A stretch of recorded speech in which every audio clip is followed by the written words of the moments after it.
fading in on us in 3, 2. Waveform. Waveform. All right. Those are tiny. Waveform. Why are those tiny waveforms? I want big waveform. My robust, rotund waveform over here is looking real. I want to be rotund. Rubenesque waveforms. Here we go. I need to freaking punt on this dang Go XLR already. I've never heard a good thing about Goxler. It looks cool. It looks cool. Like, okay, Grub, can you explain why my computer just stayed on overnight, and then out of nowhere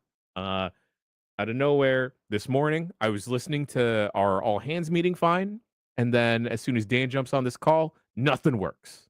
No, I mean, did you ever install the open source software? I did not. That solved all my problems. So I don't know. I don't know what the official software is doing. Why is the headline saying Game Mess Mornings? Oops. What? That's just like my that was just in muscle memory to type that. I don't know what show that is though. No, that doesn't exist. All right, I've opened up an audio recording software of my preference. Yes, waveform. Let me stop my waveform and create a new waveform. See. Hi, Sean. Hi, Sean. Hi, Sean. Hey, Sean. John's currently putting on the hood and attaching his hidden blades for after this. Mm-hmm. If anyone, you know what? Sean would have some hidden blades. Positive. Definitely. Yeah. Walking around Green Bay. Yeah.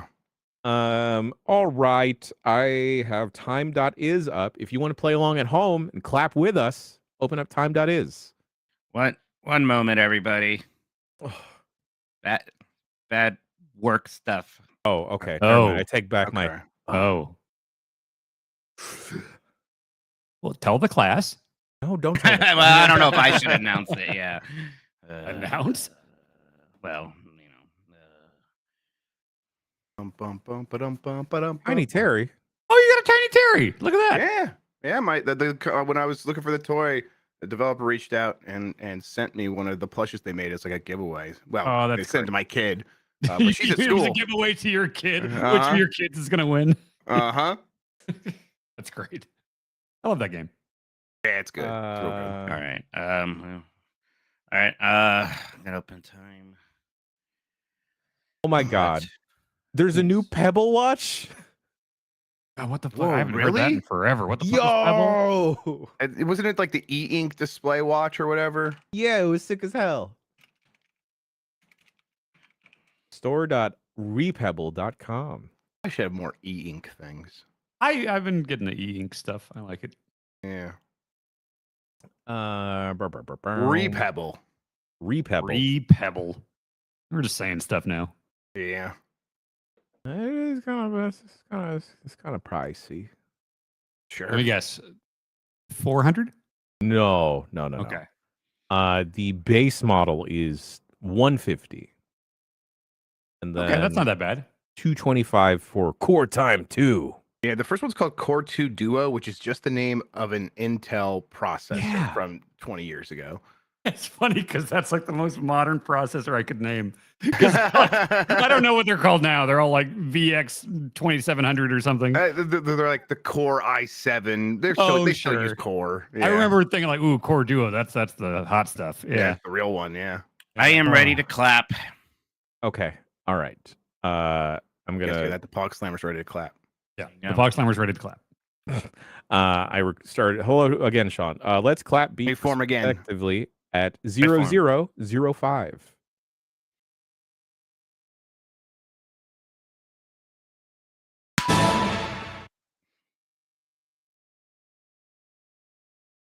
Fuddy Duddy. Beautiful. Grub, are you cool with starting with the news? Yeah, I could do that. Okay. All right. Only if you're okay with it. How dare you, but okay. Well, that's why I asked. All right. Fade into black.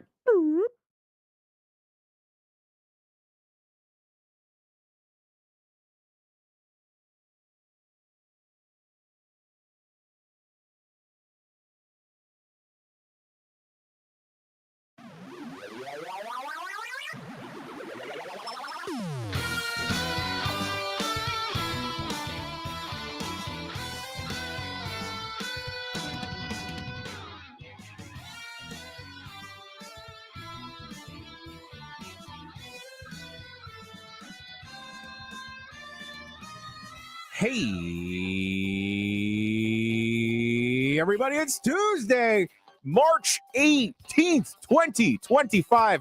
Welcome to the Giant Bombcast, episode 882. I'm your host, Jan Ochoa. Joining me, co-captain of the ship, Jeff Grubb.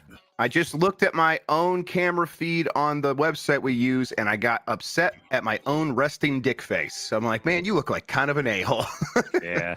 All Good right, stuff. speaking about a-holes, he's the opposite of one because he's our local anarchist, the bad boy of games media, the pug slammer, Mike Minotti. Whoa, I got introduced before Dan. Look at me go. It's me. Wow. I was like, I see.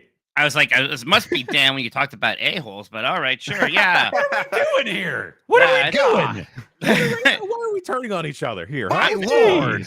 Now I'm looking at the feed. I'm like, yep, still pretty pale. That one weekend in Florida didn't do enough. So, all right. I still think you may have residual Fester makeup on. That's what people have been saying. Like, it hasn't becomes come part off of yet. you. I'm just this white. I imagine your flight crossed the border, the invisible border of Ohio, and the tan like broke off like eggshell and just fell to the floor. Right. It's like when Homer shaves and then it immediately just grows back. Yeah, I was picturing like the snap, but like it's, it turns to leaves, but I'm behind it's just this pale husk. Yes, exactly. Speaking about husks and eggs, he's patrolling all of your local grocery stores trying to figure out just what a beat it looks like or is Dan Reichert. I did get an update from my father. He texted me back saying he has definitely never bought a radish or a turnip. Yeah. How does that make you Yeah. feel? Vindicated? That's a very strong word, Dan. I know. take Vindicated this by lightly. Paul Reichert, a thing that can happen.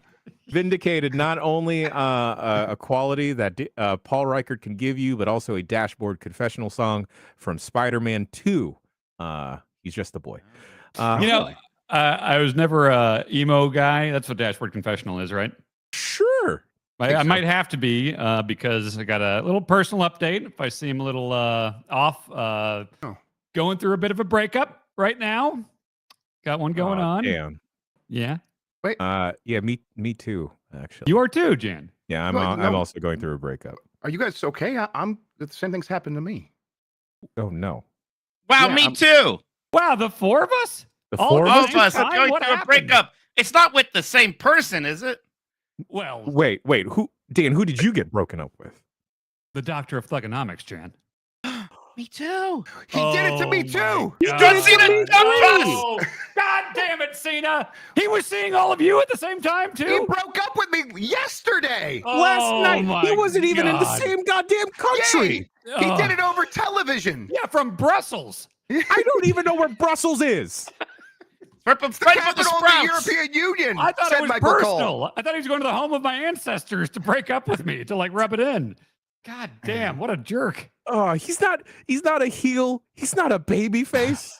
No. He just broke up with us. They cut to that fucking kid with all the Cena stuff on, just staring at the camera. Cena pointed them out specifically, and they cut to him. It's the funniest shit. I was cackling out loud to myself. The kid's like, oh. Especially because you know that kid is sad in French. So like Which will is the say the French saddest had ad some there good- is. They had Exactly. good chance. They had a really good chance. I Oh, thought. the European wrestling audiences are maybe the top. They're the best. Yeah. It was, oh man, him pointing out and singling out every other like adult man wearing full John Cena gear. Like you just take and take and take. Wow, Oh, Cena. Oh my God. such an asshole. Like it's exactly like I don't even think I knew I wanted this version of the heel. I thought it was going to be like, oh, he's got the new gear, the new music, and then he specifically knew everyone wanted that and used that as part of being heel. Like, no, you don't get that. You don't. Oh, fuck, this is good. This guy is really good at this. He should stick around. Oh yeah. I've never bought a Cena shirt because I thought they were always cheesy, but I kind of like that rally Oh, rag the that he's video got. game one? I got that video game one. The video one game that was looked like the okay. pro Oh, the- wrestling. Sorry. yeah. The Mario There was the Brothers Mario 3 one? 3 one. Yeah, Okay. Yeah. Hey, we know he's one of us. He loves Command & Conquer. He loves 2D Metroid. We can thank him for Metroid Dread. He's been inside the Nintendo prison cube before playing the Switch. God, I love maybe only like 6 things I like more than 2D Metroid, and I like won't say what they are because people feel left out. But I love 2D Metroid a lot. I played a little Super Metroid this weekend on the new Trinitron, and let me tell you, that's pretty fun still. Dan, Mike, that it's was okay if you don't like me as much as 2D Metroid. Definitely not you. I'm like totally. I You're want to make not it clear. sniffing Super Metroid. I wouldn't expect to, and I appreciate that. Jan, $20 for that thing was a steal. Absolutely. Like, if you have to look at my Blue Sky folks, and it's perfect. It's like an old couple that bought it new. They were the original owners. It sat in a room. They've said they barely ever used it. It looks like I just grabbed it from Kmart in 2001. Were they at least smokers? So there's something bad about it? Well, it was in like a shed, like a work shed, and so it smells like sawdust, which I kind of like. That's kind of nice. That's a good smell. Yeah, so it's just really fucking nice. That's why Link to the Past and Super Metroid. I went right to SNES. I feel like that's like the best for the scan lines. Yeah. No, I did some 64 on it. Like Mario 64 looks incredible. Holy shit, $20 and for like the ideal CRT I wanted. Nice. Didn't kill myself bringing it down the stairs either. That's great. That's especially important. We have an email about an injury actually, and we'll get to that. How's everyone else doing other than getting their heart broken by John Cena? That was pretty. I had a good weekend. But Mike, you had a little trippy trip. Oh yeah. Yeah. I don't know how much you can share about it. I don't want to like I can surprisingly talk about quite a bit. Seems like I wasn't never made me sign anything or anything. But yeah, I was at Epic Universe, the very new theme park that Universal has opened in Orlando. It's not really opening for their 2 months. This wasn't even media previews or anything like that. This was employee previews. A friend invited me to join the group. Thank you. So it was this incredible experience. I got to go on Saturday and Sunday. This is the park that has the very big Super Nintendo World. So been the one in Hollywood. This is much bigger in scale, and they have the Mario Kart ride. It's better there too. The field of view on the AR is bigger. They did make the improvements already. Okay. Cool. Yeah, so because it felt like almost like the Tiger R Zone. You guys ever have that? It felt like that at Hollywood. Yeah. So that's better there. There's like an extra gift shop. There's more of those little games to play, but you have 2 other rides here. You have the Yoshi ride, which is this cute fun little thing where you board these Yoshis. And Dan, you would love just going into the line is like so cool. All these references to Yoshi's Island. I'm walking in, they're immediately playing the stage select song, da da da da da da da. Oh yeah, that's good. I was like, this is good. You got to ride a Yoshi? What? Yeah. What color? And a Donkey Kong. Yoshis. You ride Donkey Kong? Yoshis, and there's it's a cute little ride with all these little there's even the interactive element there is like it's a little bit like Disney Junior. Like, can you find the eggs? Like, click the button on your car because it's it is a kid's ride. But lots of Yoshi's Island references and things. What color like Yoshi did you ride? I was on a green one, Hero Yoshi, of course. Okay, Yoshi Prime. Ooh. Okay, yeah. Mikey, did you get to try any of like the new foods they were teasing, like that weird hot dog with Doritos? So like again, it's a very early preview, so a lot of food stands weren't open yet. I did pop into their Toadstool Cafe, even that's bigger, a lot more seating in there. The highlight is the whole Donkey Kong Country section.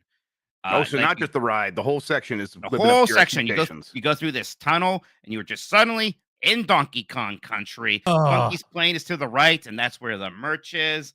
Is there a Funky? Is Funky there? I don't think Funky's walking around. Donkey Kong will be. What? Baby not there. Lanky? No. Sorry, I think just DK is going to be a walk. What about Shoot Kong? Rammy's there. There's a game you can play with some bongos to summon Rammy the rhinoceros, which is fun. You can collect the Kong letters with your power-up band. They have the 4 letters that's around cool. the park. Okay. Yeah, but then the ride is this minecart ride, and just the facade of it is so cool because there's this giant waterfall. You see the minecarts, like the ride going through one of those giant barrels and shooting over the top of it. And like the whole ride system, if you haven't looked into this, it has a kind of fake rail that it looks like the cars are on, but the rail is actually much lower than that. So when you're on the ride, it does all this neat stuff with misdirects. Like, it looks like you're going to hit something. Looks like the track's going to go this way, but actually you're going to jump the track and things like that. Really cool. The line has a Cricky Kong animatronic. Oh, cool. Frankie Kong Oh. talks to you, and he's talking to Squawks the whole time too. What's the accent they went for?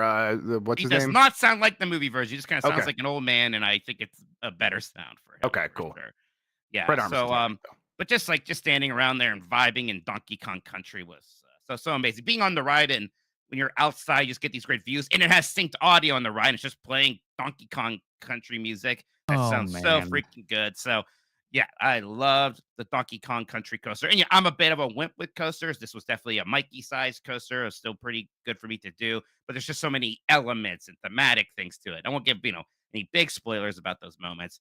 But yeah, that ride ruled. But then, God, there's 3 other lands. There's a Dark Universe. Is the classic Universal monsters. It looks so cool in pictures now. So cool. The ride there is kind of like the Harry Potter and the Forbidden Journey ride. It's that same system, but just on crack and way more animatronics and less screens. So it's just so freaking immersive. Oh, cool. Nice. Cool. The How to Train Your Dragon section, that is like the big sleeper hit. So beautiful, so pretty. There's another coaster there. It's a bit more intense, but still relatively family friendly. There's like a Broadway style 30-minute show thing, all sorts of meet and greets. They got a guy who sounds so much like Hiccup that I think it's just Hiccup. I think they found the computers to just make cartoon characters real or something. He's doing a fantastic job. There's another Harry Potter section, of course, and this one, it's funny because it's Paris. It's themed around that one movie nobody saw, but of course they did a very, very, very good job with that. That was the one ride that wasn't open, but we walked through the queue. It was great. But yeah, not to pimp another podcast, but I go into a lot of detail on this on a new 90s Disney that should be going up today. So, but yeah, looking forward incredible to that. time. There was a Harry Potter movie that people didn't see? Oh, Remember yeah. those A couple of Fantastic them. Beasts movies? No. There you go, Dan. Yeah, they made like new ones that were prequels. That's one where they explained why the wizards didn't help defeat Hitler. Yeah, because they had their own Hitler that smoked out of a skull hookah. Right, and it would have been worse if they had stopped Hitler. Yeah. Shoot, Hitler exists in Harry Potter? Yes. Yeah. And J.K. Rowling wants to tell you why it's okay that he was around. I see. Yeah. Good yeah. movies. They real killed quick, 2 babies in the one. Yeah, they do. Yeah, they're a hell of a thing. 5 fun minutes time. ago on this podcast, Dan said the Tiger R Zone, and we were all just like, "Yes, we know that thing." We're all very old men, and I just can't get over it.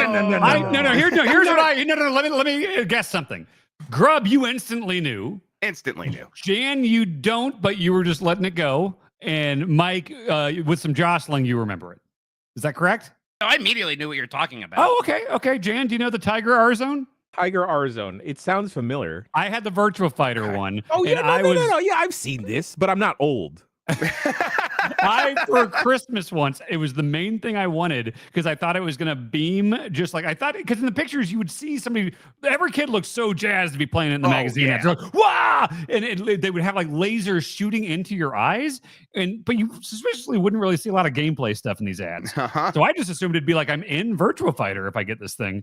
And then I got it for Christmas. I demanded on the way home from my grandma's house that my mom stop at like a Walgreens so I can get 1 billion AA batteries. And I fucking set it up. And it is, you remember little handheld, like licensed Tiger things that are just like, where there's just like 2 buttons and it just sucks ass. It's that, but it's red wireframes projected on glass in front of your face. It fucking suck ass. Hell of a thing. You look like a little Dragon Ball scouter almost. Yes. It is the most Dragon Ball Scouter thing I can imagine. I guess I didn't appreciate that back then. Yeah. It sucked. It was no good. Speaking about getting old, gents. We'll get into the podcast. Why the fuck did I wake up this morning with intense lower back pain? And then it took me like an extended amount of time to roll out of bed and think, maybe I can't go to work today. My back hurts. Jan, if there's any solace I can give you about this, it's just the fact that at some point, sooner than you'd like, it's not going to surprise you. Yeah. It's like, it just becomes a friend. You can name the pain. Yeah, it's like, oh, it's a shoulder day. Oh, it's an upper and lower back day. Yeah. Oh, You know how I talk to you guys about how I need to get to like Disney shape or theme park shape? Like I have like a regimen 2 months out. Like this trip came together very fast. It was like, all right, I got to be there this weekend. I did not get into theme park You shape. hurt your ankle, right? Some might say I am in the worst shape of my life. I was hurting. But well, by the time I got home, I said, "Yeah, my left ankle hurts so much. I'm like, I should get that looked at." You got to get back on the roids, I think, for Yeah, your next trip. they're great. Now, yeah, because y'all were talking about during Reichert's Roulette yesterday about deadlifting. Was that yesterday? Yeah, I that think sounds so. right. Yeah. And then I was thinking like, yeah, I can deadlift a lot. My lower back is super strong. And then this morning, Karma fucking punched me in the lower back and was like, no, you're old now.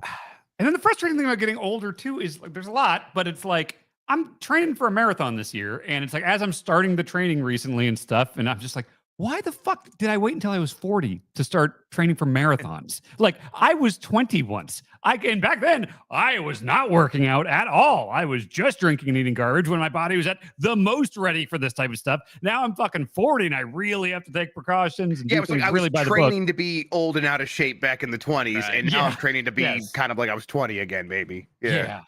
So, hey, if you're 20 something out there, take advantage, because that's the most old guy thing ever. Like, oh, you're the most young, you know? Yeah, I mean, you know, I'm only 25, so I got a long way to go. Yeah, totally. Oh no, now I'm lying about my age. I am old. No. Oh, Jan, you should get a CRT.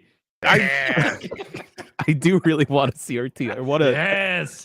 My problem is I want a CRT VCR combo. I know. I want that too. Yeah. I have one of those. It's my childhood one. I don't know how great it's running these days, but I still have it.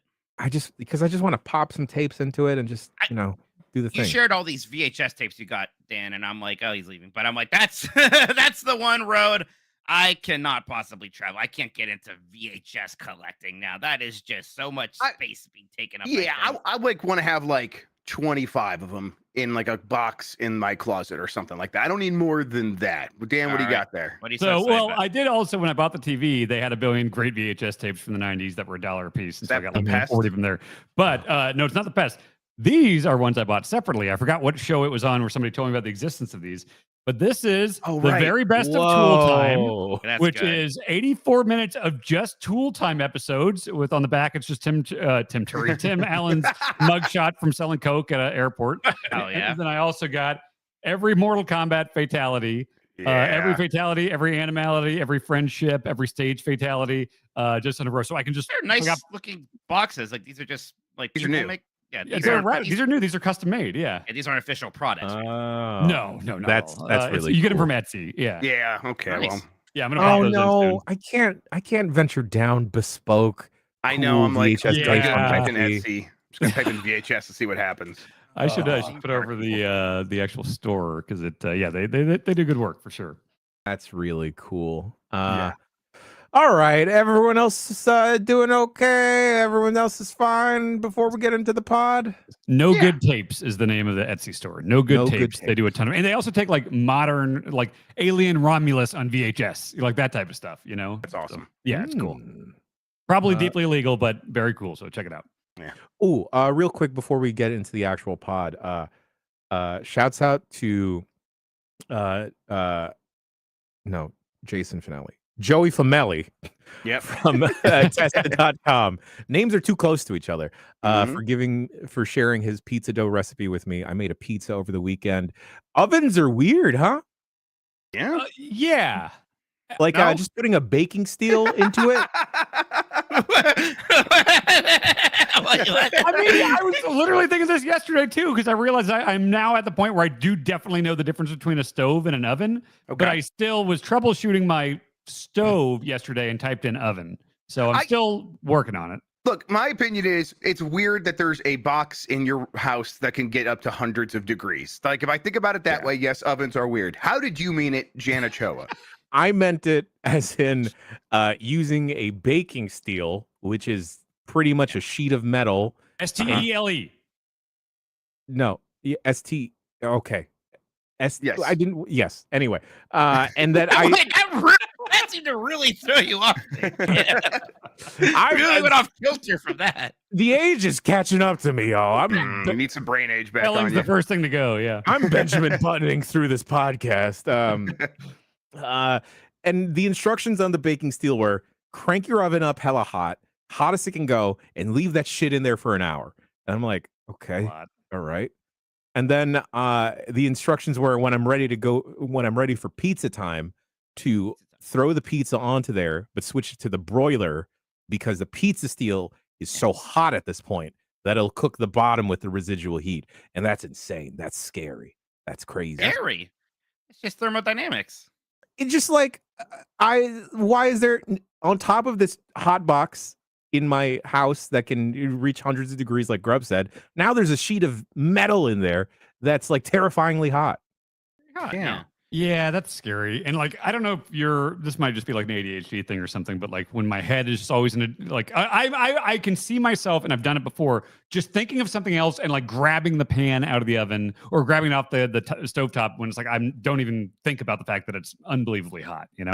I'm usually not in that situation, but I definitely am in the situation where I'm like, left the oven on. That oven has been on for 2.5 hours. Yeah, I'm sometimes bad with that. There was definitely a Thanksgiving that I went to where I had to cook the rolls, and I got to like the house, and I was like, I am pretty sure I didn't turn the oven off. Like I got to leave and go back. Like, yep, sure enough. Man, I impressed the shit out of myself yesterday. I was hungry. Yeah, because it's like I threw a chicken in the sous vide, and I'll do that, and then I'll like see what I have around and what I could do with it. Like, I'll make some potatoes or carrots or whatever. I took the chicken out. I seared the chicken. I chopped up some onions and roasted some onions in there with some canola oil. I put some avocado in there, some greens. I made a couple cups of quinoa, and then I had cheese, tortilla strips, some avocado ranch sauce. I made this fucking like Southwestern bowl with chicken and quinoa and roasted onions and shit, and it was good as hell. And it wasn't like a recipe. I'm just like learning how to do this stuff now. You're just jazzing over there. That's you're freestyling, Dan. Yeah, it's great. And it was so good. Every time I was taking a bite, I was like, I made this. I just came up with this. This is great. Now, do you think turnips would have improved it? It's impossible to know. Yeah, no one could say for sure. That's true. Yeah. Well, we're going to switch things up on the podcast today, and we're going to start with the news. You are? I wasn't told about this. I said this right before we went up. Yeah. I was been distracted with something. Okay. Fair enough. Jeff Grubb! I can read the news, and I'm going to do so right now. Let's get through some of these headlines. Bethesda's Oblivion Unreal Engine 5 remake could be releasing sooner than you think. Rumors and a bunch of corroborated reports suggest a fully remade Elder Scrolls 5 Oblivion by Virtuos, which is the same team that is doing that Metal Gear remake, Metal Gear Solid 3 Delta. They're doing an Unreal Engine 5 that could release as soon as May or maybe through the end of June. So we'd probably have to hear about it soon. And then this thing could pop off like a month later, maybe 2 months after that. This rumor has been going around for a while that this game existed. It's kind of been an open secret. Everyone's like, yeah, that's happening. That's real. They still have not ever acknowledged it publicly. So we're kind of waiting for that to see what it even looks like. But at this point, could just get announced the next couple of weeks and then launch right after that. You guys looking forward to an Oblivion remake in Unreal Engine 5? I never played Oblivion, so feel like this would be a good way to finally check that out. I like it quite a bit. It's really good. It's maybe my favorite one of those for its time. I think so. Me too. Yeah. There was, it's pretty equivalent to Skyrim in a lot of ways. It's an uglier game than Skyrim for sure, and this will hopefully help with that. But the quest design is really, really cool. I think, Skyrim, it works. It is a lot of snow, right? There's a bit more biodiversity here, from what I can remember. Even if it's not biodiversity, if I have to look at one landscape constantly, I'd rather look at grassy fields than just snow. But yeah, things like the Thieves Guild quest, whatnot, are very memorable here. The expansion for it, Shivering Isles, was very, very good. So that content will be amazing to see. It had Patrick Stewart in the beginning. That was fun. Oh, yeah. I remember liking this game quite a lot. I think it'll be really neat to see what a remake of it can look like. It'll just, it'll be interesting to see a Bethesda game running in Unreal. How does that work? Yeah, I think that's kind of, there's like more to that, right? They're probably not just doing this because this is the way this one studio wants to do things. They probably are considering the future of Bethesda games, and maybe should we be making these games in Unreal Engine 5? Is that even possible? Would that translate? So they're probably going to figure out some of that together with their work with Virtuos. Well, Oblivion's the game for me where I'm like, oh, I really just like the sandbox stuff.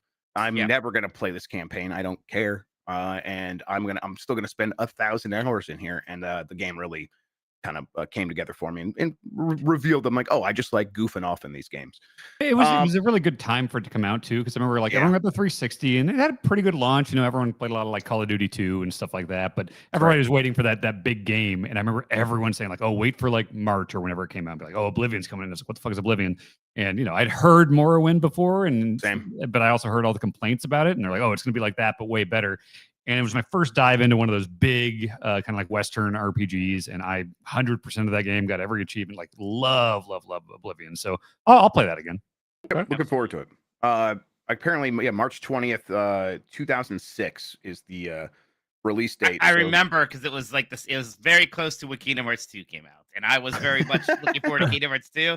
And my brother AJ was very much looking forward to Oblivion. And actually, it was years later when I finally did play Oblivion. I was too focused. I had years to worry about Kingdom Hearts 2 instead. Yeah, it took you that long to decode the story at that point. That's what No, back then the story wasn't the. No, never mind. it's starting to go off the rails a bit with 2. It's starting, yeah. Chat reminds me, says that March with Oblivion, Fight Night Round 3, and Graw was so awesome. Man, that just brings me back. Like hearing those 3 back to back to back. It's like, yep, I remember that month was just like, oh, this is the 360. Like the face shit on Fight Night Round 3, the slow mo, just egregious. It was so good. And also, it's like it was much more video game monoculture back then because I would like listen to One Up Yours, and they would talk about all those games. Then I would go turn on the Xbox 360. And every single person on my friends list, like 40 to 50 people, everyone would go from the one game to the next game together. Yeah, so everyone was just going from like Graw into Oblivion, and it was like, okay, so we're all just gonna go talk about this now. And then Twitter would launch a little bit later. That were like that, like Prey was one of those. The first Lost Planet was one of those for sure. I think maybe even the first Dead Rising. Yeah, Dead Rising was huge. Yeah, I never got into Lost Planet. I never did either, actually. I tried a couple times. I thought it was weird because I'm like, this doesn't do anything for me. I liked it a bunch. I liked running around in the snow. And I did get like, I was looking into it the other day. I'm like, could we play a cooperative Lost Planet today and see what that looks like? I'd be curious just to check it out. Are we all collectively just entering the age of 360 nostalgia? Because like between all these lists we've all been making lately, and now we're all getting jazzed up just talking about memories of 360. Is that the sweet spot for? There was a time where it was like, considering the Xbox 360 a retro console is crazy. Yeah, and now I'm like, that's not crazy. That's not crazy at all. Yeah, yeah. I mean, we're 20 years ago. Yeah, it's 20 years ago now. Yeah, I mean, I think it is. Yeah, I think so. GameCube was it like the black hole of like a retro game nostalgia for a long time. It was, and I think we're just getting over the hump of like that taking up all the oxygen out of the room. It's interesting though, because like I don't think there's going to be a giant Xbox 360 collecting scene because those consoles were designed poorly and break a lot. And like when you get Xbox 360, what does that look like? What do you want? You want blades, right? And you're going to plug it in. Maybe you're going to get avatars and that super clean UI. And also, pretty much all of those games are just on PC and are cheaper and look better. So it's collecting for 360 is kind of weird. It's funny. Like I always found the like nostalgia sweet spot with the audience and just us is like always about 15 to 20 years behind. Because I remember when I started the Game Informer in 2009. It was like all the retro stuff I was doing on Replay to start was like SNES stuff. It was like a lot of Link to the Past and things like that. And a couple years in, I start realizing that like, oh man, when I start doing like Mario Party videos and like N64 stuff, like those are really blowing up. Those are doing great. And like 5 years ago, you're right, GameCube was definitely a big thing. And now it's like, I do kind of feel like we're moving into that 360 era, Yep, absolutely. I mean, I think we could do like an Xbox Live Summer of Arcade stream, like play a bunch of those games. And I bet that would hit real nice for a lot of people. Write that down. I dibs on Missplosion, man. Okay. Hey, yeah. Oh, who's going to play Bionic Commando Rearmed? Rearmed? Oh, the good one. Yeah, not the hot dog arm one. Yeah. I'd love more Trials. Let's do Trials too. Trials. God. Yes. Limbo. N plus. I love N plus. Yep. We could do a Pac-Man Championship Edition DX just tournament or whatever. Oh yeah. People won't shut up about Wick and the Fable of Souls. That's right. Yeah. I can't walk 5 steps out of my house without being assaulted about that game. Shadow Complex. Oh yeah, we have to do it. Yes, let's do it. Maybe. Okay. Yes. I'm writing that down too. Yeah. Right. Summer of Arcade. Thank you. Appreciate that. Yep. Summer of Arcade. Summer of Arcade. Maybe I'll do that for Records Roulette on Monday. I'll take a look at what I can download. Fantastic. Okay. The first portable Xbox could reportedly hit shelves this year. Microsoft has reportedly worked with Asus on a project called Project Canaan. I'm going to say Canaan. I'm not sure if that's exactly how you say it. It's not Keenan, apparently. There's no two E's in there. Kanan, aiming for a unified library of Xbox and PC games. Basically, Asus is going to do the hardware. Microsoft is going to tell them what they need from the hardware and then do the software environment. So the OS, the interface, all that stuff. They're bringing back Blades, hopefully, for this. But yeah, this is the kind of thing where it's like, I think they might still make their own hardware separate from this. This is the quickest way to just like get something out there and solve the biggest problem with PC handhelds, which is the interface can be cumbersome sometimes. And Microsoft has acknowledged that. Phil Spencer's talked about that repeatedly. So them, like, that they have a team inside there trying to make a UX experience that actually is fun to use and easy to use on a PC handheld. And it sounds like they're going to launch a product focused on that this year. You guys, like, how are you feeling about your handheld PCs right now? And do you need an Xbox One? It's a little bit weird. Like I like my Asus ROG Ally X quite a bit still, but I also am like, okay, let's see what the Switch 2 can do, and let's see just how many things get ported there, including Xbox games anyways, right? Right. Like, a lot of stuff could very likely just show up on the Switch 2. But I'm still gonna be curious what the Xbox thing looks like, even though I kind of expect it to be very similar to a ROG Ally X. Yeah. And similar in interface to the way the Xbox works, which is, I'm used to that these days, and I'm okay with it. I think it's pretty good, but it's not going to blow anyone's socks off to be like, yeah, okay, Xbox UI on a handheld PC. I don't know. Maybe they have other ideas, but I don't know. What color do you think this is going to be? Black. Black. Gonna be black. I don't know why. There will be green somewhere on it. In my head, I feel like it's going to be sand camo. Yeah. I don't know why. When Tier I 1 imagine operator this, edition. yeah. I just think it's gonna be, it's gonna be sand camo. It's gonna just have like a big X on it. Huh. I've been playing Donkey Kong 64, so now every time I think about camo, Why? I don't, because I got the N64 over here hooked up, and I'm like, I'm like, I hate that game, I think, but I'm like, I bet it's better than I remember. I just really, there's a hacked version of that ROM where you could switch the characters out on the fly. Be like, This is a lot, huh?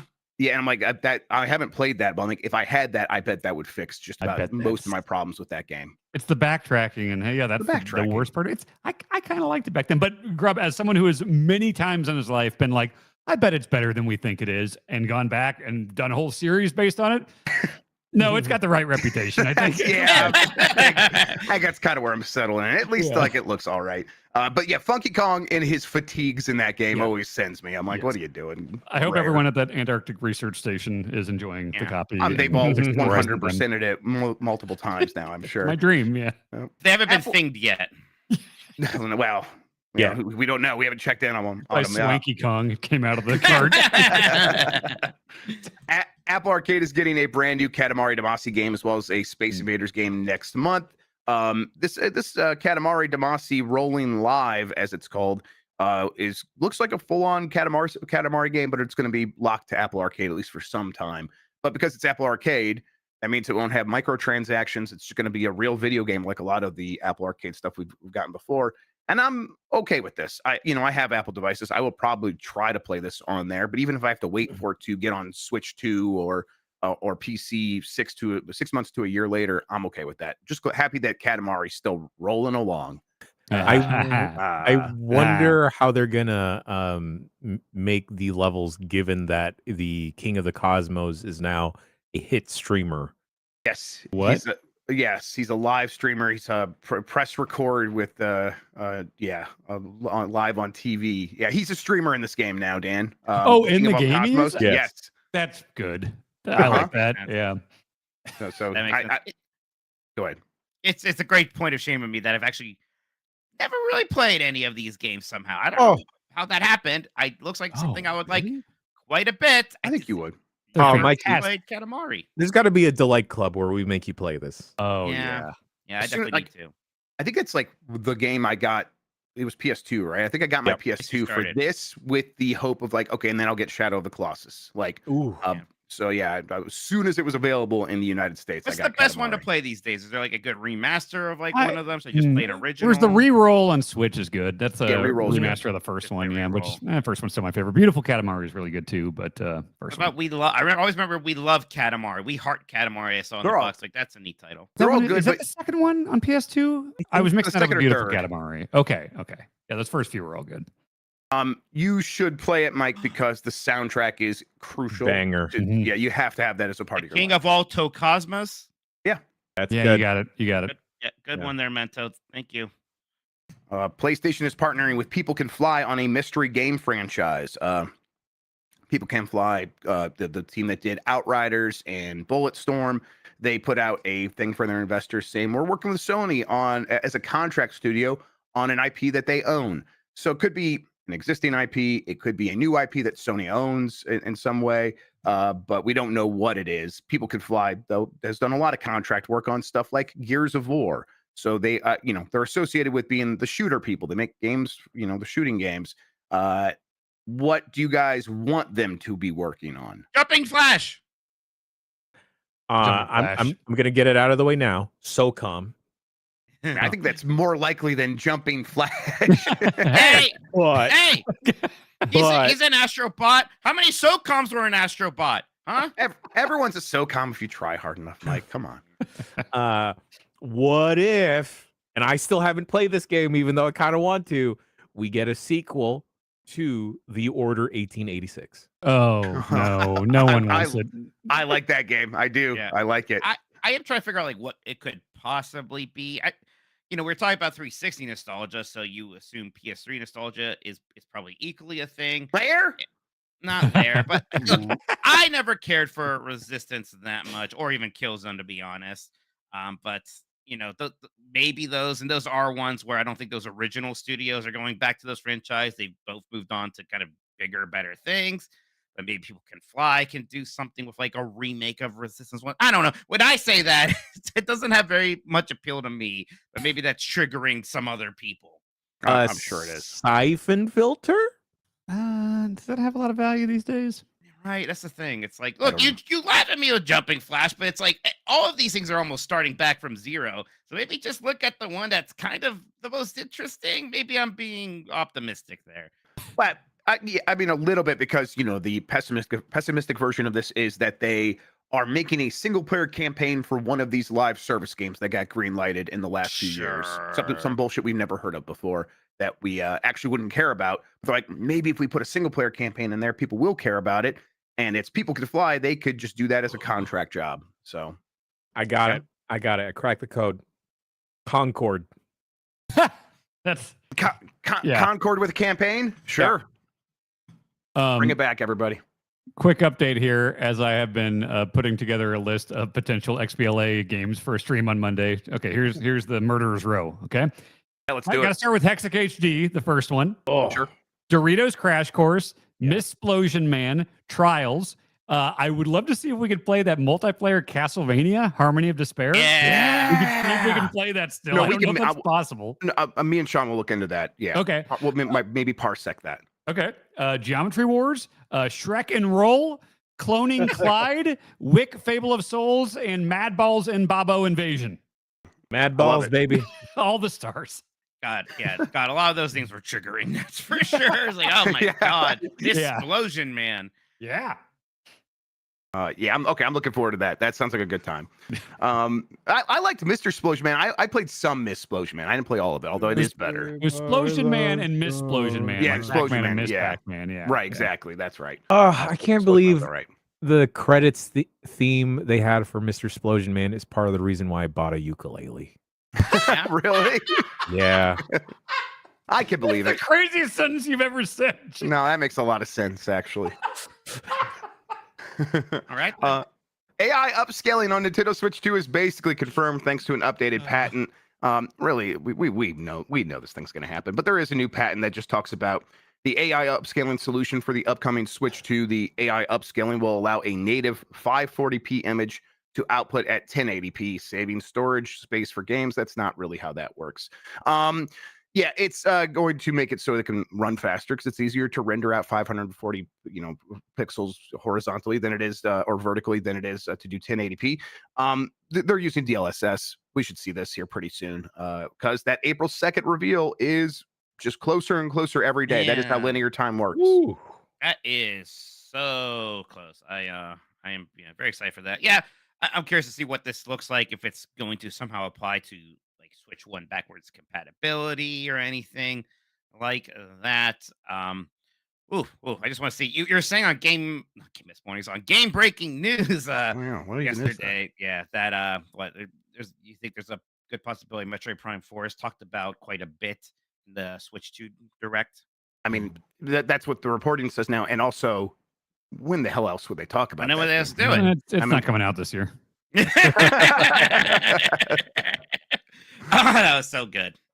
Yep, yeah. I mean, because we're 2 weeks away, less than 2 weeks away from that April 2nd event, and they have to tell us what's going on with that game that they've already told investors multiple times this year is a Switch One game still. So, yeah, Right. And I mean, look, you guys are trying to dunk on me a lot. Like, oh, Mike thought this game was going to come out Switch One. I know Originally, what you yes, said. Yeah, I know but what the you said, argument yeah. did change to what is it going to be mostly positioned as, a Switch Yep. 1 game or a Switch 2 game?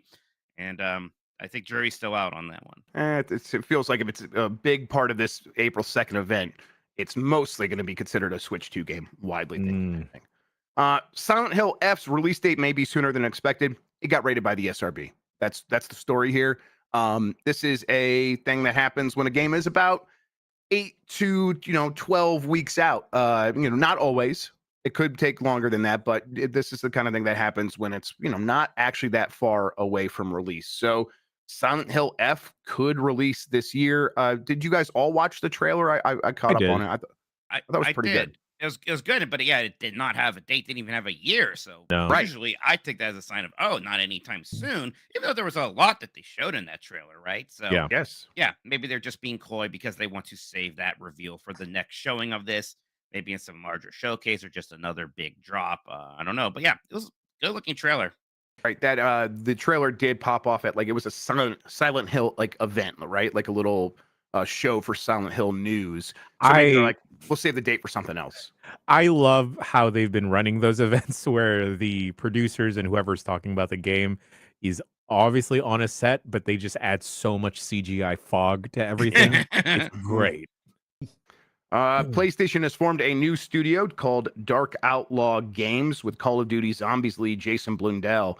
Sony has launched a new first-party studio with Jason, formerly of Treyarch and Deviation Games. Deviation was that other studio that Sony was working with that I think closed down after the game got canceled. I can't remember the exact history there. Me, I can only think about Concord and then Fair Games. Yeah, the studio is working in secrecy for now, but Blundell emphasized the privilege of establishing a new studio working with Sony. Probably a shooter game. I don't know. I guess I don't know what to expect from these kind of partnerships anymore. Live service, right? Come on. Probably, but I mean, this Yeah. is a new studio they're starting up right now after the last live service thing didn't work with Deviation, right? So Yeah, but they say they're still committed to it though, and I bet a lot of them are like, we have to make it work still somehow. So you're right. It's probably hybrid with it's a Trojan horse to get to something that is live service, but maybe that's not so brazen about we're making a live service game for all those live service game fans out there. They will probably position it publicly a little bit differently, I would imagine. All right, and then just a little roundup of Star Wars stuff. Respawn's next Star Wars game is going to be revealed at Star Wars Celebration in Tokyo on April 19th. That is the one that they're working on with Bit Reactor, which is a studio of former XCOM and Civilization veterans from Firaxis. It's a strategy tactics game. We haven't seen it before. They haven't really actually even said the name or anything like that, other than just confirm this is happening. So we will get the details about that next month. And then KOTOR remake is still in the works at Saber. They've once again reconfirmed that.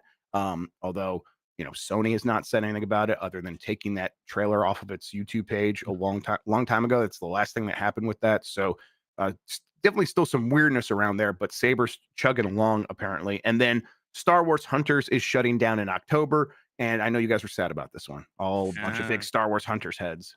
Yeah, that's us. We were the hunter heads, the hunter Really, hive. you just like any Zynga game is what it is. Of course. So, Yeah. Damn. What was Zynga's- the fucking Zynga game? It was around the time of like some convention because I remember it was one of the things where like a game came out for phones.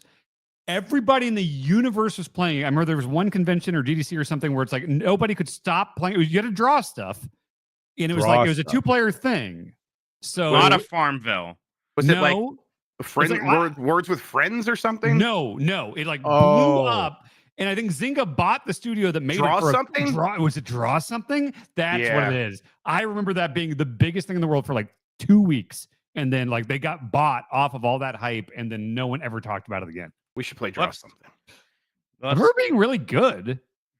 Yeah, based on the browser game, Draw My Thing. All right, yeah. Well, I sure do wonder what a KOTOR remake looks like, right? Because I feel like just a few years ago, it would have been like, yeah, let's make it way more like real-time combat and things like that. But now we're in a post-Baldur's Gate 3 world. Right, and this was a game. KOTOR was a game based on D&D rules. So Yeah, it was also Bioware, just like the first two Baldur's Gates were. So yeah, it's doing stuff like the invisible dice rolls and things like that, and it was great. And it's still great. Yeah, I still love playing KOTOR. So I feel like you go in there now and try to, Dragon Age Veilguard it or something like that.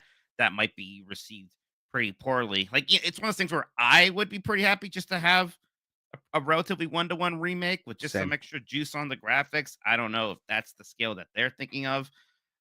Boy, yeah, that seems like a very difficult project. Yeah, KOTOR is another series that escaped me as a youth, and I'd love to circle back and check it out. Jantor. Knights of Ochoa. Knights of the Ochoa Public. Knights of the Ochoa Public.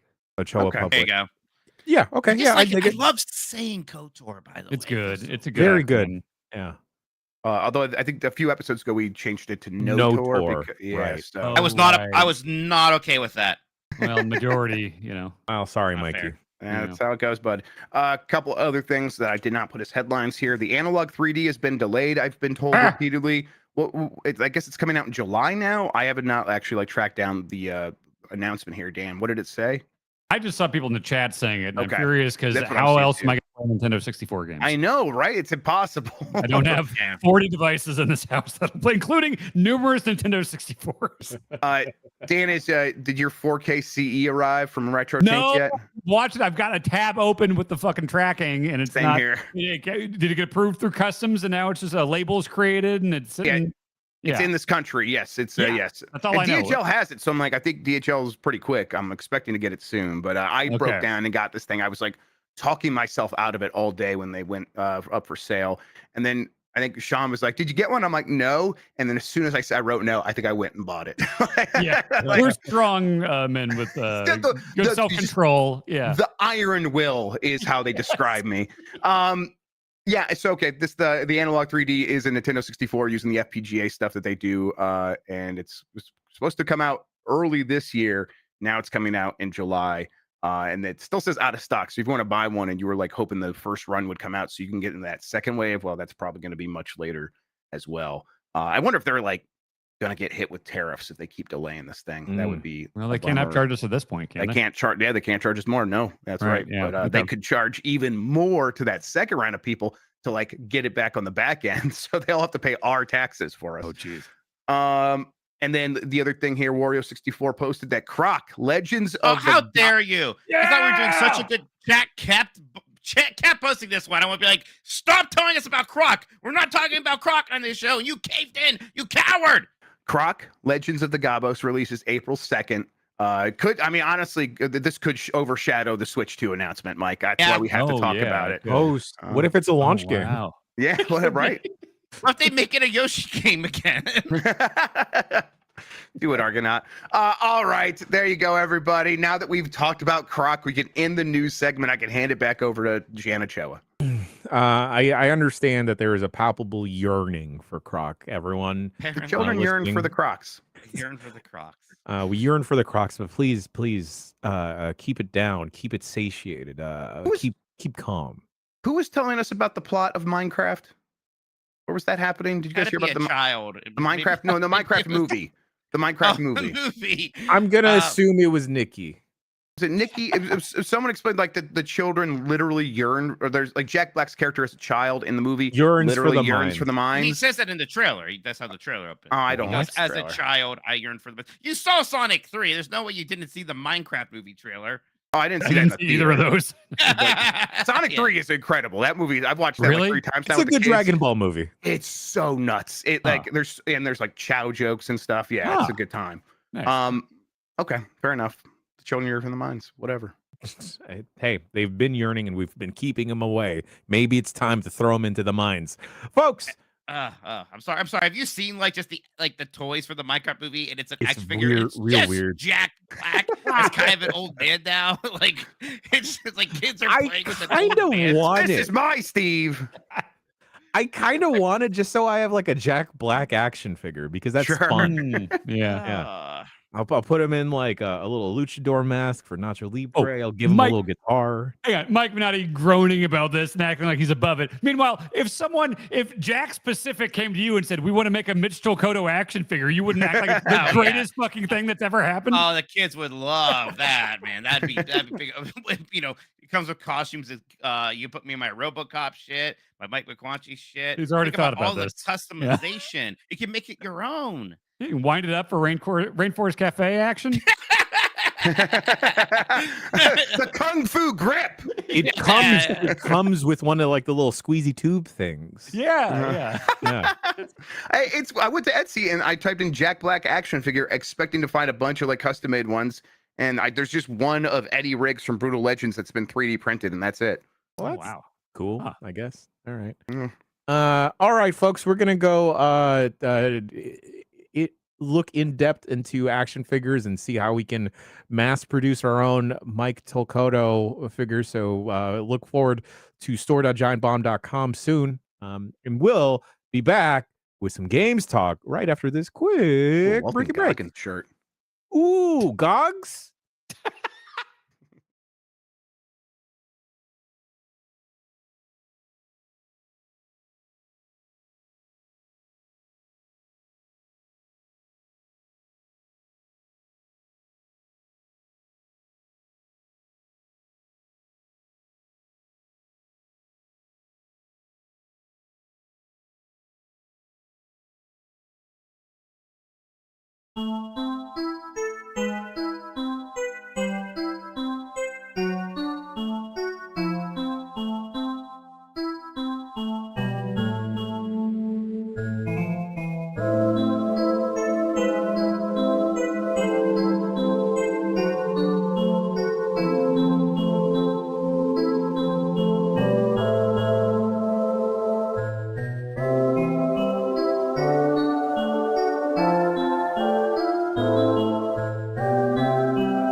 Video games. It's almost like we strategically planned doing the game segment second to meet an embargo on time. Yeah, just lucky that Specifically, way. Assassin's Creed Shadows is now out. Yes. Ooh. I have been playing this quite a bit, and I like Okay, it. Dan, you don't have to immediately jump into hate. We know you hate Assassin's Creed. I didn't and say that. You just said that. you've never liked an Assassin's Creed. I listened to Two your was podcast. fine. You like two, right? 2 was fine. I played it. It's the only one I beat. I feel like I've started almost all of them and immediately gotten bored. This one I expected to be the same. But here's the thing: like the last few, I just didn't even really try because it's like, first of all, I've always thought just the story and the setting were boring, and especially the last one, it's just like it's like or like Viking and Greece stuff or whatever. Just look especially boring, even for Assassin's Creed. Sure. And then this one, I think it was the setting was kind of like, okay, I haven't really played one of these in a while. And a lot of the complaints I had, not all of them, but a lot of the complaints I had about the series are, mine were based on the old games. And now it's like the moving around, the climbing and all this stuff, like the control scheme is a lot better now. And I'm sure that's something that's like gotten better over the last few games. The setting's cool. The two protagonists thing I haven't really run into yet because I've just been the woman so far, and she's great. Like she's just like really just snappy. Like there's something about just like that kind of like almost like ninja style running around. Like this is like what I wanted Tenchu to feel like. Yeah, back in the day, Tenchu is where I keep going back to with her with Naue. She's Yeah. very much Tenchu coded. Hell Yeah, and also, I always hated in the old Assassin's Creeds where it's like, okay, there's a stealth mission and insta fail if you get caught and stuff like that, or it's just like this one. You can definitely do stealth, and I have done a lot, and it's fun as hell to jump off roofs and stab guys and stuff like that. But there's not a lot of like, oh, I got caught, everything's fucked. I mean, you can just fight your way out of everything, and because I do like the combat in this. You can change, I know it's not the first game to do this, but you can change the combat options and the stealth options. So you can basically just dumb down the guards and just make it so they're like slower to react to things and everything. Cool. So it's like, I kind of can feel like I'm having more fun with the stealth because it's not so strict with it. Yeah, it's got that whole hideout thing, Grub. I don't know if you've gotten to that yet, where you're kind of like building out your hideout and like kind of familiar adding stuff. rooms They've done it before, but it's like it really works because the Japanese setting, I think. Yeah. I mean, if there's a complaint I have that I've always had about the series is I've always just found it dry and boring in terms of like not having much of a personality. And like I know they were always trying that old stuff with the Animus and all that shit. And I always thought that was just convoluted and boring. And now it's just like, yeah, the cutscenes are just kind of like I don't give a shit about the story at all. They do some like interesting things that aren't just like traditional combat things where it's like, oh, you have to go to this like tea ceremony and you got to like, get a costume that'll fit in with it. And you got to learn the different rituals of like how to rotate your cup during the tea thing. And it actually has implementations during the scenes and stuff. So I haven't been like skipping all the cutscenes or anything, but like I mainly like running around stabbing people and jumping off buildings and climbing buildings. And so I have been playing it. It's good. And it's like, I've been doing it as a podcast game. Cause again, the story is very boring. So I have not minded at all. Just running around, finding stuff and killing dudes.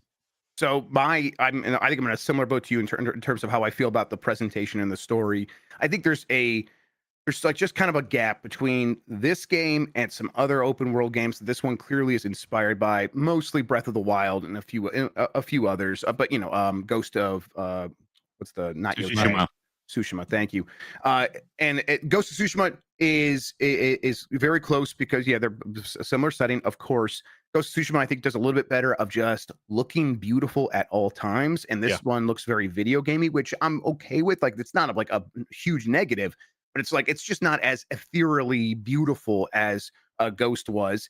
And then same with Breath of the Wild. Breath of the Wild does a real good job of like if you kind of get into a flow state with that game and you're just kind of walking around exploring at your own pace, it could just wash over you with its presentational beauty. Breath of the Wild. This game doesn't quite get there. So and the story, as Dan said, the game does a lot of Naue up front, where I've not gone back to play as a samurai since the very beginning introduction of him. Yasuke, I think is his name. Yeah, I haven't gone back to him. Yeah. So how many? Because I'm like 5-6 hours in. Like 9 or 10. I think that was a deliberate choice to be like, we're gonna force you to play as you wanted the Japanese character. Here's the Japanese character. Go ahead and complain, because if you start complaining, it's a one, but whatever. We don't have to worry about those chuds. I started playing this game as the tourism simulator, the thing that they've been doing the last couple of games. You could walk around the world, and there will be these animus sort of shiny, shimmery objects that if you focus on by holding down the left trigger, it'll be like, okay, we've added a new thing to your codex. And I'm like, well, cool, I'm never going to read that. But I'm like, one time, I'm like, you know what? I'm in this neat like shrine. Let's see what it has to say. I opened it up. It gave me the history of the shrine, of how people would go up to this temple, and they would do this exact thing of like, okay, they would bow once, and then they would walk a little bit closer. Then they bow twice, even deeper. They would do 2 claps. They get down on the ground, and they're describing this thing. And as they're describing, I'm like, okay, that's pretty interesting. I unpause, and then the characters start talking about, oh, these people are here and they're so disrespectful. They go up there, they don't even bow. They walk on the cinder path like they're gods. I'm like, oh, I understand that now, because I just read about it, and it made me like get into this loop of, I want to learn more about this world, because they've clearly just recreated a bunch of things in Japan, the historical settings. And I got like off of the story beat. I was for a while there, I was just going from one waypoint to the next, doing fun stuff. The stealth gameplay is fun. When you, like Dan said, when you get into a combat after the stealth fails, that is also fun and cool. You feel like a badass. But once I kind of like decided I'm going to have my own fun over here, the game was like ready to catch me with something interesting to do. I'm like, oh, I really appreciate this. And now I'm like exploring at my own pace and moving around. And again, it's not as like, oh, you're going to look at the screen and just be transported to this other world the way Ghost and Breath of the Wild does. But the game definitely still has its aspects of kind of capturing my interest. One other quick thing. It does the memory thing from Tears of the Kingdom. There's like little there's like little pads you go to where it's like, and now he's going to have her flashbacks and stuff like that. And it's like, okay, someone clearly was like, what can we take from Tears of the Kingdom? Sure. Anything? And it's like, yeah, you can take that. You're not quite hitting quite as hard as that did, but all right, I appreciate you trying. A thing that really got me the other day I was playing was that like I was just kind of like going off the beaten path, messing around, and I saw like there were some dudes fighting, and I was like, I don't know what's going on over here, but I'm gonna see who my camera locks onto and kill them. And I did. And then I killed one, and it did the like dramatic like does this like effect on the screen and stuff. And then it took me to my like, there is a thing if you go into the objectives where it's like there's basically a group of people that you need to kill everyone in this circle. Yeah, very Quentin Tarantino, very Kill Bill style, grindhouse sort of thing, Yeah, and it like crossed out, and I was like, what the fuck? Like, I wasn't on a mission. I literally just stumbled into a guy that I didn't even realize who he was. And he was one of the like, there's like 15 to 20 of these people you're supposed to kill as a main objective. And it reminded me of like Mercenaries. Remember in like Mercenaries? Because they had the deck of 52. Yeah.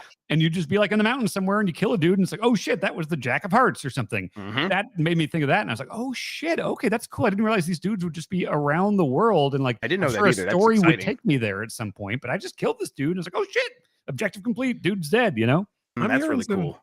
I'm hearing some really good things because I did not click with Odyssey at all. Odyssey's the one that did click with me. I did not click with Valhalla or Origins. Odyssey's the one I played quite a bit of. People kind of forgotten that Mirage happened, huh? Remember that Mirage one? Is, so this is a side thing. Right. Mirage goes back to the original Assassin's Creed style of doing things. Like I did play some Mirage, but this is in line with those other 3 games that we Is it mentioned. as RPG as those ones? Right. You're a bit hot, Mike. Yeah. It is very RPG-y, yes. But it's not at. Dan, I don't think there's colored loot. Like there's definitely there is. Okay, there is. All right. Yes. Yeah. Well then, yeah. So very RPG-y. Yeah, and it has a lot of different loot, and I think it all looks pretty cool. So like when you get something new, it's not just the stat boost and everything. Like it reflects on your character. One thing I would suggest if you're playing it is I didn't love the English voice acting. They have a mode called immersive mode audio. That's what I've been playing as. Yeah, it's a mix of like Portuguese and Japanese, and so it's just like whatever they would have been speaking in those areas. I found that to be a lot more immersive than the English. That's how I've been playing. It works really well. I will. You brought the Portuguese. That just reminds me, like Shogun deals with similar things that FX show, and that's like you can't compare this game to like something like Shogun, where it's like, oh, this is let's take this familiar setting of people in Japan and kind of do something more with it. I mean, Shogun, the book is quite old, and there was previous shows or whatever, but it just like does a really good job of exploring topics of Japanese culture in a way that we don't typically see in Western representations of it. And this game is very much like now a story's just a revenge story. At least so far. Maybe that changes a little bit, but it's so far it's just been all a revenge story, and it's just not much to Even that. happen anymore. Like, oh I my yeah, God. Please do something more interesting. and then, like, Even as Even a a revenge start. story? Yes, Dan. It's No, so you just do those. Dan, please. That's what I- movies and games are. I want like No. an exploration of like the Japanese political system and things like that. That does happen on Shogun. That would be way more interesting to me. But Oh no, Ooh. just give me Kill Bill every time. It's fine. Give, Sure. give me a Kill Shin Bill sucked. Kill Godzilla. Bill's so bad. God, To- because I hate Kill Bill so to bad. be You fair, do? That's Yeah, too it's violent. Yeah. the rogues gallery that you described, Dan, those like the badass bosses and stuff like that, that is pretty good. Like Yeah. them getting like, here's a bunch of like very strong characters that you're going to get to kill later in this game. I'm like, okay, that is a pretty good motivator for me as someone playing this video game. Yeah, I mean, Metal Gear Solid starts, Vulcan Raven, Giant and Shaman, Psycho Mantis. I'm gonna kill all you motherfuckers. Yeah, they Yeah. basically have all of those in here. Yeah. Yeah. No, I really liked it. Although I don't have any like illusions about like, look, this is a thing I'm playing right now, and I'm sure something's gonna come out in a week or two, and that's gonna take all my attention. Actually, I am already playing something that's got my attention more than Assassin's Creed. But it's all to say I have liked this. I've enjoyed this. It's the most time I put into Assassin's Creed since 2. So yeah, I'll probably keep messing around with it. Yep, I'm gonna keep playing it for a while now as well. I've been streaming it to the Steam Deck. That's been working.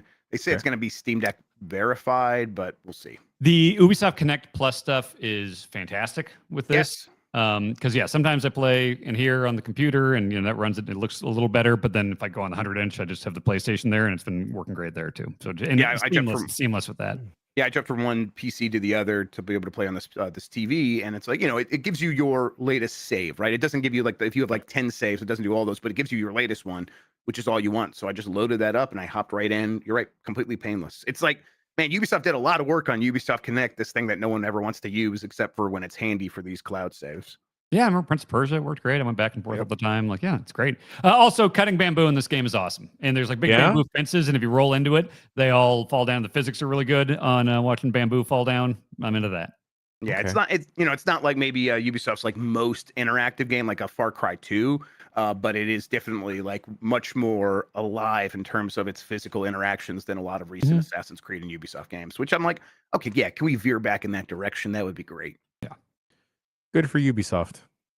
I feel like they desperately needed this. We'll see. I mean, it's what the Metacritic. If you care about such things, and OpenCritic, it's like at an 82 and an 81.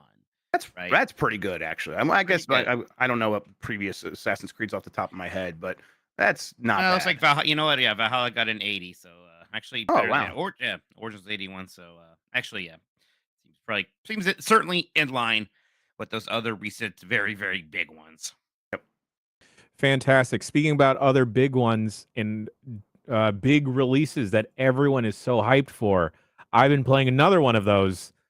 Folks, Nubby's Number Factory is now Who's out. Number Factory? Nubby's what?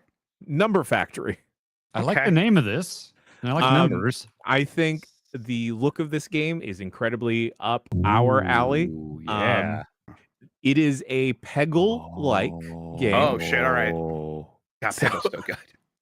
So how it works is initially your board is filled with different little, let's just call them pegs. Oh, this is nuts. Is this threes as well?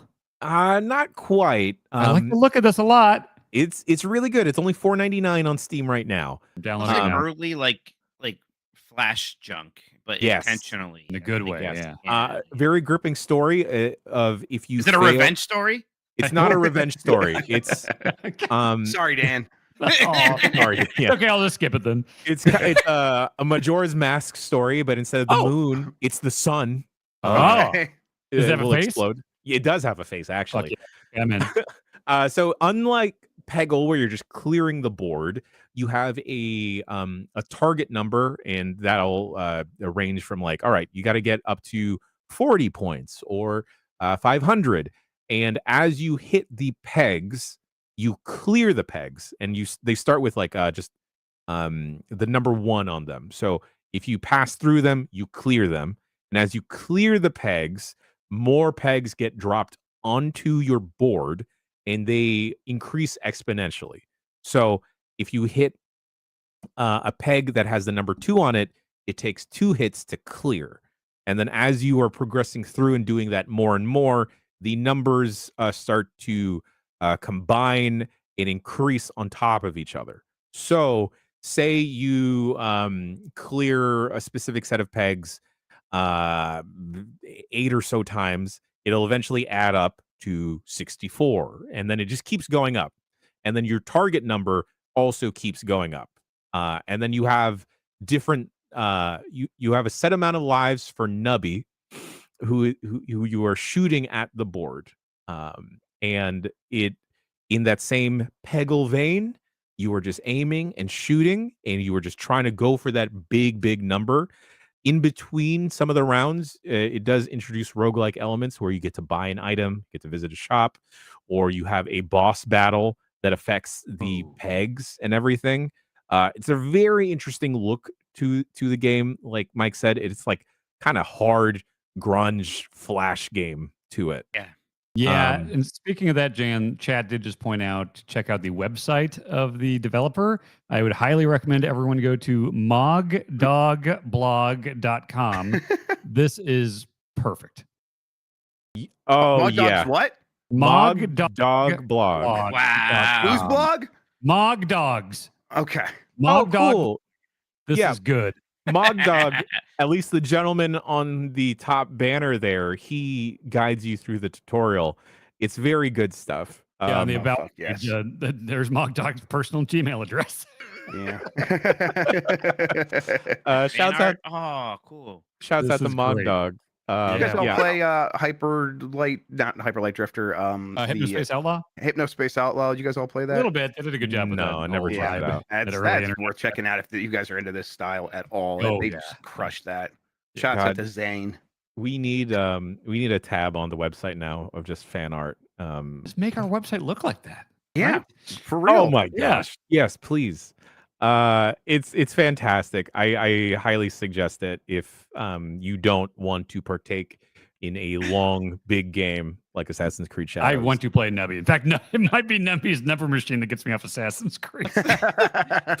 There's this art gallery page. There's just this one piece of art that's titled PNG, and it seems to just be nonsense. Like it's Oh, it looks nice. That's like a good album art. PNG.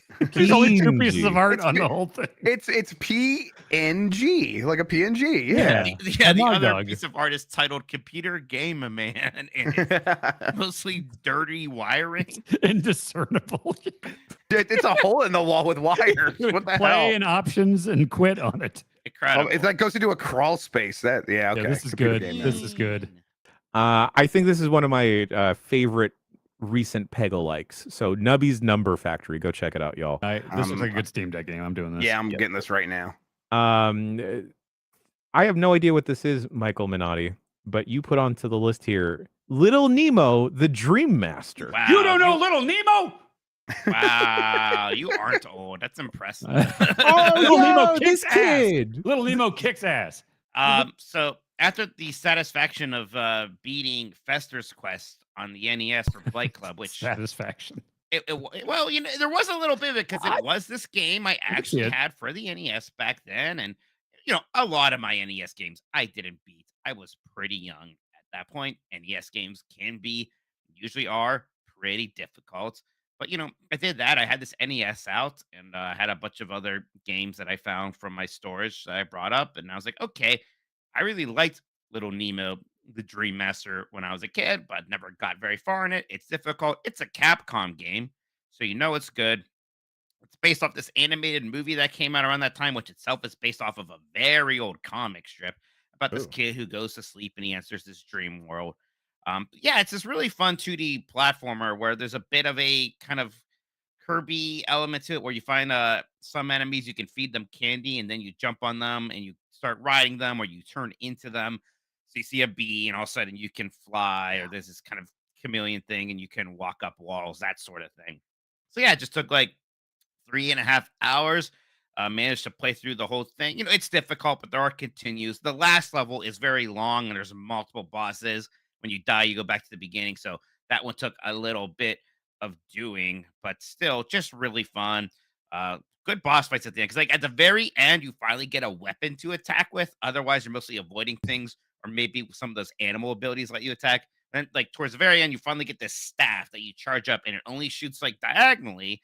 But the bosses are kind of set up for that, so there's just really, really good encounters.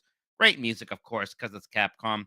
Yeah, just felt good beating another one of those childhood NES games I never got to go all the way through. I feel like for me, it was always a Rent and Game Genie game. Yeah. Like I really loved it. I love the world, love riding the little feeding candy to the dinosaurs or whatever, but way too hard.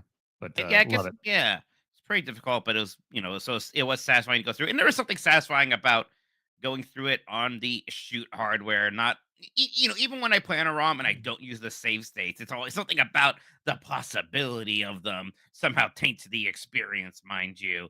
Something like that. No, look, you got your Atari. Speaking of shoot hardware. Yep, Yeah, thanks, yeah. Grub. Here's ET. Yep, no problem. Thanks to Atari for sending out the 2600 plus. I hope that was one of the ones that had to be dug out of the landfill. Sure. Pretty good condition. Thanks for that. Grub. Damn it. Can you dirty it Yeah. up a bit? You go bury it in my backyard until tomorrow. Yeah. Oh god, but yeah, it was a lot of fun. There's a couple other childhood NES games I maybe want to play through. Yo Noid is at the top. Yeah. Of the list. Oh, I love Yo Noid. Never finished it. For kids who don't know, Capcom had a completely different side scroller that when they brought to the US, they rethemed it to the mascot of Domino's. Because of course you do. It was a better time. It was a better time. Yeah, we had everything. Yeah. Yeah, so yeah. It's this game you play as the Noid. He's got a yo-yo, of course, which is making me think of the Mount Rushmore of characters who attack with yo-yos. Because that's the one lady from Rygar. Guys, God bless the ring. Star Yes. Tropics. Star Tropics and Earthbound for Right. sure. That Penny's Big Breakaway came out recently. Yeah. Mhm. Yeah. Yo-yo, big yo-yo. There's a new one that just got announced, a 2D game that had a yo-yo in it. I can't remember what it was though. Yo-yos, fun to attack things with yo-yos. Apparently, Very true. I got decent with a yo-yo at one point in my life. I need to get a yo-yo. It appeared in like 1998 where they were kind of big again. Yeah, the X-Brain, right? The Yeah, X-Brain's a big yeah. thing. I could walk the Yo. dog. I could do the Eiffel Tower gimmick and all that. Yep. Yeah. Yeah, I got Yo. okay, and then I don't have any of that knowledge anymore. Go ahead. I traveled in some hot yo-yo circles for a minute. Oh yeah. It came back in such a way where like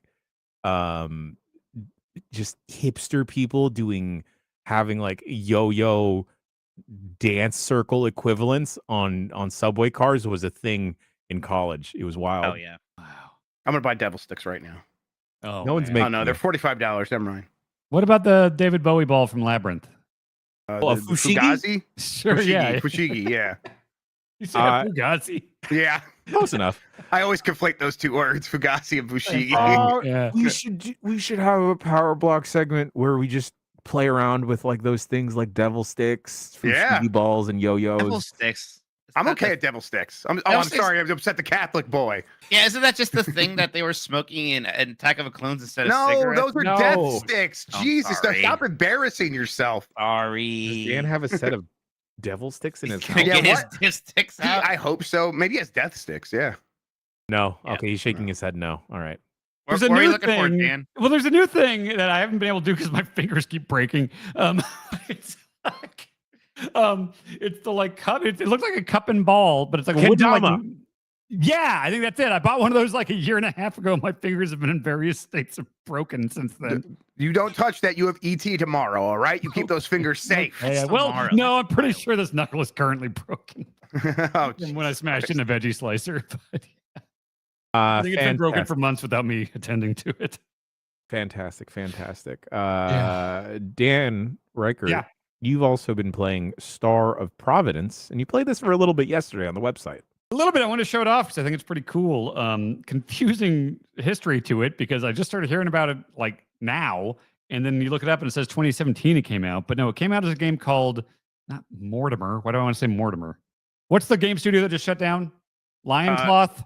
A lot of those. yeah. There's a few of those. Monolith. Monolith. Yeah. Yes, it used to be called Monolith, and then like Donkey's Big Mode Publishing thing picked it up and is like bringing it to Switch, and like there's updates and stuff. So I think he basically revived it, and the name has changed because of like legal Monolith stuff or whatever. But anyway, it's a roguelite twin stick shooter where each level of the like roguelite that you're going through is kind of like a Zelda dungeon, where it's like you're kind of going around. You have to destroy these enemies that'll unlock the boss door. Go into the boss door. You're getting a lot of weapons with different alterations and stuff that are called keywords, and it's pretty simple just looking at it, but every room you go into is like a really fun little combat encounter. It's all just really good meaty shots and everything.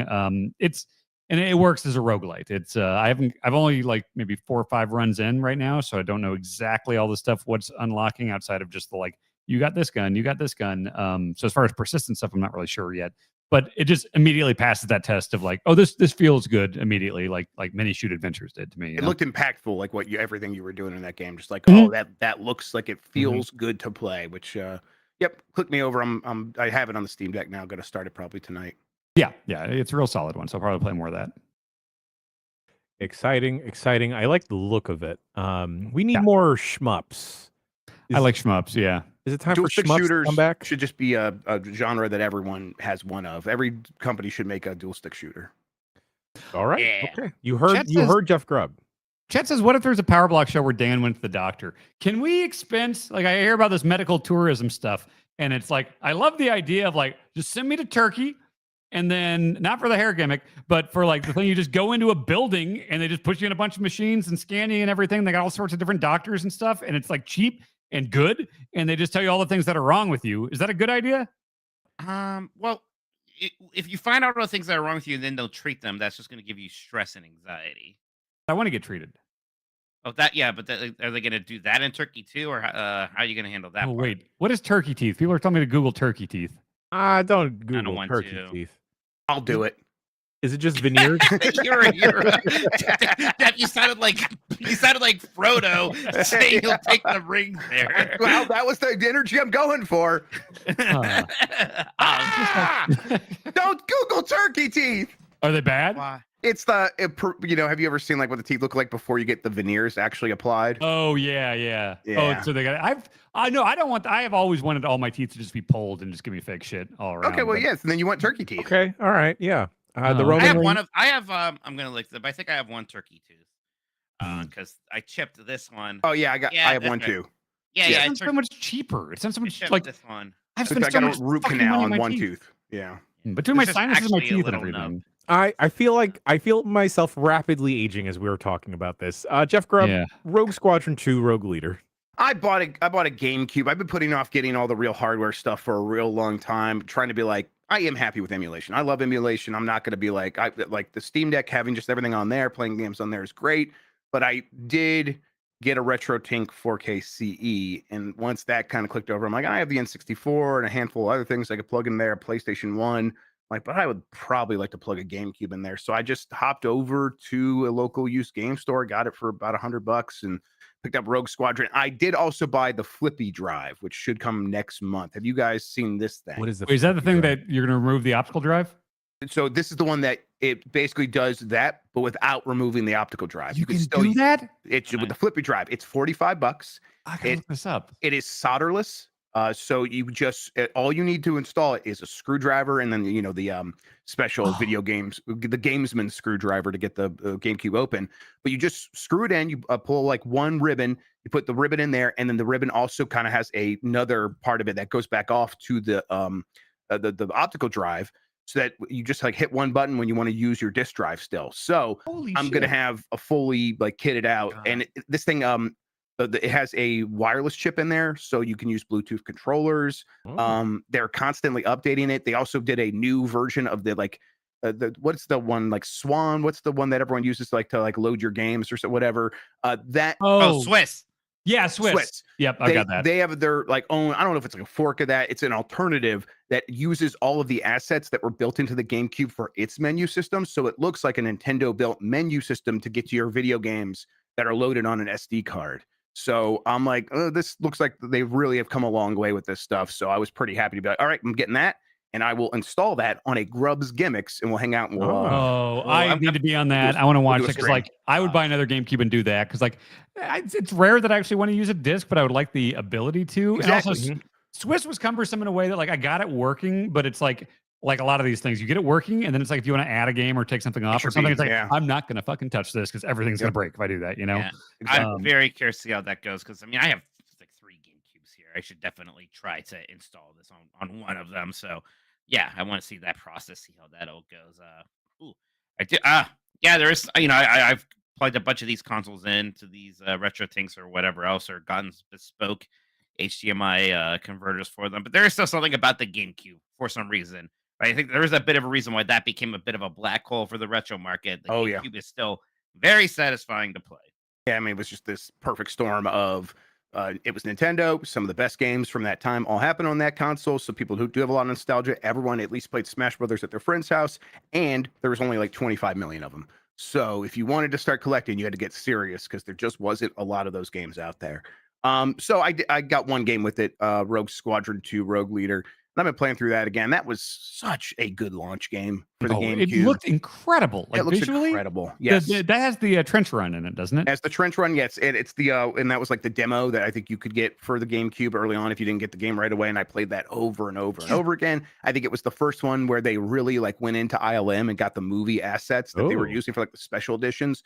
So they just had the X-wing model from the movie and they just ported it into the game. Obviously had to simplify it a lot, but they just had the data to work from. So it just looks astounding to this day. Yeah. A 26-year-old game or whatever it is, 25-year-old game.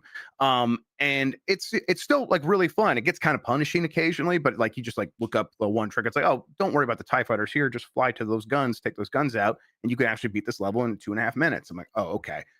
So I've been doing that and having a good time. I really like all these Factor 5 games and really happy to kind of be playing this one again on Shoot Hardware because this is one of those games doesn't actually still run great on Dolphin. You can get it running okay, but all Factor 5 games, they were like wizards. They always had their own technology. Like Indiana Jones and the Infernal Machine on N64 is another one that isn't great on emulator, things like that. So yeah, I'm glad to have Shoot Hardware again, and especially when the Retro Tink gets here, I'm going to be popping this thing in 4K on the TV, and I cannot wait for that. Yeah, this weekend I played Twisted Metal Black to completion on Shoot Hardware, and it's like that still looks really good. That's 60 frames a second, feels great. Like that game it's similarly punishing, but has held up great. So yeah, old games, huh? Yeah, I like them quite a bit. Yeah, they're good. Yeah. Oh gosh, I may or may not have been looking at Facebook Marketplace postings for CRT this whole time. And let me tell you, maybe it's because of the Bay Area and thrifting culture here, but it is obscenely expensive to get a CRT. Jan, if you want to drive out to Minnesota, I've got the 19-inch Trinitron here, and I don't quite know what to do with it yet. So. And don't search for CRT, search for old TV. Yeah, because if somebody says CRT, they know what they're selling. Yeah, Smart. Yeah. I've had mostly bad experiences with Facebook Marketplace, I have to say. I've used it so much.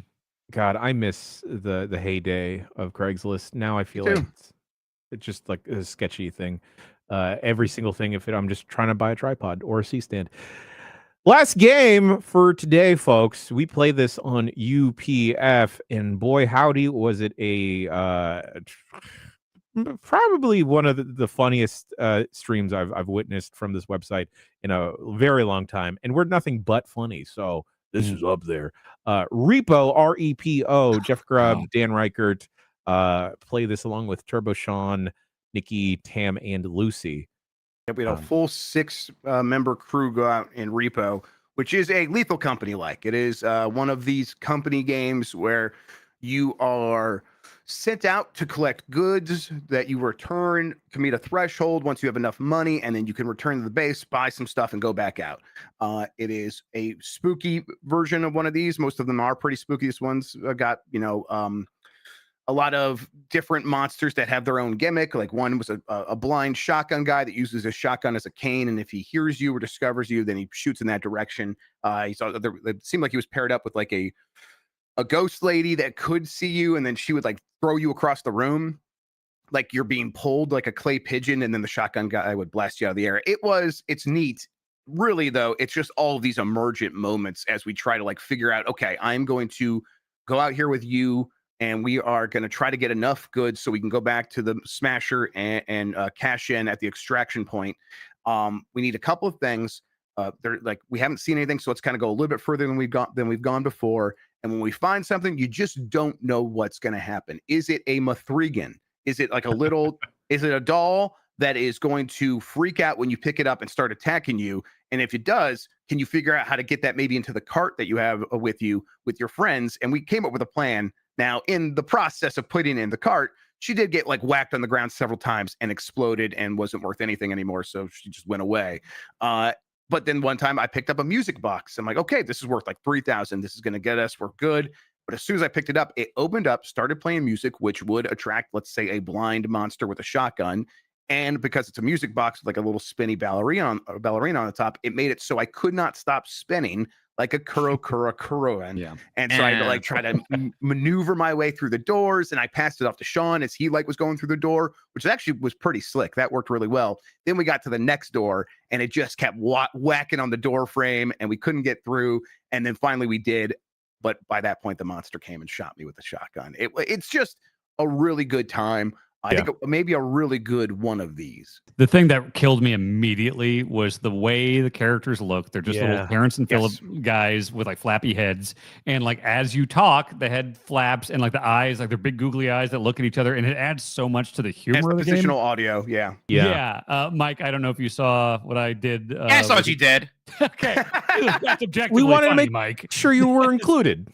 Yeah, thanks. Tam telling us all to be quiet, and I hit him with I jacked off in a rainforest cafe. and it made my little guy's flappy head go with that. Oh my god, it's so fucking funny. Tam's reactions to it was my favorite part.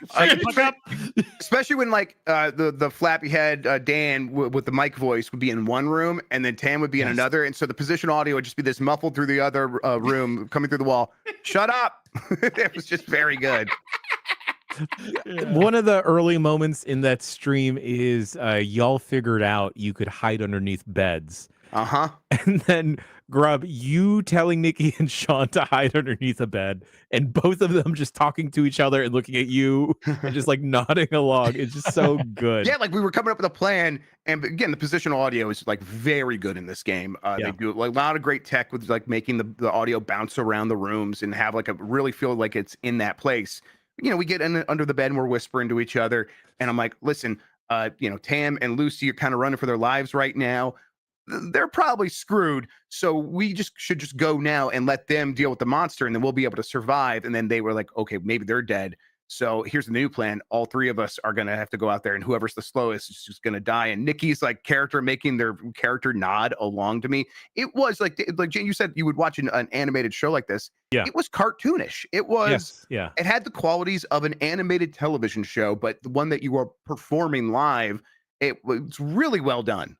There was another moment where Nikki popped into a cauldron, and then the cauldron exploded, shooting Nikki off into the sky. And then Grub, you just found them like laying in a corner, just like smiling, giggling. Yes, it's just really good. And the giggle like would also mix the head flaps, so it's like like that, and like Dan did it as well. And I'm like, every time they would explode into the sky, and I'd look around for them, and then I'd hear them off to like the right, laughing. I look over, and at one point Dan was basically alone in the room just laughing to himself, and you just see this little character like on their side just going and it's just a very funny gag. I know that this style of game has become very popular, especially with streamers, but I need a Muppet version of this. Yeah, that's a good call. That would be fantastic. Yeah, just like seeing Kermit's head flapping or like Ms. Piggy. One of these games does have to sort of get on that Fortnite treadmill of a lot of partnerships, because these little robot guys are perfect, I think, in terms of going for a certain style of it's always funny no matter what they're doing, because they just look funny, and then their heads flapping and all that works. You start putting hats and skins on that, and I think you can maintain a lot of that while also having a bunch of Muppet skins on there would be fantastic. Yeah. All right. The fucking Looney Tunes guy. There was the big fuzzy red monster. Is that a Marvin the Martian thing? It's in a lot of those. Yeah. I think he's good, like stomping around. Alien. Okay, yeah, he'd be good stomping around, hiding under the bed from him. Yeah. Or just Sweetums. Bring Sweetums in there from the Muppets. Yeah. You gotta see that movie. Monstars. Gonna leave theaters immediately.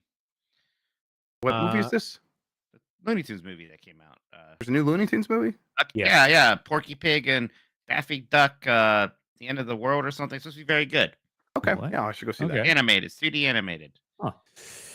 All right, folks, we're going to take another quick break, and we'll be back with the emails right after this.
Emails.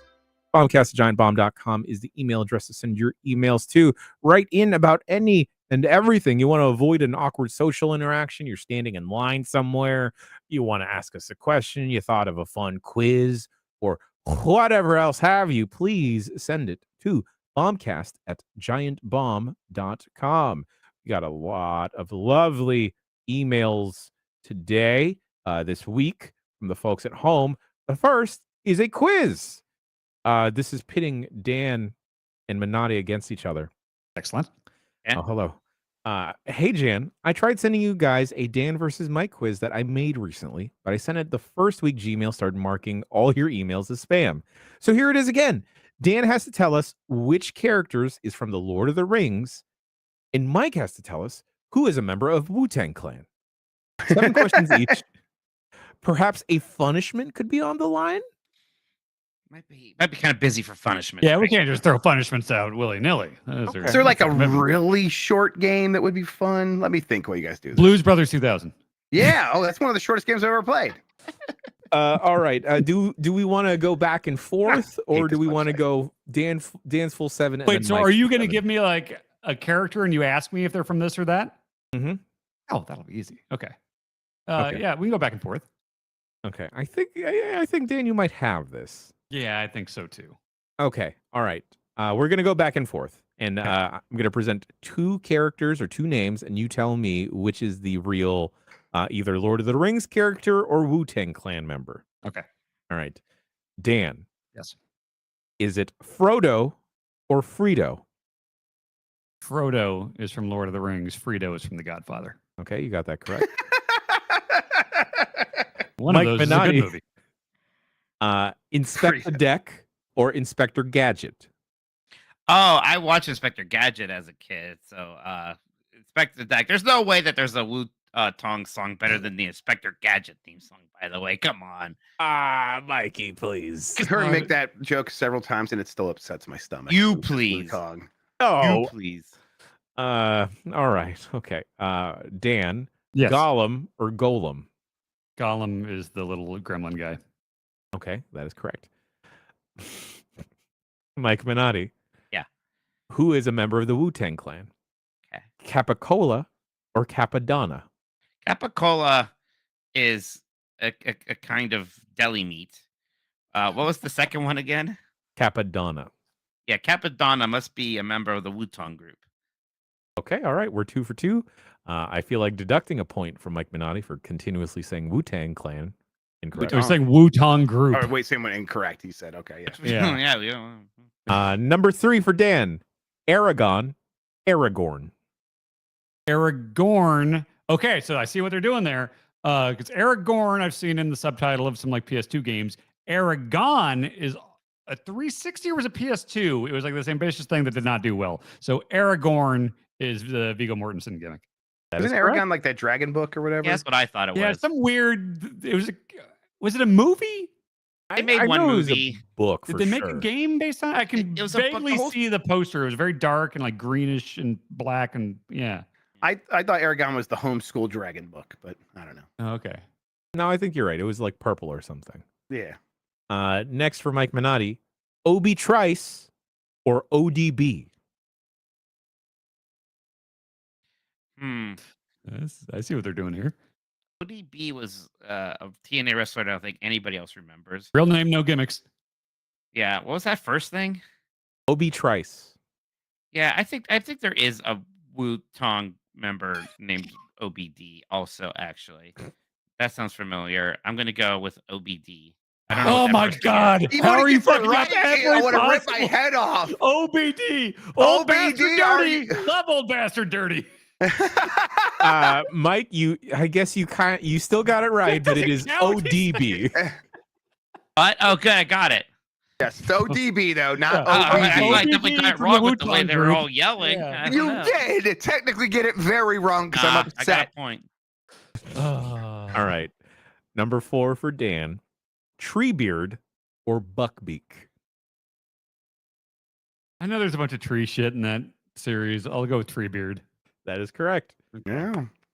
Mike Minotti. This one's a toughie. Who is a member of the Wu-Tang Clan? Redman or Method Man? That's a good one. like this. I've heard of somebody called Method Man before. I've never heard of a Red Man. No. I believe the answer's got to be Method Man. You were correct.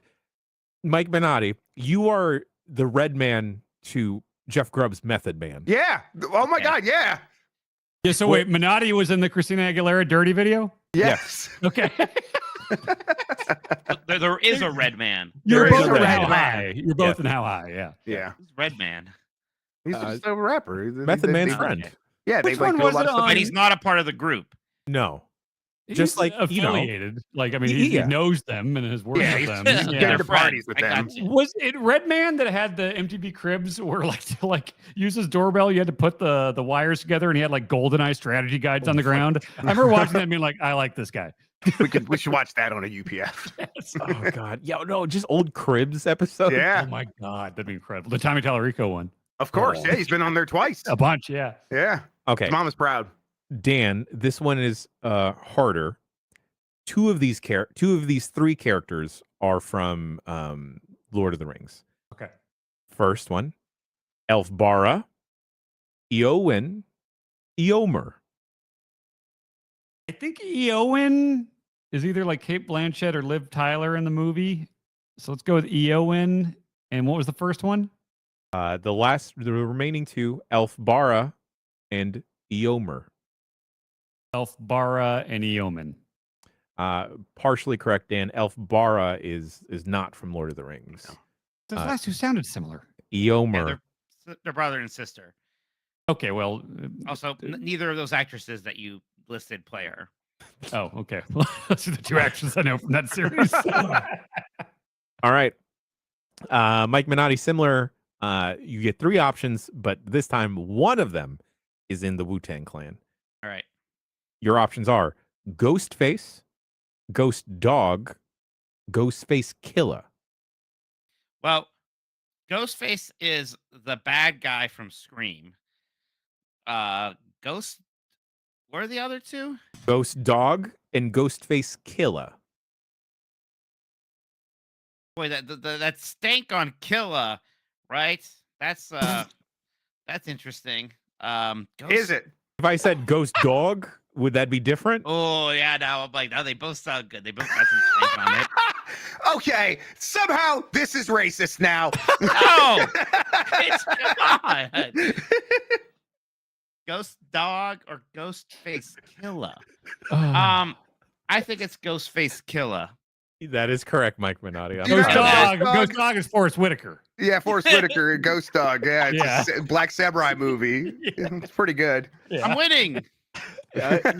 You technically are winning. You said OBD from the Wotong group. You're definitely not winning anything. I'm winning for sure. I haven't said a wrong answer yet. I have not picked a wrong answer yet. Okay, I think fine. I'd hazard that OBD was a wrong answer. But It was technically.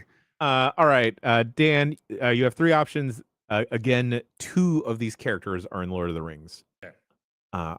Your options are Samwell Tarly, Samwise Gamgee, Fatty Bulger. okay, I think there's a trick thing going on here because Samuel Charlie and Samuel Ganji, one of them I think is Samwise Gamgee. Sorry, Samwise Ganji. One of those I think is the fat kid from Game of Thrones. And the other one's the idiot that was on Lost. Right? I can't help you. Say the three again. Samwell Tarly, I think Samwise Gamgee, okay. and Fatty Bulger. Samwise Ganji is the annoying guy from Lost, and Fatty Bulger. That is correct. Incorrect about the annoying guy from Lost. No, it's Rudy. Oh, well, isn't the annoying guy from Lost one of the hobbits? Yeah, but not. Yeah, not but there's Samwise more Gamgee. than one Hobbit. Okay, they all suck, but they're all interchangeable. But anyway, I kind of yeah. like Bilbo. I thought Fatty Bulger was a gangster. I did not know he was a Yeah. Hobbit. What if I said? What Yeah. if I said Ghost Dog, Ghostface Killer, Fatty Bulger? Oh, okay. Well, then Oh, clearly. yeah. Man, Lord of the Rings would be so much better if it was just about some dude with muscles who had to kill somebody. A 'cause they killed revenge his wife, story, huh? maybe? No, it'd Yeah. be better if Lord of the Rings was just the Wu-Tang Clan doing everything the hobbits do. Because then it'd be Okay, people I think that's are true. cool and I want to get behind. Man, they should Uh, make that game. Number Mike. 6 for Mike Minotti. 2 of these are members of the Wu-Tang Clan. 1 is not. 3 options. You have RZA, SZA, and GZA or Jizza. No, he's in this. Jizza? No, was named Jizza. Jizza? It's the other two, not Jizza. Mike Minotti, incorrect. The Jizza. SZA's like a lady singer, right? Yes. SZA is a modern Yes. lady singer, yes. The Yeah. RZA we're and the tied Jizza again. are both. And the RZA is a film director, Mike. Yeah, Riz Yeah. is like, Yes. yeah. RZA Yeah. worked on the soundtrack to one of your favorite movies, Mike. Which one's that? Kill Bill. Ugh. What do you have against Kill Bill? It's, A woman gets killed in it. I mean, multiple people. It's nothing. It's I don't know. It's Barely a movie to me. I don't know. All right. It's nonsense. Yeah, no, Last the Jizza's a shoot, brother. Yeah, Jizz is a shoot. So I think both of you are kind of tied right now, actually. Yeah.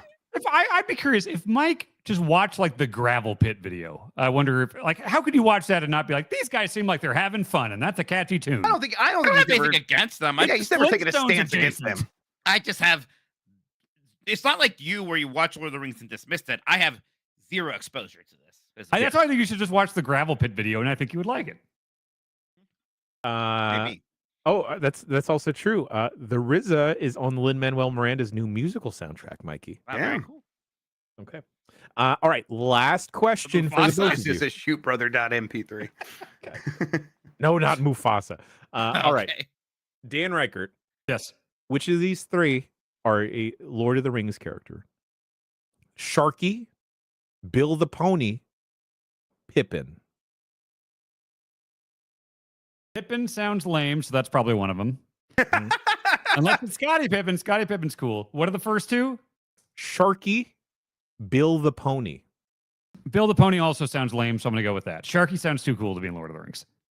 Trick question, Dan. All 3 of them are Lord of the Rings characters. Oh, really? Yeah. Okay. All right. Wait, does All he right. get a point? What the heck? You couldn't mess that up. He got like 2.5 or 2 points. Scotty, Like, I wait, think you Scottie should- Pippen's that? What's Scottie Pippen up to now? I just know him from like NBA Jam. I think isn't Pippin the annoying hobbit from Lost? No, he's my favorite character. No. Pippin's That's the other Mary. Mary. No, Pippin's great. We love Pippin. one. Okay. Mike, I think you should take this up with the commissioner. You have been screwed here for sure. I'm sorry, bud. What is this? Yeah. All right. This is There's no a wrong serious game. Mike, your last question. Which of these are in who of these people are in the Wu-Tang Clan? It better be all of them, is what I'm gonna. Let's see. He's shoot hot. Too Short, Riff Raff, Mr. FAB. Riff Raff, Street Rat. Oh my god. I don't buy that. If only they look closer. Yep, would it's not they Riff Raff. See a poor boy. No, sir. Mike, which of these 3? Oh, Say those again. Riff Raff and who else? Too Short and Mr. FAB. Rap Mr. game Jafar. Okay. Sorry. The S is a dollar sign though, with Too Short. So Yes. Dance was all of them. I bet mine is none of them. That is correct, Mike Minotti. Yeah. All right. Jerry, who wrote this quiz, also adds, in the event of a tie, please ask Dan what is the name of the land of the hobbits, the land hobbits live in. The Shire. That is correct. And ask Mitch what CREAM stands for. CREAM. Yeah. This was so much easier. No, this is an anthem. CREAM.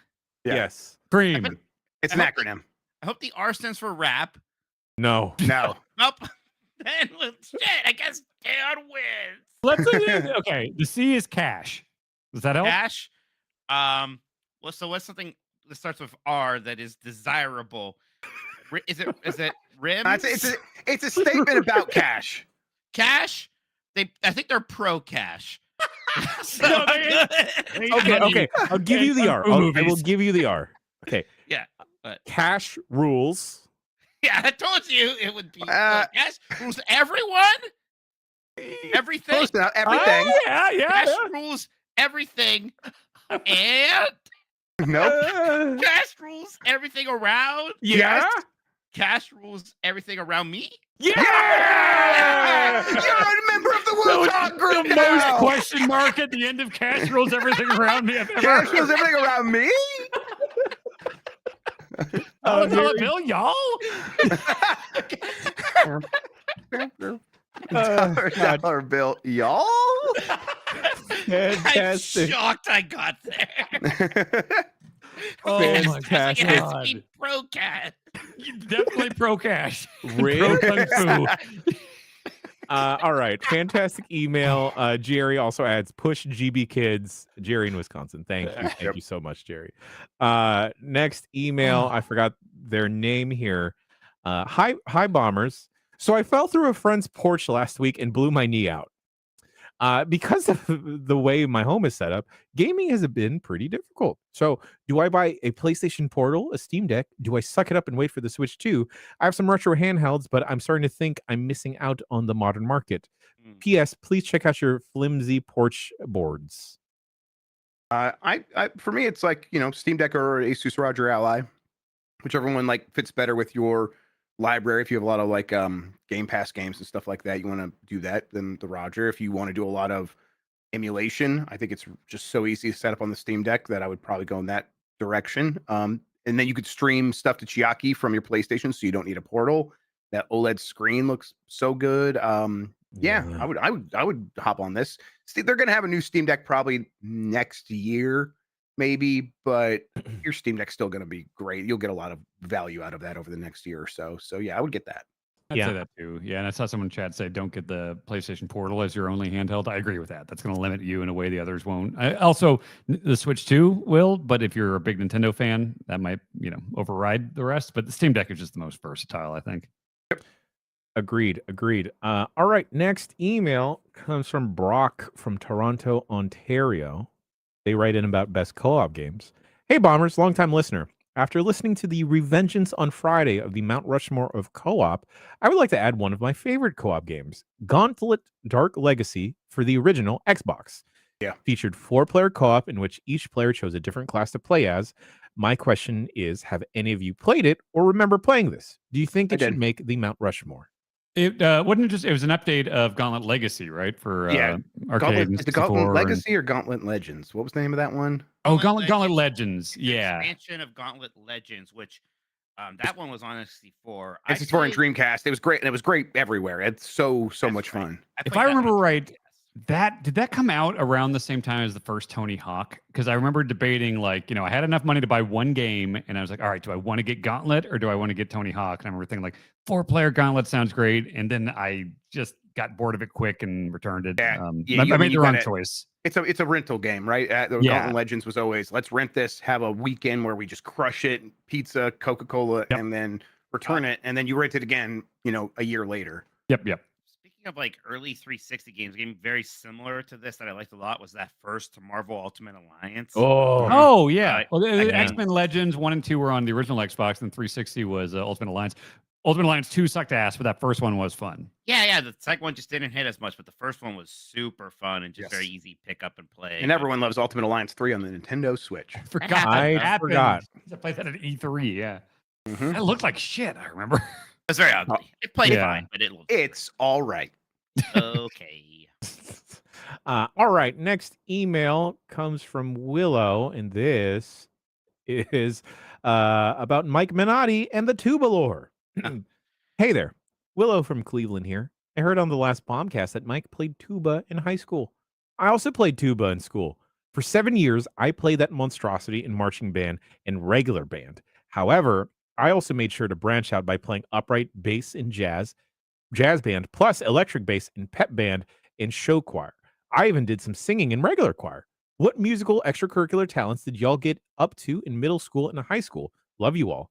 P.S. I really tried to get my band director to let me play the Moog synthesizer in pep band. He refused vehemently. Alto saxophone. I've talked about it before. Samba de Amigo. That's it for me. My brother who also did tuba and my one friend who did tuba, they also did the whole, hey, I was going to do jazz band and play bass in that, because it kind of transferred in certain ways. I was never good with the guitar like instruments. Never could really get a handle on any of that stuff. So our marching band program was very big where I was at that time. Like we had like the school was maybe 600 kids, but the marching band was somehow 300. So it was just Ooh. this massive percentage of people were in the marching band. It was this big deal. It was a cultural thing there. So that alone took up a lot of time doing all the marching and the concert stuff and whatnot. I like I mentioned earlier on this podcast, I picked up a ukulele because of Explosion Man. I also learned to play the banjo, and I would still be playing the banjo if my friend did not sit on the banjo and break the neck of it. Mm, He never offered to pay me back for it or replace the banjo. So what the hell? that's what I'm saying. All right. Let's go with 3 more emails. Happy GDC week to those that celebrate. Thank you for visiting my city. This email is about GDC. Comes from Sean from Philly. Hello, bombers. I'm going to my first GDC this week and was wondering if you have any advice for a first timer. I can only make the career day on Friday, and as crazy as it may sound, I truly do want to work in this industry. Parentheses, even with everything the past few years have been. Any general advice? Is it weird to be networking there? Should I just go with the flow, have fun, visit booths that interest me? I got a few speaker sessions scheduled and speed networking, but was also hoping for any perspective you guys can give. Thanks, and hope you all have a great week. Sean from Philly. P.S. Go Birds. It's the most networking of these conferences. Yeah, don't feel bad about networking there at all. That's kind of the whole point. Yeah, and like I think the way you make that happen is people do have booths, and so go talk to them and give them some of your time, and then once they it's okay to be transactional at a thing like GDC. Everyone's paying to be there. They know what the score is. So if you go there and listen to their pitch for their thing, be like, that's really cool. I think that's really fascinating. I have some questions. Here's my angle of trying to get into this industry. Do you have any recommendations for me? And they'll want to talk about their experience because they know why you're there and they want to help. That's the whole point. So don't be shy about that stuff. Try to look for some mixers. If there's people you only recognize from, being online or from podcasts or from Twitter or from videos, go say hi. Tell them you like their stuff and see if they're willing to give you some of their time. Maybe they are, maybe they aren't. But everyone knows the whole point of being there. So it's okay to try to network.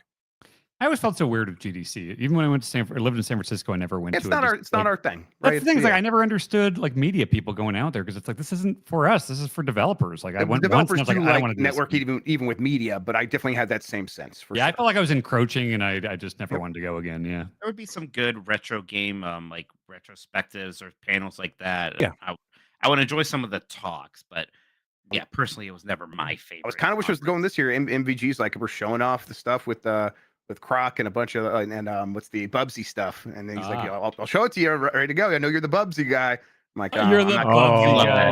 You're gonna be like that with all the Grateful Dead around. You're gonna be like that for Bubsy. It seems like that, yeah. And now I'm like, Bubsy on tour. Love to see MVG, but I just passed it off to Tam, and hopefully Tam gets to see it. Yeah, like Grubb said, if you recognize anyone walking around, perhaps you listen to a podcast of sorts that they do, go. If they don't look like they're rushing to a meeting, yes, maybe stop them, chat, whatever. If they do look like they are sweating bullets trying to speed walk to a meeting, maybe just wave hi or whatever, and that should be fine. Also, as SF local here, do not hang around the Moscone Center if you want cool SF stuff, because it's not cool SF stuff over there. It's real tourist trappy. Hop on BART or hop in a Waymo, the cars that drive themselves.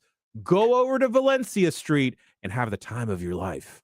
I say just stay in that park outside the Moscone Center and wait for Jonathan Blow to start doing Tai Chi.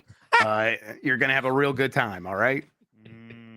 We have a last minute email here. Okay. All right.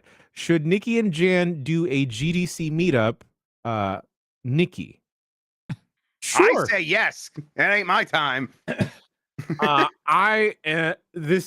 God, with the power block, I don't have time for anything. But yeah, we could put that together. That'd be fun. Yeah. Maybe we'll just have a get together outside of my apartment. There you go. Yeah. The taco truck. Oh God, yeah. Yeah, that'd be great. All right, last two emails here. Nikki is now saying no. I don't know. We can't, maybe no, we can't do it at your house. Oh, okay, fine. I'll just drop some GPS coordinates and throw it into your Google Maps, folks. That's a good idea. Also avoid the marina. The marina is fucking trash. All right, it's just nothing but the worst people go there. Go to Valencia. Go to the dog patch. Say hi to Barber Jan for me. It'll be great. Go to the Walt Disney Family Museum in the Presidio. Yes. Avoid the marina, but go there to the Presidio. Yeah. All right. Last two emails of the show. This one comes from Travis in Fargo. What would you do for real if there was a snake in your boot? I would throw that boot so far away. I would retrieve the snake and put the boot on. Retrieve the snake. No, I'm with Mike. I would just throw it off a cliff. Retrieve the snake. I don't like snakes. Yeah, no thanks. It's crazy. You ever you're walking on a path or something and you just see a snake and there's a thing where your brain is just it's some primal thing. It's you just feel it shiver throughout your body and you just jolt away. I'll do that sometimes when I'm running. Literally, I'm that way with spiders. Yeah, so spiders are my primal brain is hey, these things killed one of your ancestors and your fear kept them alive. Enough of our ancestors die from this that we have been selected to be afraid of these things, and I am listening to those instincts. Exactly. Yes. I had a friend in Costa Rica who was oh, that's a colorful snake, and picked it up. It's oh no, those are the ones you're supposed to avoid. The more colorful means they're more dangerous because they don't need camouflage for some reason. I wonder what that reason could be. And so yeah, she got bit and got poisoned and had to go. And they're yeah, you're lucky you didn't leave the country because we only had the antidote here. Oh Jesus. I had a run in with a snake one time in the Mojave Desert. The snake lost. I won. I'll just leave it at that. Okay. My grandma used to cut their heads off with a shovel. Sure. Yeah. Go grandma. I saw grandma going in the backyard with a shovel. I knew there was gonna be a headless snake soon. Yes, snake whacking day. Yeah. What did it do with a snake head? No, just kill the snake. Yeah, but what did it do with the head? I'm making a necklace out of it. I don't know. You just toss it to the neighbor's yard. Eat it. Yeah. Yeah. All right. Last email of the show comes from Rebecca in the UK. Dear Bomb Petty and the Heartbreakers, I recently started following many of the crew on Letterboxd because I just can't get enough of y'all's opinions. And this got me thinking about what else the Letterboxd format could be turned to. If you could create your own version of logging other activities, what would it be?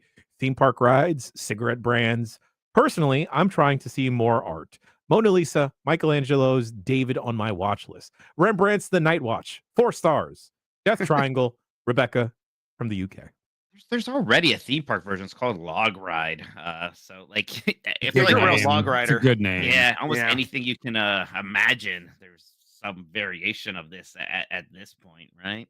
Yeah, I would do it for gas stations and gas station food. Ooh, that's good. Yeah. Or the Costanza app, where I would do it for public bathrooms. Yeah. I would rate every public bathroom I was in. Yeah.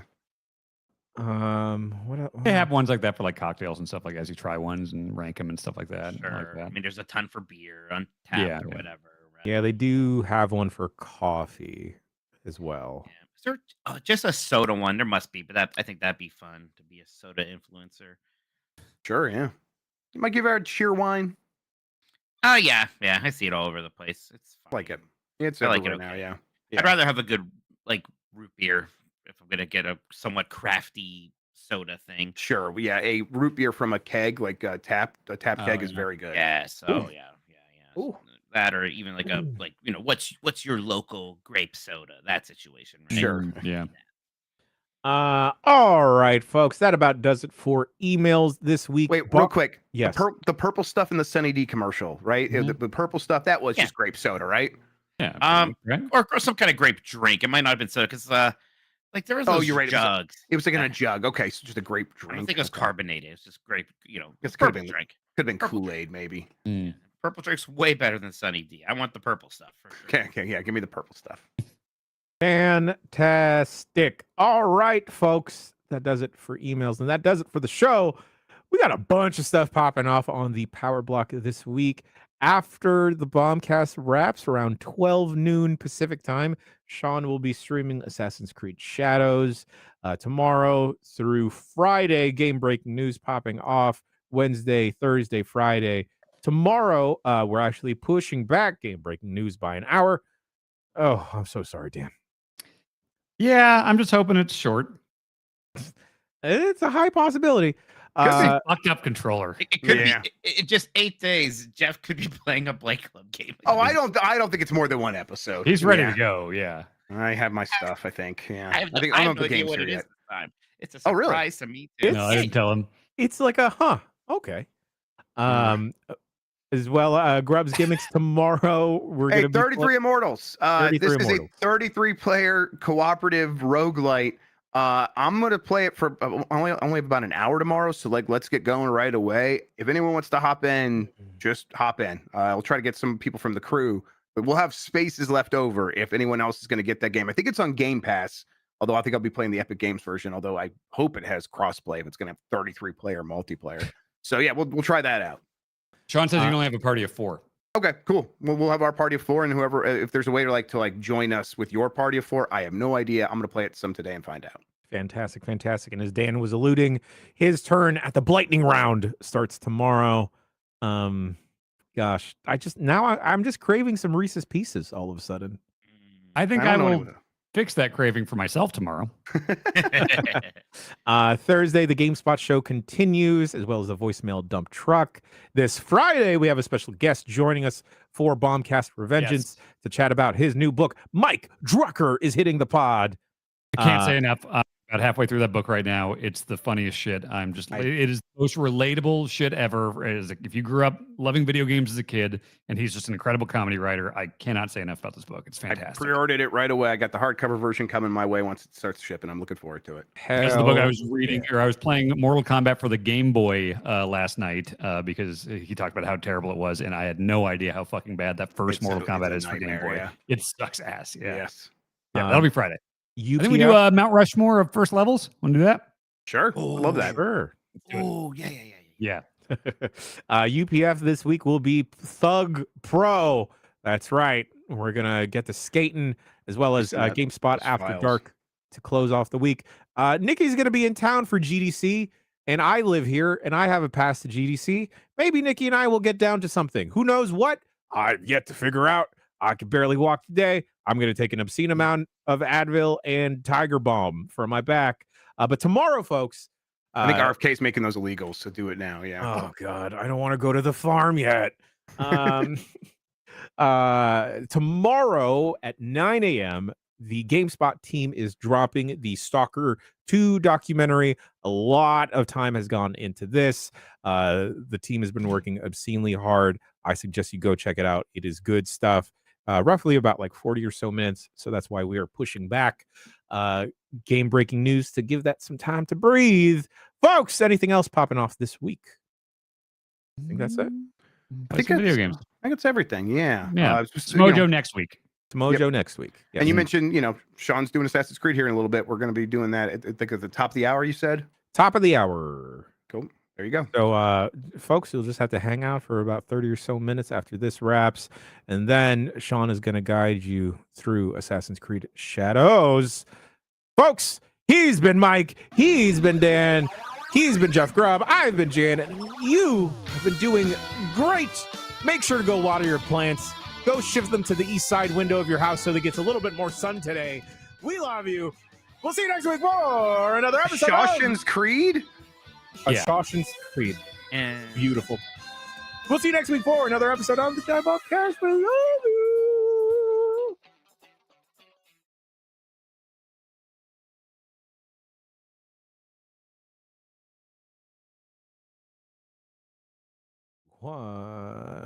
All right. Sean, I will give you the URL to stream to after this.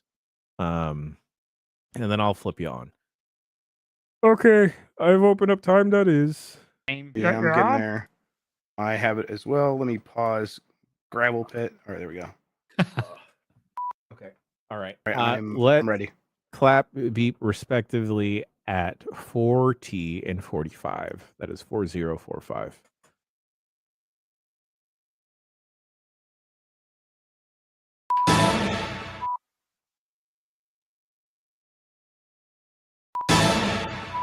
Beautiful. I'm gonna go stop this. Yep, let me stop that. Audio. Export to computer. Man, everything's computer.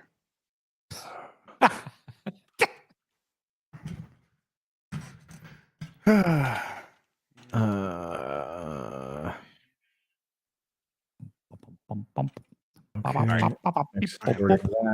make this keyboard. I played this really fun thing when I was landing in Orlando. It was this great flight, about to land. We're like a foot off the ground, and we start going back up. And it's like, Oh, man. right, yeah, and then like everybody's freaking out a bit. Yeah. Right, like it went fine, but it took them way too long to come over the PAA to say like, hey, yeah, it was a bit of an updraft, so just to be safe, we're gonna go around and try again. Like, yeah, that's great. Just tell me that immediately next. Yeah. Well, I guess they're just- they're busy, right? They're actually dealing with it. But I get it. You're right. I would feel the same way. I would get nervous about that. Yeah. What's up, Draft? Not much, man. What's up, Draft? With you? Thank you. All right. I made the podcast. Thank you. I made the podcast folder. Go and upload I'm uploading mine now. Folks at home, I'm gonna try and load up some stuff for you with the interstitials, so you have something to watch by the time Sean gets back up. Maybe I'm gonna put the office tour up 3 times. Yeah. All right, folks, we'll see you. Stay tuned here in about half an hour or so and some change. Sean will be back up playing Assassin's Creed Shadows. If we change plans, Sean may go up sooner, but we will see. All right. We love you. Goodbye.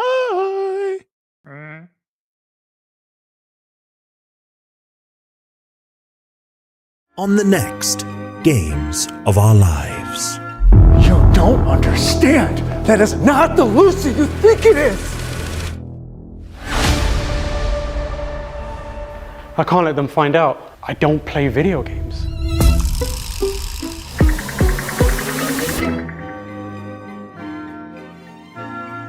You're watching The Power Block. You're watching The Power Block. You're watching The Power Block. Just missed him.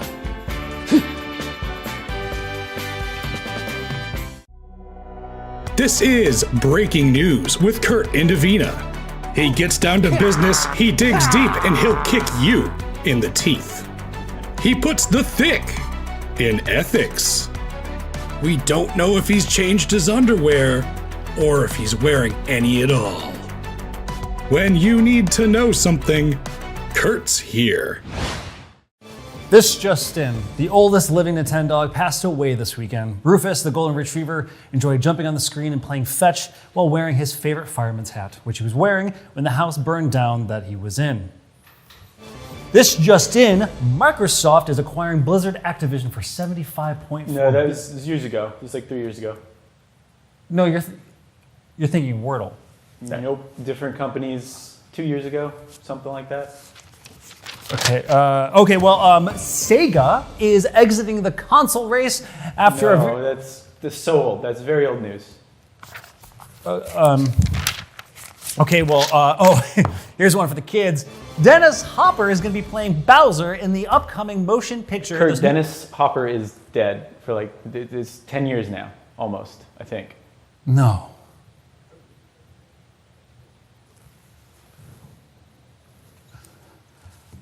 Okay, well, Bill Gates and The Rock are revealing the latest Microsoft console. He's spiraling. Just shut it down. Dennis Hopper, like the guy, like he's. Oh.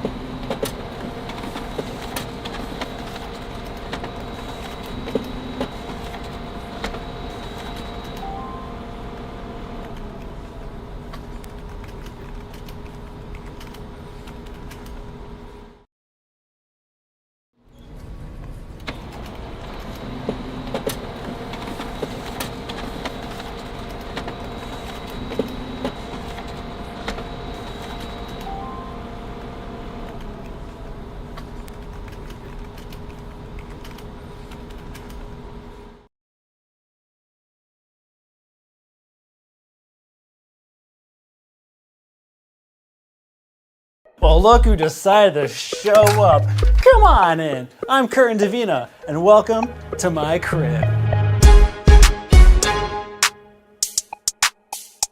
I mean, I don't live here. It's my office. Not my office, it's Phantom's office. I'm just showing you around. Let's get going. Look, it's Tamor Hussein playing our sweet, cool cabinet here in the kitchen because we're gamers. You think video games are cool? You think Tamor Hussein is cool? Have you seen these scones? You know who brought them? Perkins. Thanks, Perkins. The thing that everyone's always asking us is, hey, GameSpot, what's in your fridge? Well, now's your chance, because this is where all the secrets are hidden. This has been in here for a few weeks. Oh, isn't it Lucy James? Hi! Who are you talking to? Oh, this is my good friend Ichiban Kasuga. What were you guys talking about? Stocks. I'm a senior video producer at GameSpot, and I'm a creative producer at Giant Bomb. What's your favorite thing to do on a day-to-day basis? Play video games and talk about them with people who also love video games. Who's the coolest person who works here? The coolest temperature-wise, or by vibe? I have to say my good friend Kurt Indavina is the coolest employee at Fandom. Go interview. And say what? And just about the office in general, Fandom in general? Hello, what's your name? Ryan, Ryan, what do you do here? head of TA, What's TA? talent acquisition. Oh, how do you like the new office? It's awesome. Hello. Hello. What's your name? My name's Perkins. Hi, Perkins. Hi, my boss's boss's boss. How are you today? I'm doing fine. How are you doing? I am doing very well. The new office looks great. Doesn't it, though? What is your favorite part about it? My favorite part is the arcade machine in the office kitchen. Is this your way of saying that you would challenge anyone who comes into the office to a game of Street Fighter? Oh, anybody who comes in the office, I will challenge to a game of Street Fighter, and I will lose horribly. He brought in scones. Oh, they came from you! I did bring scones. That's one thing I'm good for is food. Let's talk to Tamor Hussein. Come on, Lucy James. I guess I'm doing this now. Hey, Tam. So did you just hear that our CEO Perkins Miller will challenge anyone who comes in to a game of Street Fighter? I've seen that guy play his chump. Chump change. I could be one-handed. This video's only supposed to be 2 minutes, so that's enough. Thank you. Hi. What's your name? My name's Greg. What do you do? I am the head of facilities at Fandom. What's your favorite facility? Gotta be San Francisco. It's our newest one. What are you looking at there? This is one of my favorite wikis, Elevatorpedia. Who are you? I'm Becky, the head of SEO here at Fandom and GameSpot and family. What's your favorite thing to be a fan of? Currently, I'm into K-dramas and K-pop, but it's also been Elden Ring, D&D, Baldur's Gate. Do you like Def Leppard? The band? They're okay. Okay. It's Richard Lee. Yo. Who are you? My name's Richard Lee. What do you do? I eat snacks at the office. Cool. What's your job? Eating snacks at the office. That's a cool job. Now let's go see where the magic happens. So the cool thing is, these are little meeting rooms, so you can go in here and have whatever conversations you need to have about work. You can pretend to work like I do. But my favorite room is this one, because it's not a meeting room, but it's actually our voiceover booth. And if you look, it's nice and cushioned, so when you're in here, no one can hear anything you're saying, and it's really private. So I can do whatever I want here. No one will hear a thing. Now this may look like a wall, but it's actually a door to a wonderful place where all of our dreams come true.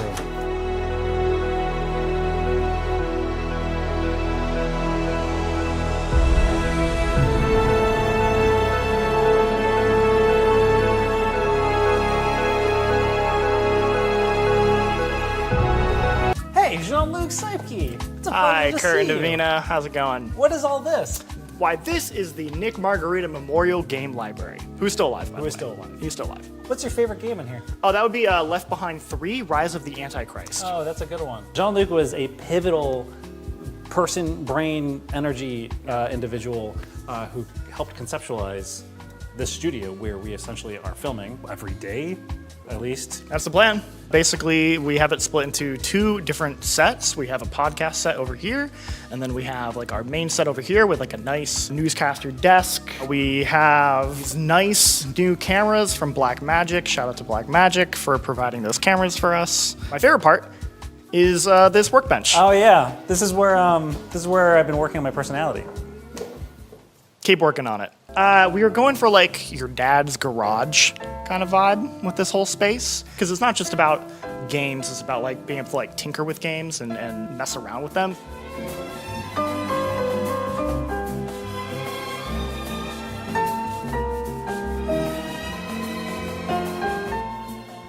Hey Tam, what are you playing? Basketball. The studio is fantastic, but my favorite part of the studio isn't actually this at all, but it's some stuff that's actually back here. It's gonna be real cool, I promise. Come on. Come on. It's too freaking dark back here. Gotcha. All right, no, this is too narrow, so we gotta go back the full way.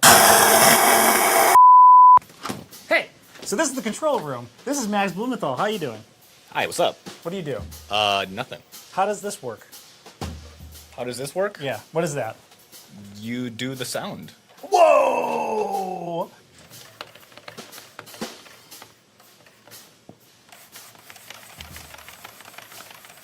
Jean-Luc Seipke was nice enough to teach me how to use this thing, so I'm going to show you my favorite thing to do in this room. I spent a really long time learning how to do this.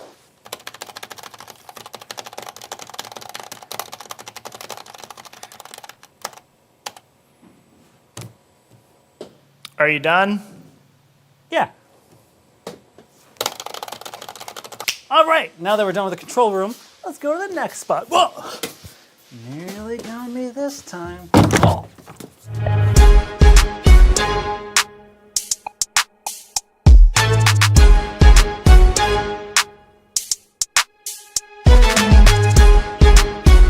And that concludes the office tour of Fandom's SF office. We got a lot of cool things here. We got a new studio. We got a lot of cool cats. Anyways, I've been your host, Kurt Indovina, and now it's time for you.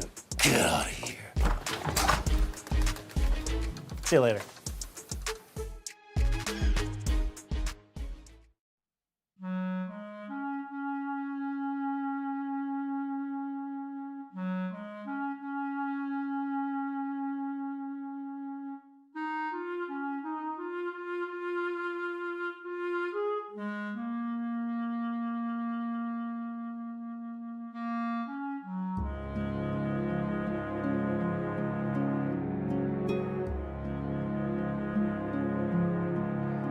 Isn't it rich? Are we a pair? Me here at last on the ground, you in midair. Send in the quans.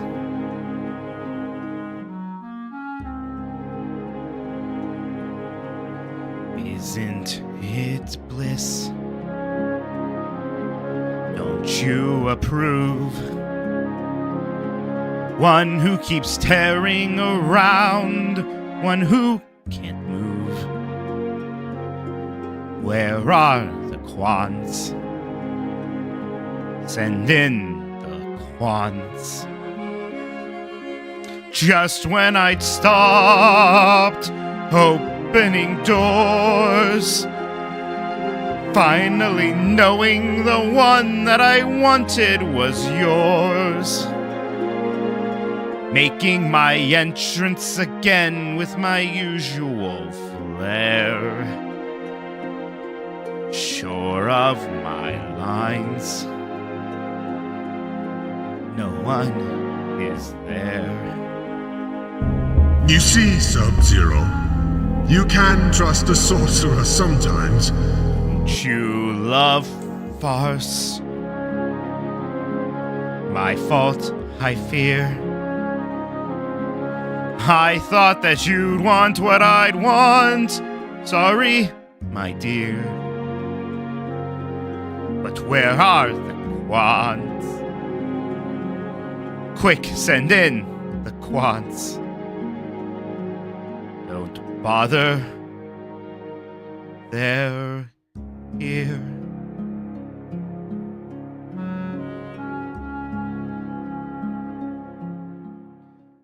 Hello, I'm Howard Scott Warshaw. I did Yar's Revenge, Raiders of the Lost Ark, and E.T. What did I do for video gaming? Yar's Revenge is one of the top games of all time. E.T. is the worst game of all time. Know your history. G4. It's TV for gamers.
Hey everybody, welcome to Japan. Doesn't that look pretty? I'm Sean, and I am going to be guiding you through a little Assassin's Creed Shadows today. Here we are, I'm on my main save file about 7 hours in. That's what the people wanted when I pulled them in the Giant Bomb chat.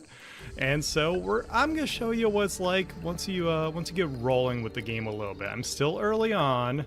My graphics card is not very good, so you can see some shimmering in the trees there, but it's holding up fine enough.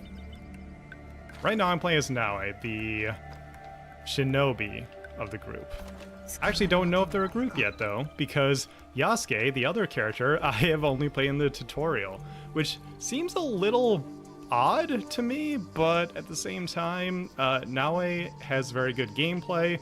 I'm not a huge fan of her story. It is a pretty standard revenge story. The only thing you need to know to be caught up till now is that some bad people murder her father. She's out for revenge to kill all of them. And so that's what we're doing right now. If I pull up the start menu, you can see over here on objectives that I've killed well, technically 3 because one's like part of the story, but 2 out of the people that I need to take out. And so I am on an next side quest, or main quest, because everything blends between side quest and main quest. It's an interesting setup that they have going on here.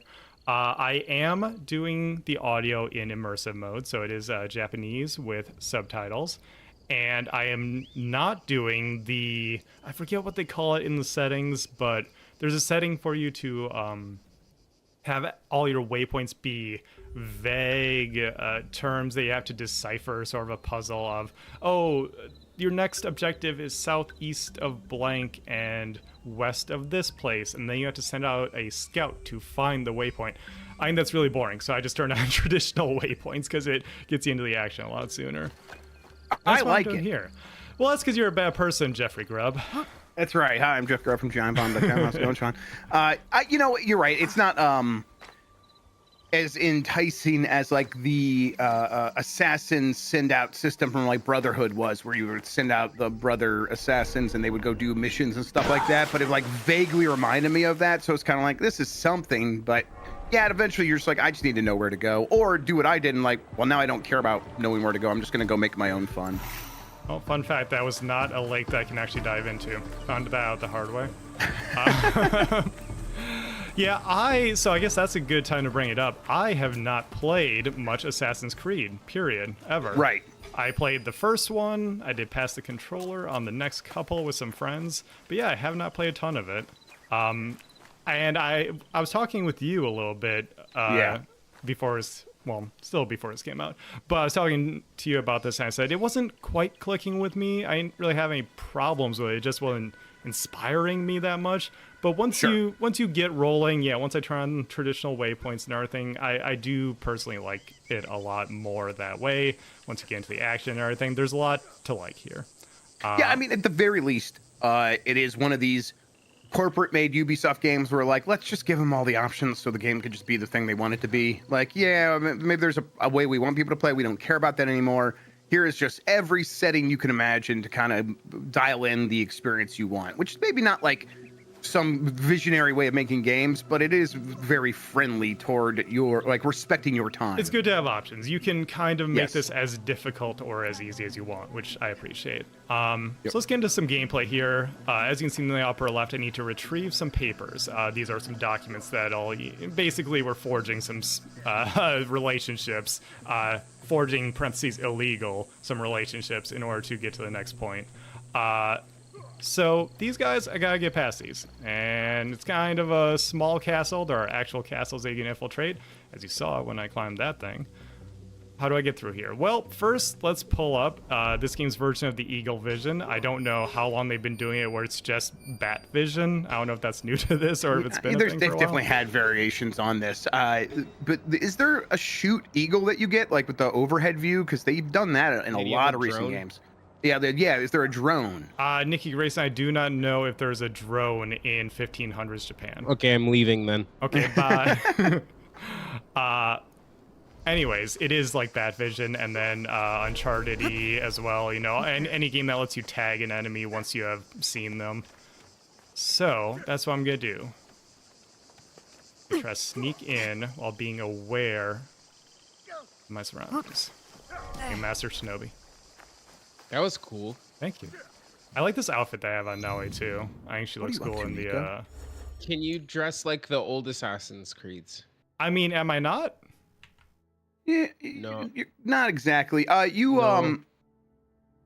bet that's a skin you get. I bet that's something you can unlock if you pre-order the game. I don't want it unless I can dress like Connor Assassin's Creed 3. Oh, you want her to be white? Yeah. No, that In one was robes. half white, half native. No, Yeah, not the that's right. person. The robes, Nikki. Come on. Oh. Come on. I'm sorry. You said Connor, and then all I could hear was white, because that's the whitest name. We all know that. Connor for real.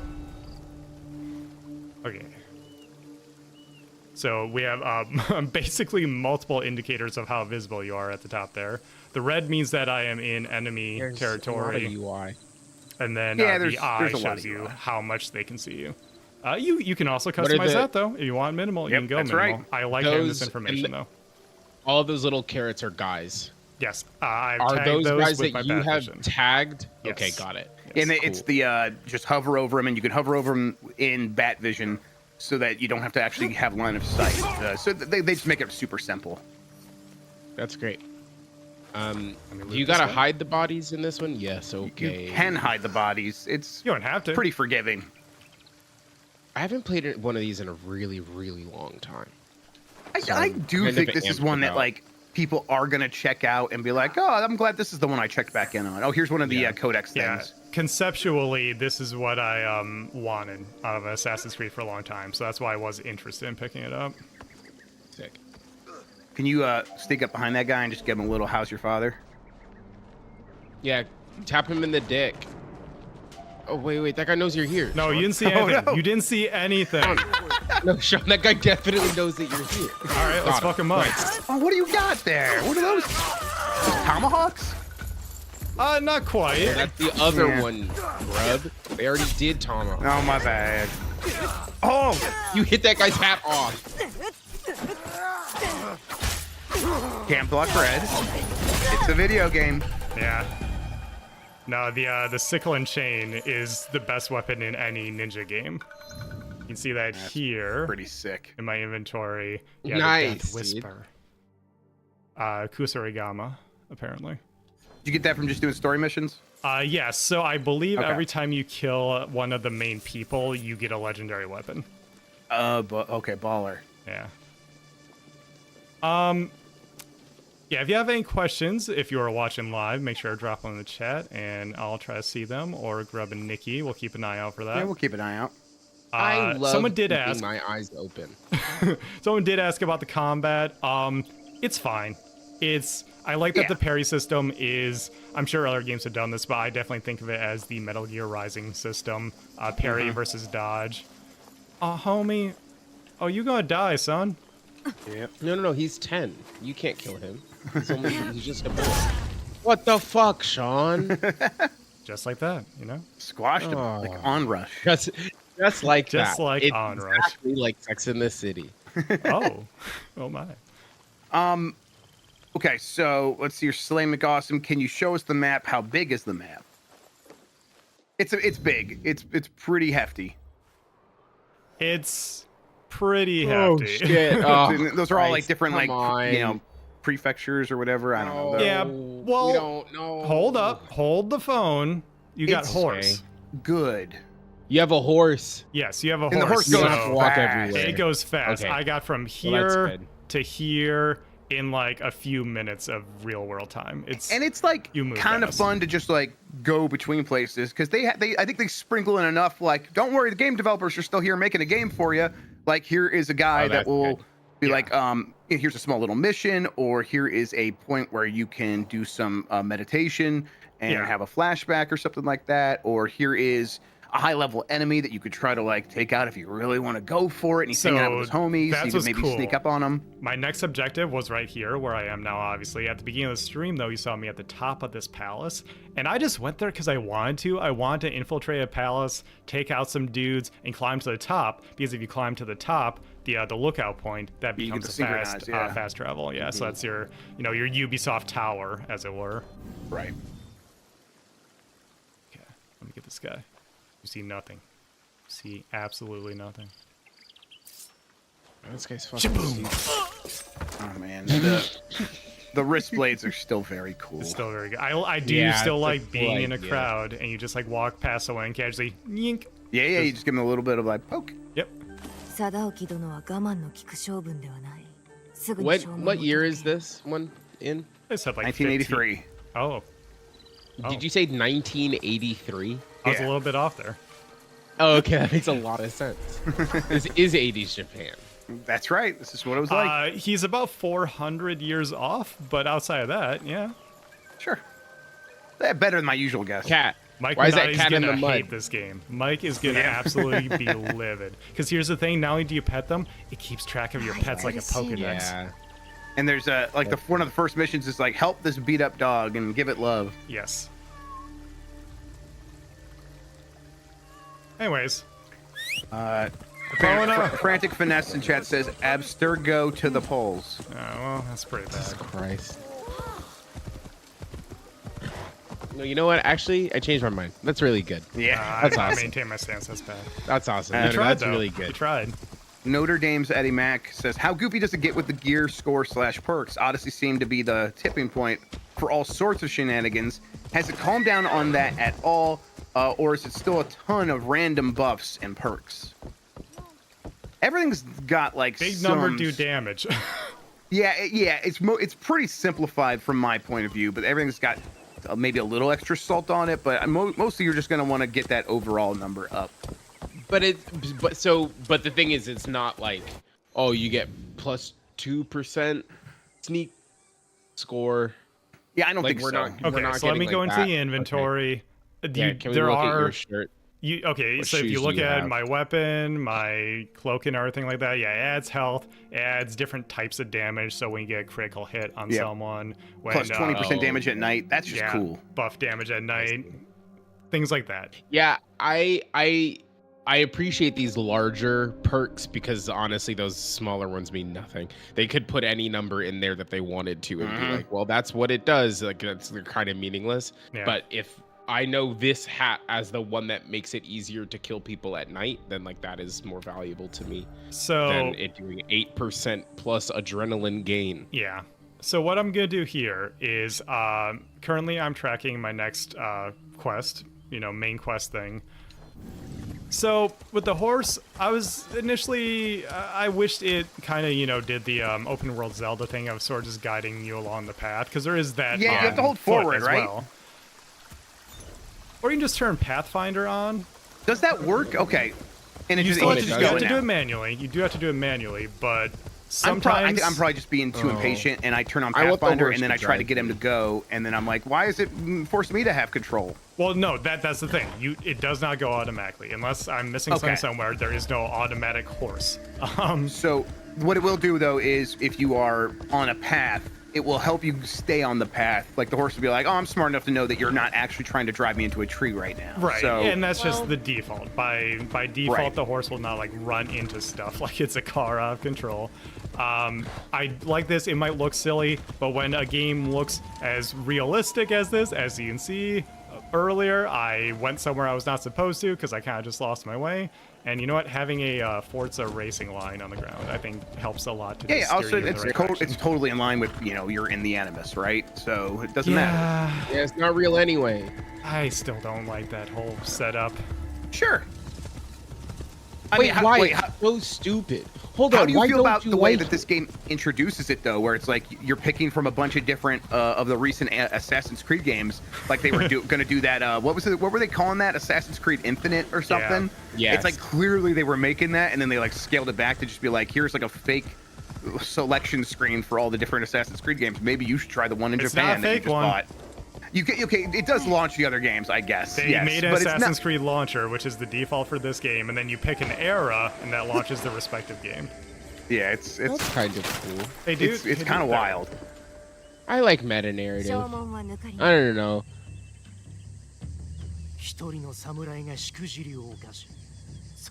Your hair's going crazy. called How do you like Nikki. How do you feel about the? I guess we'll let me finish this conversation. それにはまず古き世を終わらせなくては。織田信長は正当な生まれの者のみが得るべき力を奪った。織田家はいつもそうじゃ。では今宵光秀殿も正当な生まれゆえの力を得ると。お主ごときに司祭を話してわかるものか。昇竜事情へ急げ。殿がお呼びだ。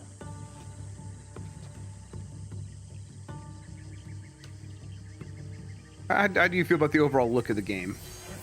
Because I do think it's pretty realistic, but I think it's squarely on one side or the other of the uncanny valley, or not but like on one of those slopes. Like it's in the uncanny valley. It is a lot of times one of those games that we've had recently where it looks, and I'm trying not to be derisive here, I'm just, using as a point of comparison. It looks decidedly PS4, but with the bells and whistles of PS5 era, is how I feel about it. I think so, yes. Yeah. They're still making the games they've been making for a long time. They did a lot of work to upgrade it over the last generation, but it's still that tech underneath. Yeah. And it just, artistically on top of all that, like they Assassin's Creed games are pretty reserved, right? They don't try to go all out with like stylistic choices. They want these to be, the realistic game that people just like, hey, it should just look like real life. And I think part of that is it just makes it look a bit sterile. Right.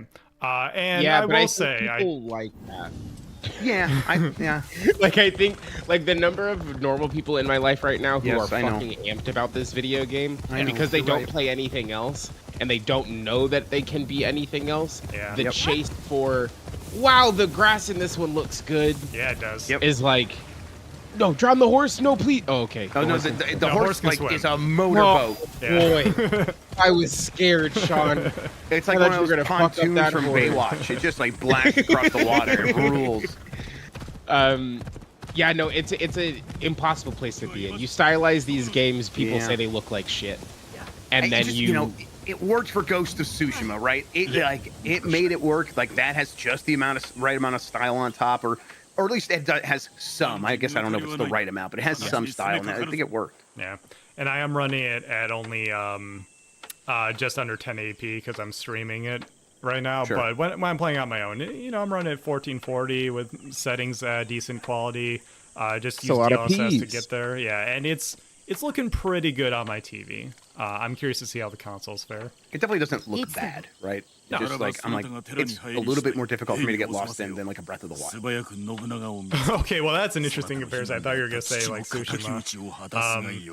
Tsushima's just the obvious one. Like I was playing, I was playing it like I was playing Breath of the Wild, just kind of getting lost. And I'm like, oh, it's just hard to make the leap because the game does just look so plasticky. Fair. Yeah, it's a pretty big game in overall scope, multi-platform, probably not a long dev time, or at least not as long as they'd like. So you cut corners. Where I think they're doing good with what they have. I think it's a good game. I'm happy to be playing it. They mostly nailed it. Let's see, can you name the horse? Asks Rupert's with evil twin. Yes, Rupert's evil twin. You can. Or it's asking, can you name the horse? Oh, you can get different horses. I don't think you can name the horse. I don't remember being offered the opportunity to name them. Are there any cheat codes? Yeah, you got to do it with the C stick. Oh.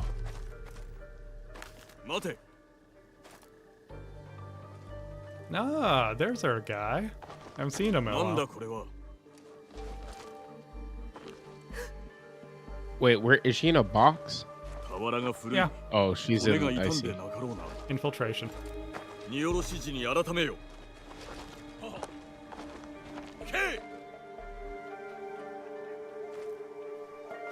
Would you be good at this? Infiltration by sitting in box, or box adjacent? I'm pretty tall, Nikki. I'm awkward. You can make a tall box. They can make an awkward box. Well, it's just a coffin. Yeah. Like I said. Awkward boxes. Okay, well I can do that. Do they do any story stuff set in current times outside of the Abstergo machine, outside of the Animus? So far, no. Yeah, not like that one game where like, hey, you're going to be going around the Ubisoft offices or whatever and breaking into computers. There's Wasn't none of that that stuff. like the first couple Assassin's Creeds? There was one like halfway through, a couple years back, probably more than that, where they kind of returned to that idea and did it even more. I also feel like there was one where you did parkour up the Eiffel Tower. Yeah, that's Question mark. That's got to be Unity, right? Because that was the France one where they were chopping off heads. Yeah, that was pretty badass. Sometimes this game makes you feel real cool. No one here but us body movers.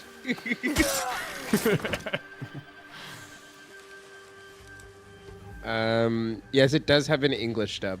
It does. Yes, it does. Sean's playing in immersive mode, right? Yes, I am. Which is Japanese, Portuguese. Japanese, Portuguese. Look at these. No, you can't say that anymore, Drum.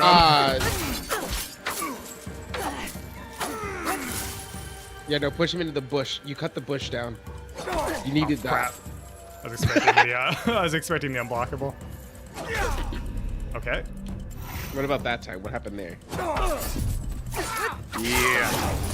I killed him, is what happened that time. Yay.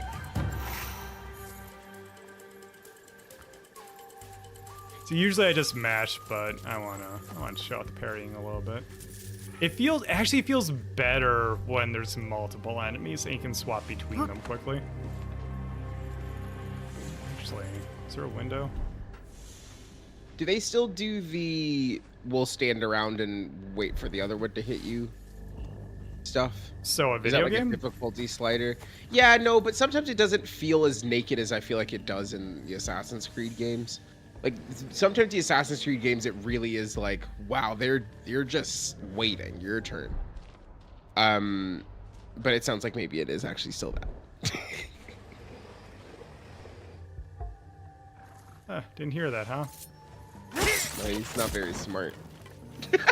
Oh, I was trying to. I was wondering, maybe I could have gone through the door since, you know, a lot of paper doors, 'cause it's Japan. Is that better than my current katana? Probably not. Obviously, rarity doesn't necessarily match strength. No.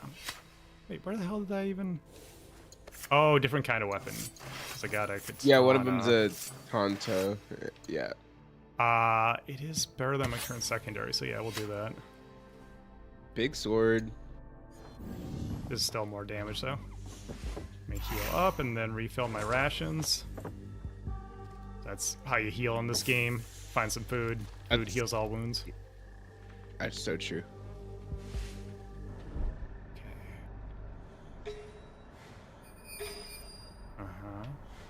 Anybody over there? Yes. Ooh, that's a lookout. I gotta be careful. There are a lot of fucking guys here. Yeah. Well, you see, it says assassinate Oda Nobunaga, so we're ending the game right here, 7 hours in. Yeah, what the hell?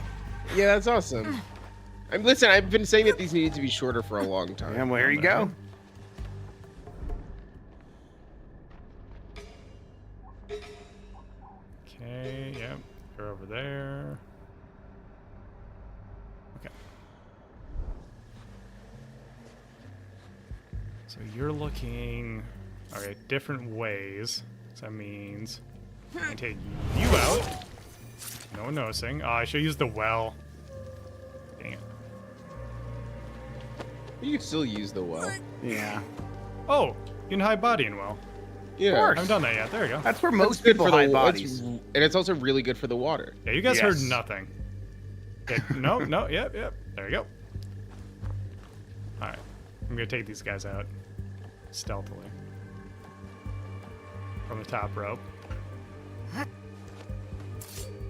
Huh, that chant's very racist, huh? My bad, everybody. I like Googled it. I'm like, oh, that's way worse than I remember hearing it. Yeah, can't say that. Man, some stuff has happened since I was in school.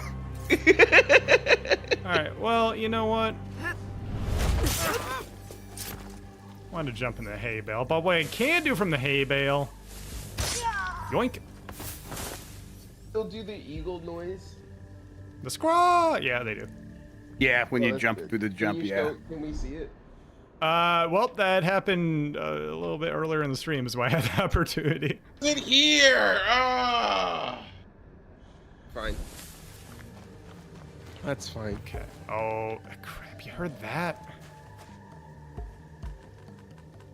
Okay.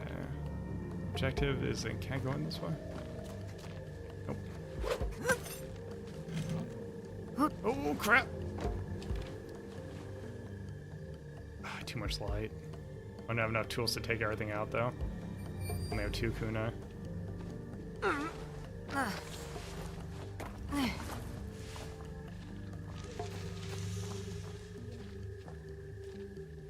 The loot.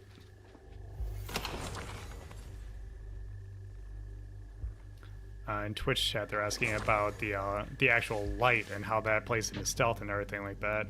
Let me see. I can't do that because it's, well, there you go. I knock it over that way. Normally, if you go up to a light source, it'll just say extinguish, and you can just put out candles, lanterns, and everything. And yeah, darkness does play a huge role in stealth in this game and being able to take people down without others seeing. I think it works really well. I like the way they handle it, and you can use your tools. Let me see if I can display here just for the hell of it. Yeah, sometimes it's a little unclear how exactly they'll work. Maybe I could cut that one or something. But sometimes you can use tools to like knock things over and extinguish them.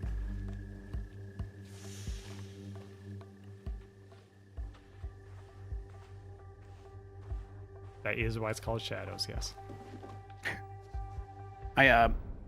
I'm happy that so many of these kinds of ideas are showing back up in this game, where it's like they got away from let's have shadows be important to stealth, and I don't know, they kind of got away from even like the wrist blade being something that you would always have and always be able to deploy. It's like, no, let's bring all that stuff back for this one. I'm pretty happy about it. Yeah. Hey Jeff, what the hell is that? Oh, that's just oh boy, that's a cowabunga. What is that? Someone just like cleaning the floor? Oh, it's someone cleaning the floor. Okay. I was really worried there. Now he needs to, lay off some stuff. Yeah, I forgot. Someone orange is just like an NPC. That might be right. I think they can like kill them.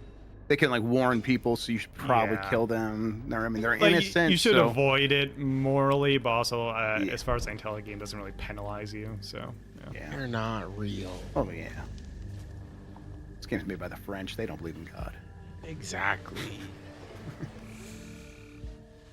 Thing a French person's ever done. Look at that. That can be sneaky, huh? Wait, since I know you're there, can I? Nope. Okay. Please open the door. You should be able to like burst through the wall. Yeah. What's up, dude? Oh wow! There you go, Nikki. Attack on wake. Attack on wake up, yeah. See, that's why we don't burst through the door, Nikki. Also, the dying in this game, it's whatever. It's like pretty forgiving. Checkpoints are solid, yeah. Yeah.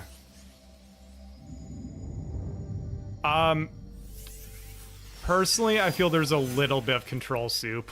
I still don't like shoulder button attack, and then there are certain like contextual buttons aren't quite what you think they are. Yeah. I think that's more of a me thing. I feel like these games have been doing stuff like that for a while. Yeah. Do you think it would be remedied by remapping it, or do you think it still is just like so? No, because at this point. Yeah, it's one of those situations where the same button will do two things, and well, it doesn't make sense to remap at that point. Yeah, no, for sure. That's tough. You should go back to the NES controller.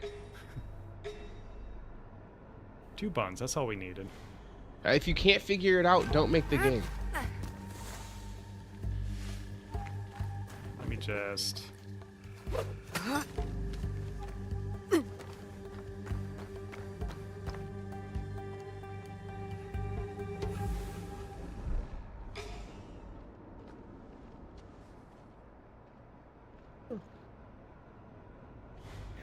I was using the Ultimate 2 and using those extra buttons so I wouldn't have to like think about using the face buttons too much when I was also using the shoulder buttons, and that did make it a little bit easier. That's not really the problem though. It's just a button not being what I think, and then that No, button yep, also sure, being yes. used for the thing that I do think it would be used for. So yeah, again, remapping wouldn't really help.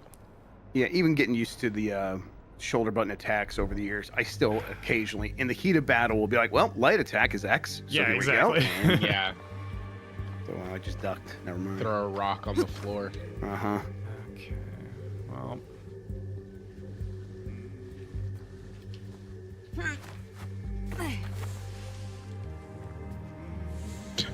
What was that? Looked a lot like a human person. Oh, see ya. Anyway. Those damn raccoon dogs again. How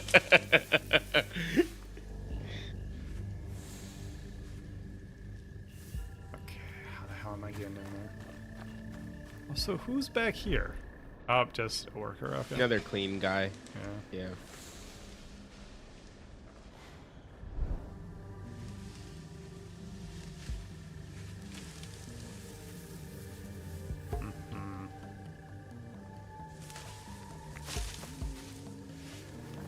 It's just a deer. It's just a deer. Fuck. Should have killed the cleaning lady. Damn it. Wow.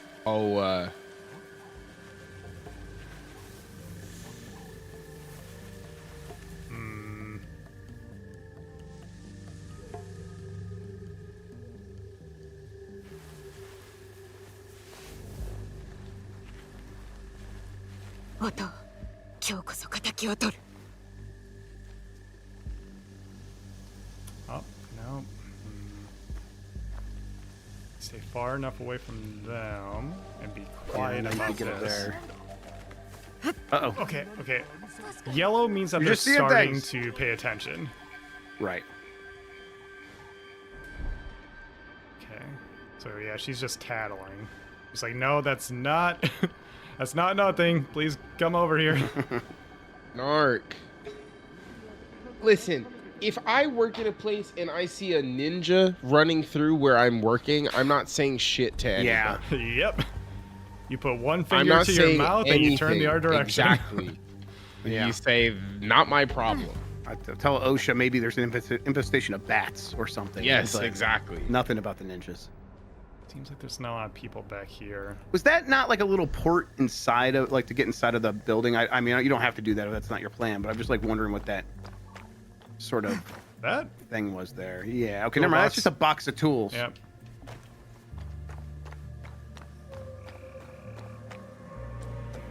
Bushes, yes there are. Nope. Nope. Okay, well, whatever, I got down here. Yep. That's right, go that way. You go the, screw it. It's not a metal hat, right? Nope, not a metal hat. Good way to learn. Oh, okay, I just need to get to a door. Got it. Then story.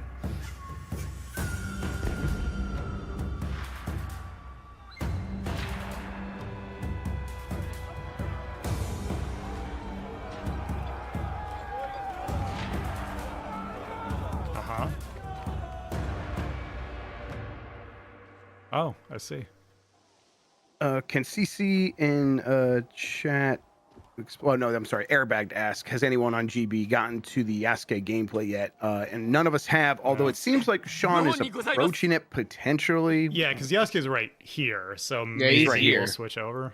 ぜひに及ばず、安家、直ちに門へ向かえ。できるだけ Maybe 長 right く持 now. ちこたえるのだ。おらん。 Wow, what a 女 great どもと spot バテレン to を連れて choose. 行け。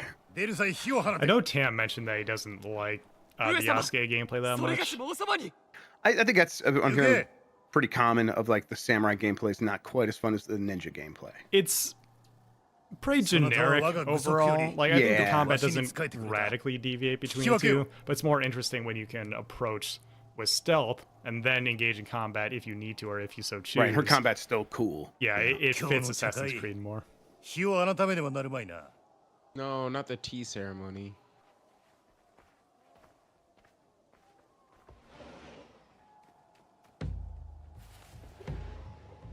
So this is what we've been leading up to, is trying to infiltrate Nobunaga's palace because, like, his vice is that he just really likes the traditional Japanese tea ceremony a lot, and so we're just trying to get in there and take him out when his guard is down. This guy killed our dad? Ordered it, apparently. Ordered the killing of our dad. Okay. So yes. I'm Mike Minotti. 私は以下のものじゃ。 Oh, hell yeah. So blue is flurry attack. You gotta parry multiple.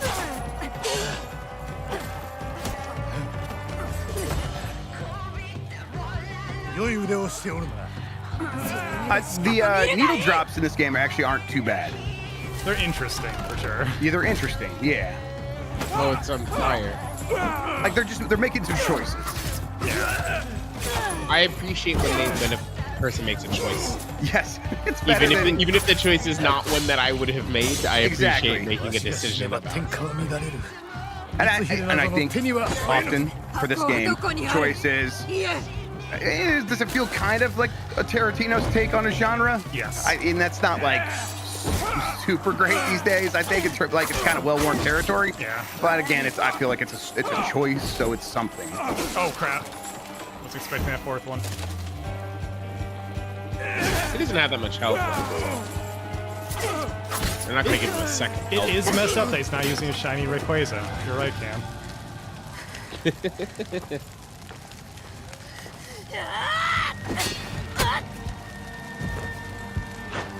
Frantic finesse. Do you have a burb in this one? Yeah, we were talking about that. Sean's at pretty far in. He's not seeing a drone equivalent. Yeah, you don't have a verb, but it like shows up when you do legally stuff.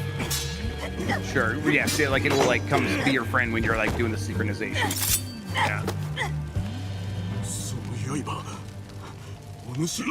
なぜやらぬ殺せできません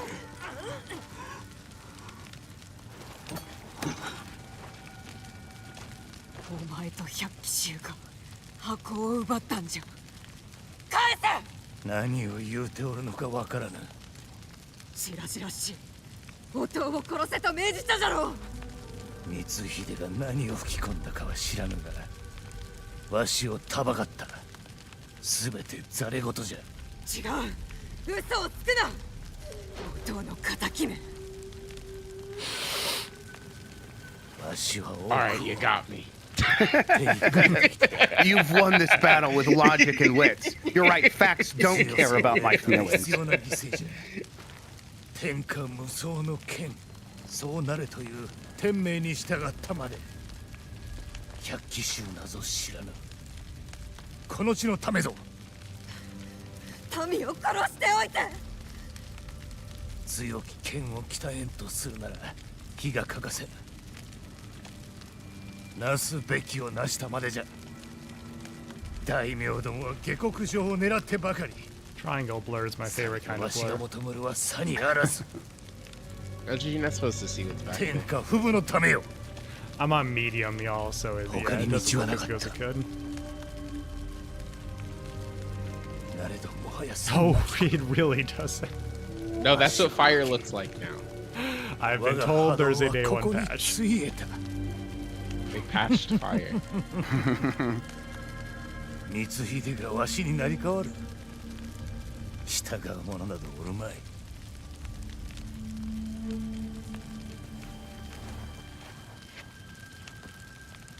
日の本の戦は続くであろう I think it looks fine here. I think that was just a わし glitch. のおらぬ世でな Yeah, yeah, yeah. It has fixed itself.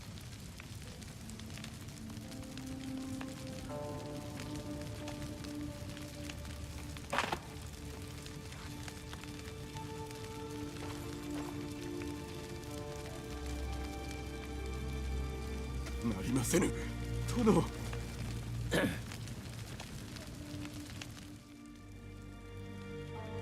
首をやるわけにはいかぬ分かっておろうどうか安家しまいじゃ負けたのじゃこれまでの恩義決して忘れませぬ。礼はよせ、誉れとせよ。ここで発るも己の因果。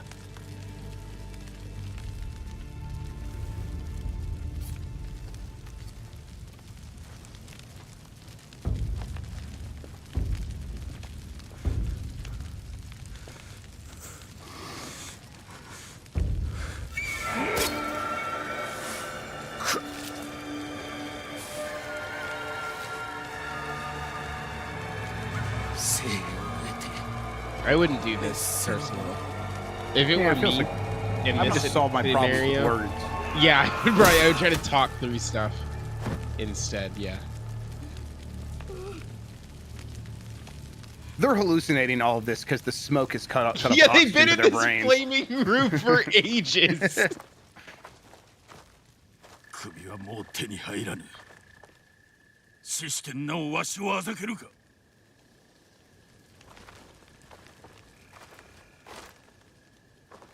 You look like you have head blood on you. こやつは放っておけ。殺すに及ばず。南蛮人に送り返してくれよ。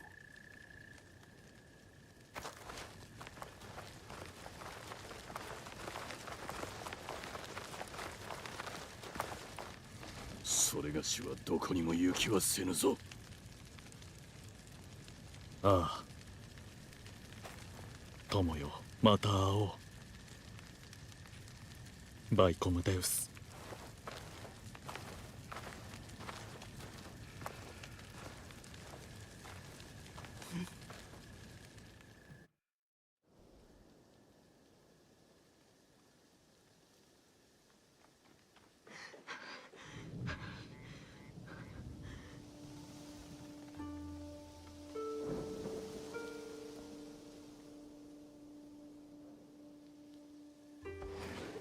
純次郎純次郎 I'm a big Junjiro fan.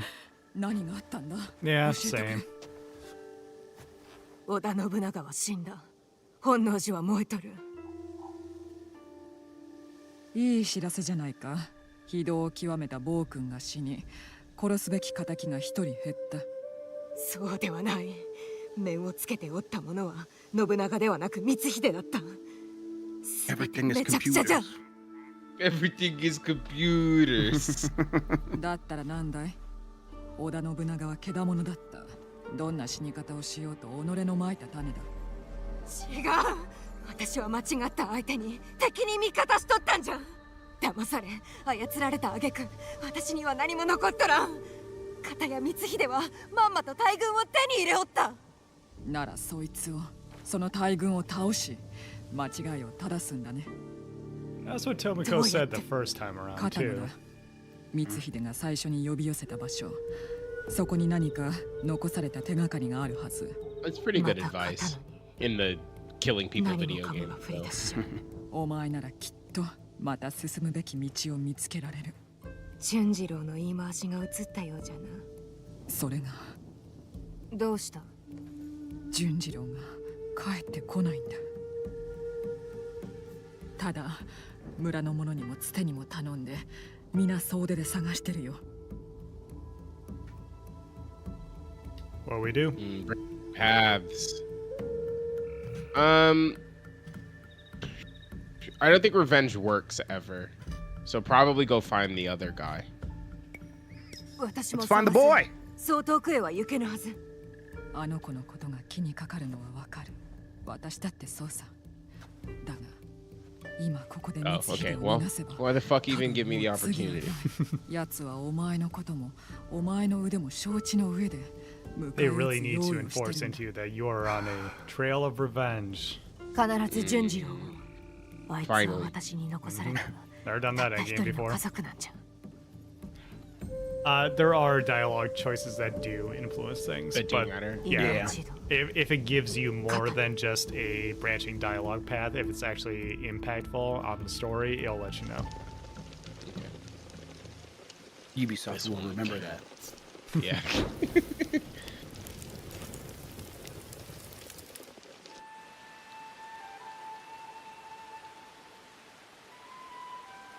How do you feel about the RPG aspect? Ham thinks it makes the game feel more bloated than it needs to be. Not every game needs to be an RPG. RPG is the special sauce you put on top of everything. A doctor said that once. He worked at BioWare. And yeah, I mean, it can get in the way of this game a little bit. But I don't know if it's like the game's problem. I would also ask what do you define as being RPG about it? Because if you just mean equipment, that's gear, yeah. Well, that's kind of nothing. I just slap on the new one. There's not much to it. No. I don't know if there's more to it that he knows that I don't or something. I've just been doing the main story quest, slap on new gear what I get, and just keep playing. This light won't turn off anymore. That's weird.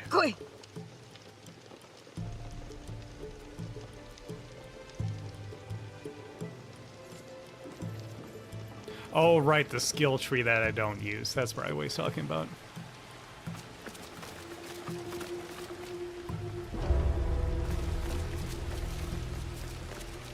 Computer.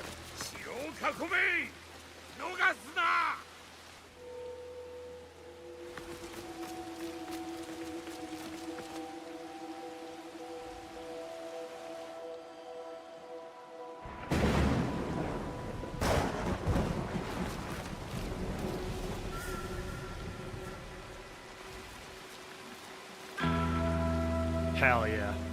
Hell yeah.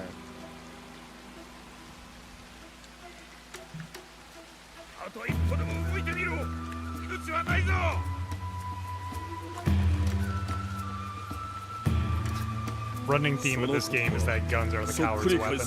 Which, yeah. Yeah, totally. It's the weapon I would choose, and I'm a huge coward. Yeah, I'm a fucking coward. Yeah, just shoot this guy, that kind of would be over, huh?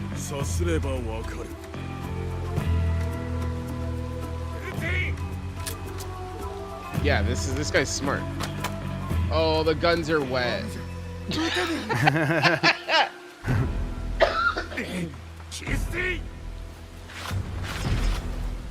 Live fast, die wet.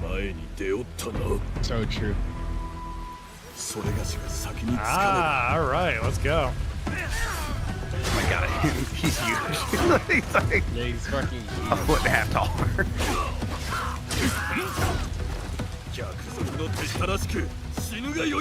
Oh yeah? Oh yeah? Oh yeah? Parrying is just one of my favorite things to do in a video game. Sure. Feels pretty good here, pretty forgiving.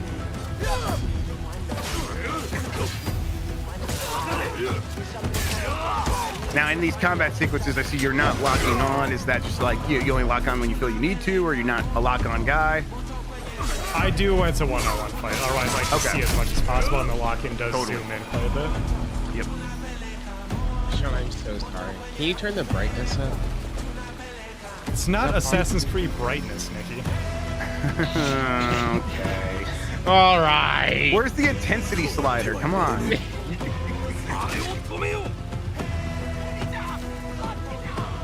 Come on. You're dead, son.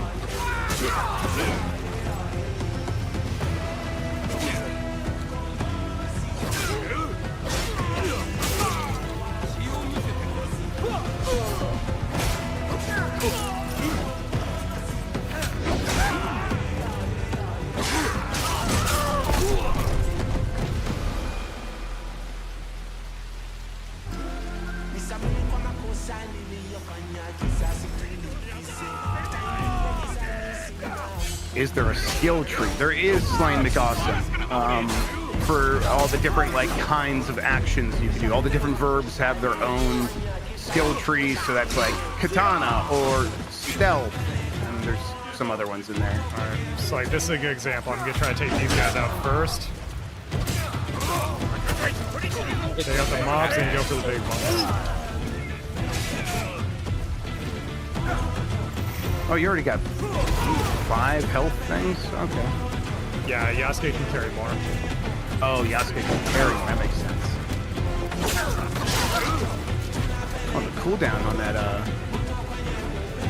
sword attack pretty fast as well. Okay, cool. I'm early on that, so I have to like wait quite some time before I can use it twice with Naue.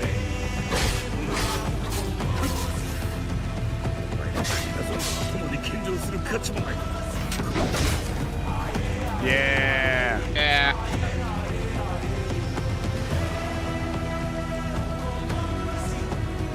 We'll get out. He'll be fine. Yeah, I think a lot of the music is like this, where it's like, you know, clearly inspired by the source material, you know, Yojimbo and stuff like that. But it's also like it's like filtered through Sergio Leone and modern takes on the genre. I think it's pretty good. I like it.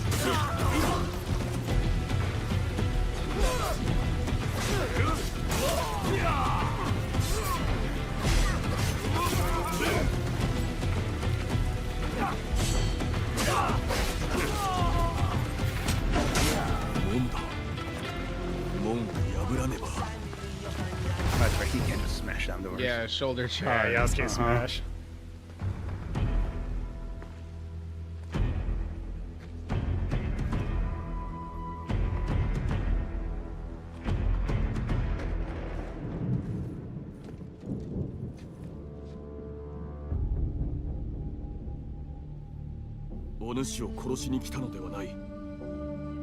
I came here to ask you about Assassin's Creed.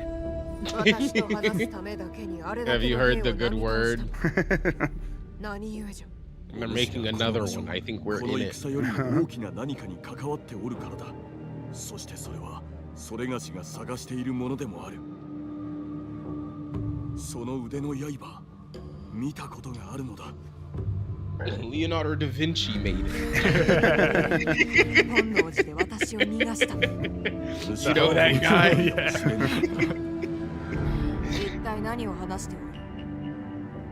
それがしは生まれてこの方、風に吹かれるままただ流されてきた。そして好奇、愛、すがれるものは何にでもすがった。過去にもな。それで今度は私にすがろうというのか。お主と巡り合うたのは偶然ではない。定めだ。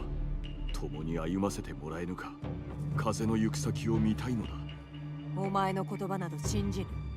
さればこそ全てを明かすつもりで参ったのだ。いかなる成り行きになろうともな。Also, I'm a million feet tall, and did you not see me get all those guys? Yeah, I have a shoulder charge attack. I'm kind of a superhero. You might want that on your side. Jackie Robinson of Japan. You want me on your team? Yeah, do you want me?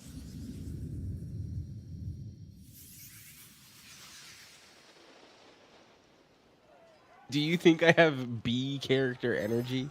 I'm on the Except cover. the vibe that you're getting from me. So this is flashing back to the beginning of the game. You are playing as Yasuke in the raid on the village that is responsible for killing her father. まさに一騎当選。 I've been told in all the marketing materials that Yasuke's journey is one of redemption and making up for his sins. Hmm.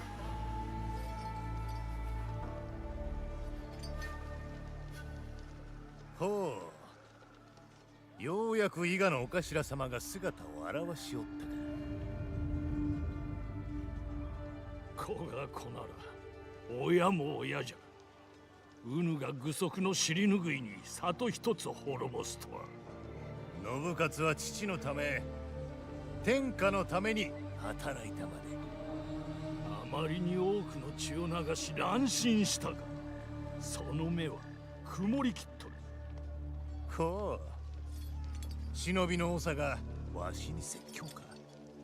聞く耳もなかろうに。わしと戦え。ははは、いいな。一騎打ちなど過去の遺物。古き世は終わったのだ。 Now we 1v1 in Call of Duty Modern Warfare 2. どれほど戦に勝とうと学ばぬようだ。ここで負け、思い知るがよい。 This is the exact storyline of Armageddon from the movie Noobs. それがしが相手を。なかなか手強い武芸者ぞ。なればこそふさわしき最後。Can't believe Yasuke dies here. Dude, it fucking sucks that he 首を取っ does. てまいれ。我が具足への土産としようぞ。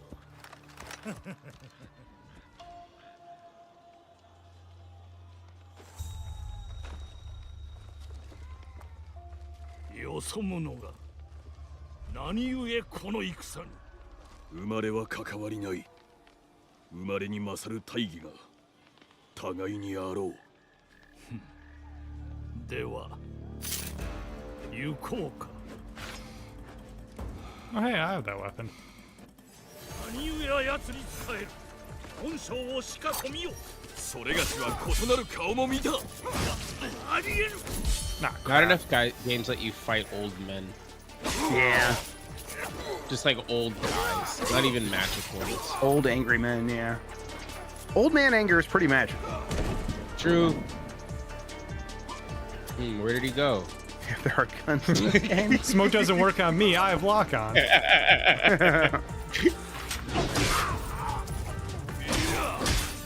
Aha, you sliced me in my old.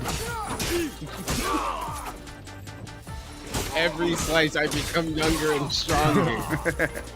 You're cutting me snap. years Oh, off. oh, wait. Old man's got moves. Oh, that's not gonna feel good. Oh, it's a cape. Nope, you're fine. Post Actually, it was completely fine that happened. Hey, Sean, can you look to your left real fast? Nah, there's nothing over there. No, please. I just wanted you to look over.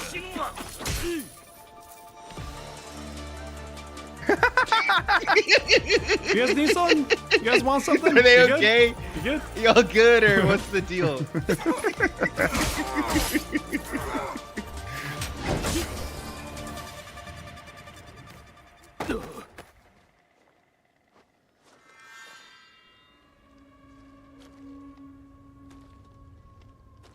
O 主の名は安家だ。お主は類まれなるものの不じゃ。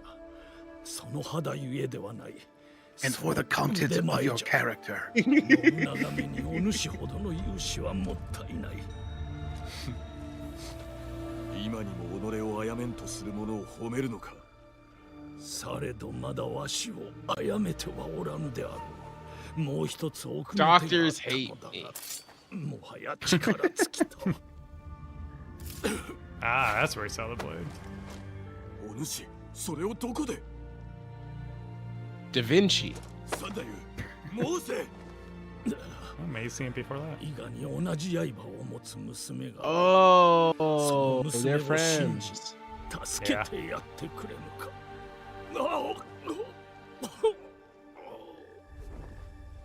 サンダユ、サンダユ、名は Sandayu.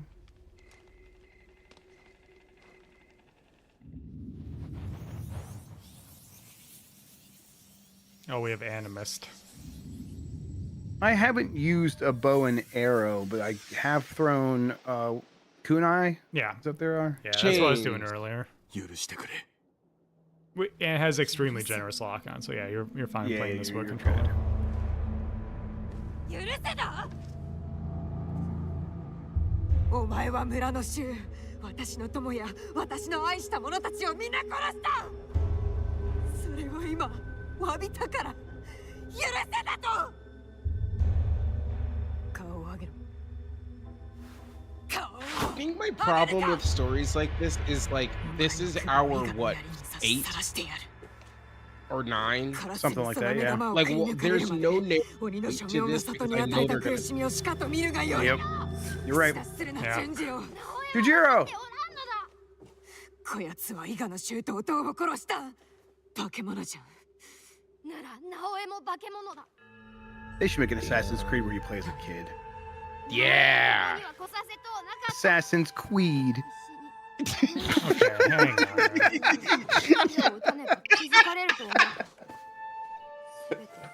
Dumb.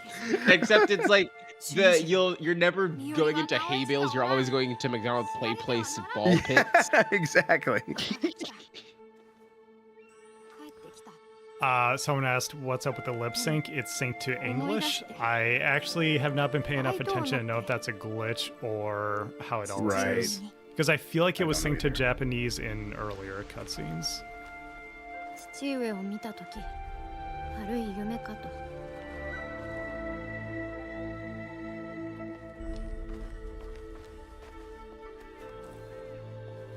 でも、 Grub, I just tagged you in something that I think you will appreciate. All right. On Blue Sky. Look here. 草原様は優しゅうしろと、慈悲の心を持てと。俺が嫌だとしても。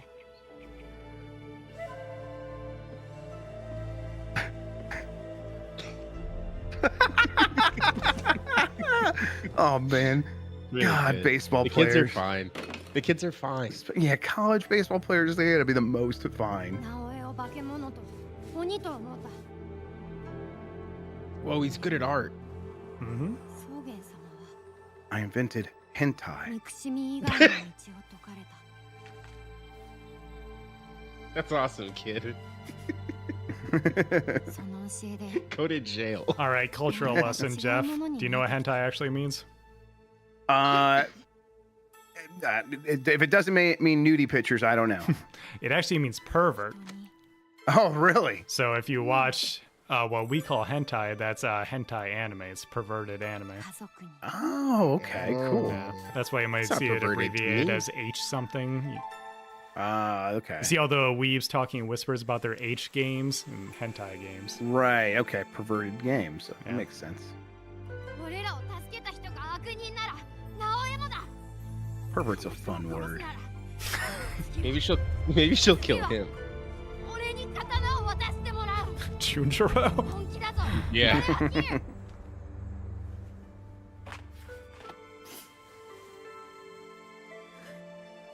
知らんかった。許してくれ。もう許しとれ。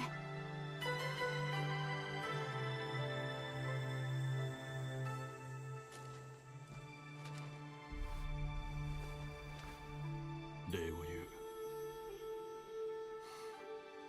お主の名は。純次郎。純次郎と言え。安家だ。それで、安家殿。俺たちと来るだろ。安家と呼んでくれればよい。そうしたいが。共に歩みたいというのか。誰にも先が読めぬ道を。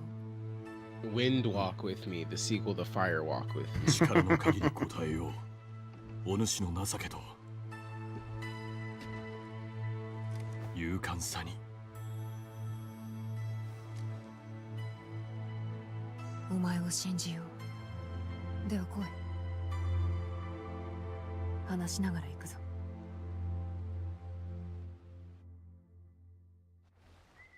Smash cut. The three of them in a Burger King. 1980. 1980. The height of Burger King's popularity. Man, I could go for a Whopper right about now.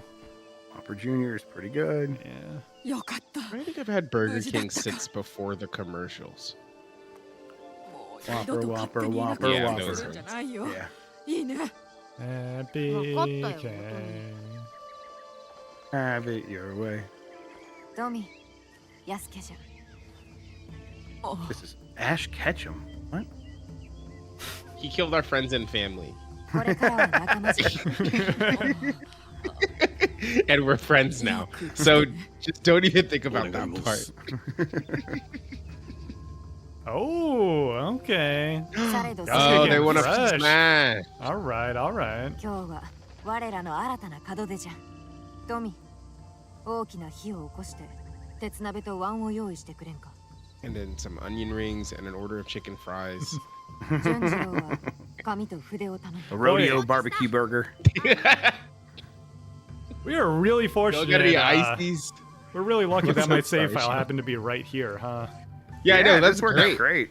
That's good planning. You got all this stuff here. Oh no, please. Okay, I was gonna say, don't make me show them the bad stuff. Base building, I hate it. I worked at Burger King when they introduced the rodeo burger. Oh? Yeah.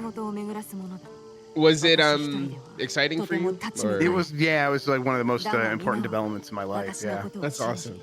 Did you know that I haven't had a fast food burger this calendar year? No, I didn't know that. That's impressive. I haven't gotten DoorDash or Uber Eats.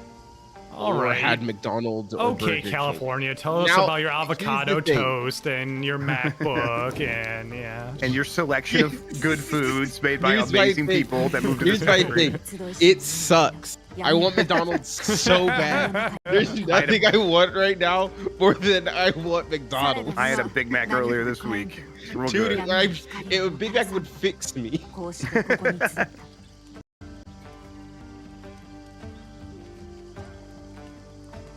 I've been getting a lot of shawarma recently after I discovered a really good shawarma place. I'm just like, oh, that's God. great. Hell yeah. Thank you for coming here and making food for me. No, for sure. People are the best. Service. Dad, just kidding. Yes, it will. Oh, another friends.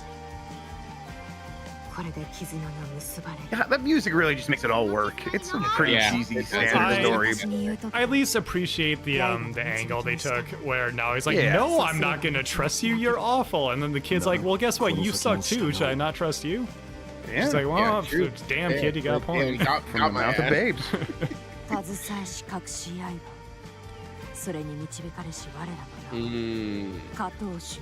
does it mean? この誉れ決して忘れはすまいぞいついかなる時も加藤衆の名のもとに It's gonna be so fucking sick when he gets the hidden blade at the end of the game, and then he gets to do the fun stuff, and she gets a big sword, and she gets to do Oh, the hell fun yeah. stuff. こやつらがお主の父の仇か MJ Spanky asks, why is it so windy? Because it's cool. Yeah. Is that what you do when it's windy, when it's 20 miles per hour? You just walk outside. Man, why is it so windy? Who did this? 誰の手も借りずにかあやるな牛の角をつけた者 Delete your voicemails. 家紋は知っておる Hey, your voicemail box 有馬 might で be 織田の full. 軍と戦った You at 別所 home. の家紋に相違なかろではまずは播磨じゃな I don't know if I know how to check my voicemails anymore. I've not done so in quite some time.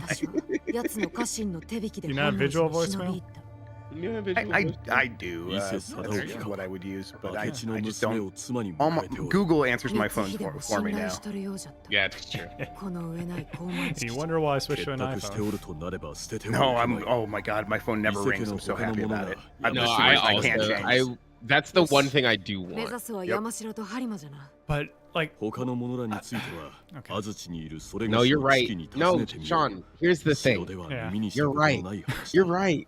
安 You're 家 so が加わ right. ってくれて大層 But 心 my 強 phone い doesn't ring. では Yes. 早速 but who's. What? Never mind. If it's an important number, it does ring. But like the 5 calls a day that are from bullshit, it never rings anymore. It automatically Google just handles it all. Play as girl. Okay. さて何がつかめるか I wanted to, but I was wondering if I should show people more Yasuke. No. Oh, okay, think cool. I You can get just it. swap whenever you want. Nice. Oh, like Grand Theft Auto 5.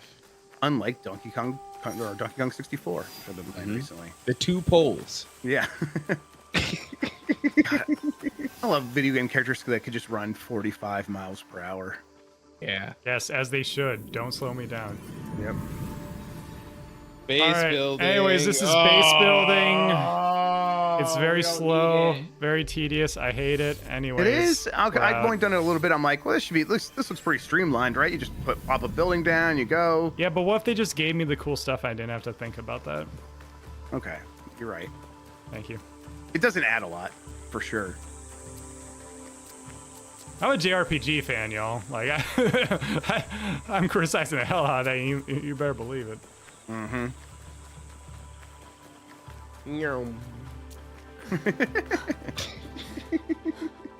Yeah, you can't get on the horse when you're in the base for some reason. Right, yeah, it's a run that out of makes the base sense. thing. Not enough horse space. All right. Anyway. Sorry, can I take that one again? Wait, go back. Yep. Okay, one more time. What? Not enough horsepower. Yeah.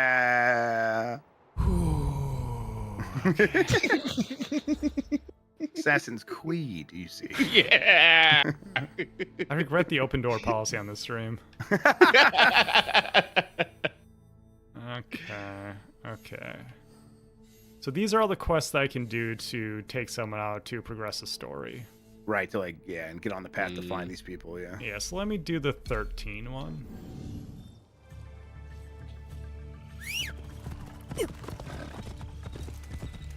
The force come from inside the village. What that mean? Christian asks, is this game bad? Hi, Christian. Welcome to the stream. Glad you joined 30 seconds ago. It's all right. I think it's pretty good. This country was built on 8s. Right. Yes. Pathfinder on. Yeah, this way. That's what I thought.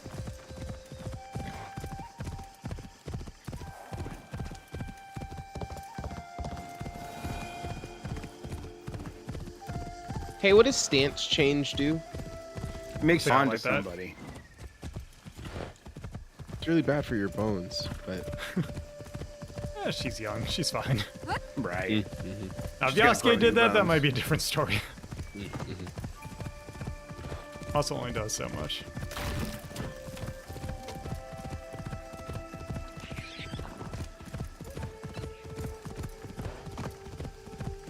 Y'all ever been on a horse? Yes. Did you have a good time? Couple times, yeah. The one time for my honeymoon in Jamaica, I was not having a good time, not because of my horse. My horse was pretty good. Steph's horse was trying to kill her. We're on these thin paths, or it wasn't like a huge cliff. It was like a cliff that was 4 or 5 feet. But the horse is gonna trip if he falls down the side there, and it's like she'll roll over and just break her neck. So I'm looking back the whole time, worried about her. Oh, that's a bummer. But I hadn't taken out the insurance policy yet, so No, for sure. No, not yet. It would have been too early. Yeah, too early. I was still when it was good. Exactly. So I was worried about that. Yeah. All joking. Sean, how was your horse experience? I mean, it was just like horse rides when I was a kid, so nothing too crazy. Yeah, that's why I stay quiet. I'm like, it's a better story. No, that makes sense. I'm allergic to horses. I got on one horse one time when I was a child and then broke out in hives. And that was it for me. And then there was a period of my life where I was friends with a white woman who owned horse. Yeah, we all are at some point. Which, no, for sure, exactly. Which is, if you look back at my vibe back in the early 2010s, completely tracks. Around, really. And I saw those horses, and those were cool because they were really well trained, and they could jump very high and go very fast. They just did the stuff that my friend asked them to do. Which, anytime a dog is... anytime an animal that isn't a dog is trained, I kind of am in shock. Oh, yeah. Like a trained squirrel. It's like, wait, I didn't know you could do that. It's what the fuck? Now, I can't talk about horses without mentioning my favorite horse fact. Okay. Go on. That their legs are not legs. They are evolved middle fingers. Yep. Yes. And so they're just walking around, these finger beasts, walking around amongst us. It's that's like an Elden Ring villain or enemy. It's disgusting to think about. Now, to be fair, if you look at a horse's leg, you don't look at that and say to yourself, "Yeah, it's normal. That's a leg." No, you're right. You're right. For sure. I always knew something was up. Fucked up. My car only has 99 of these things in there. Why the hell did it tell me go? Horses? Mm-hmm. Let me look up the horsepower of the Nissan Quest 2012. I'm gonna say, oh boy, I'm gonna say 235. Pretty close, 260. Oh, I was close, yeah. Those minivans all have V6 engines, so. Yeah. You know where your GPS steers you into a lake? Yeah, and you follow it into the lake? Yeah. Destroying your car and your family. I'm like, I'm pretty sure the road goes this way, but okay.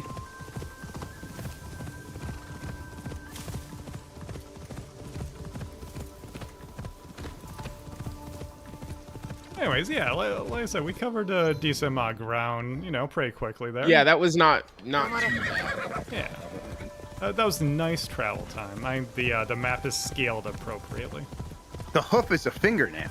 Okay. The hoof's a fingernail. The hoof's a fingernail. And it's just like when you have to trim them, you're just clipping their fingernails. Yeah. And that's why if they break, you have to kill them. Right. Because Yeah, it's just like people. And it's like why they're like so sensitive and they need shoes. Like imagine like putting all your weight on your fingernail. On your fingernail, yeah.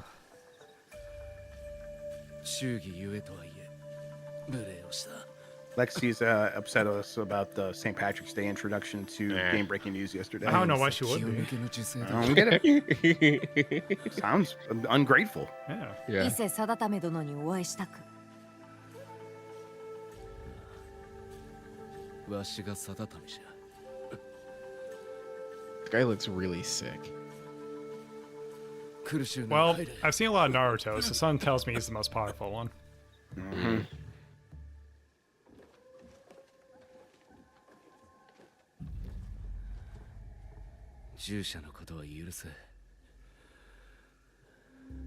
They're not as cool as I am. また弟の手のものと思うたのじゃ。弟君、貞興殿ですな。明智の娘婿となったとか。知っておるのか。 Wow, Lexi says you Yankee Doodle Dandle assholes. Yankee Doodle assholes is the correct way to do that insult, Lex, but I'll take it. Damn. Roasted. Yeah, well. Or if you maybe put the comma before dandy, Yankee Doodle dandy assholes. なぜそのような。 Can you call someone a dandy asshole? I don't think so anymore. I can call myself that. 遺跡はあやつのものに。今やあやつは明智の傀儡だ。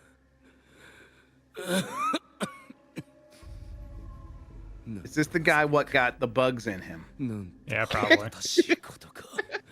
Yeah, sure. 貞為殿は明智に従わぬと。そなたらは。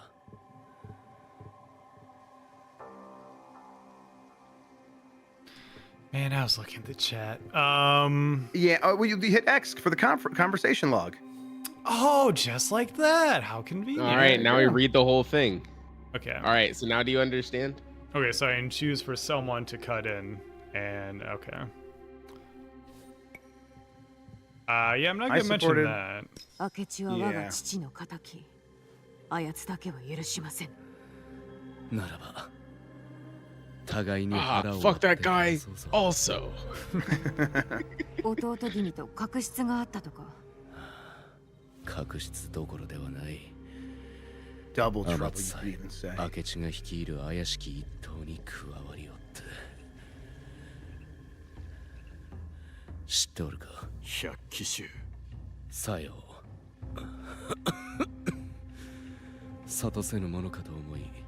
明智と縁を切るよう文をしたためたが百騎衆より救う手立てなどありはせぬかと。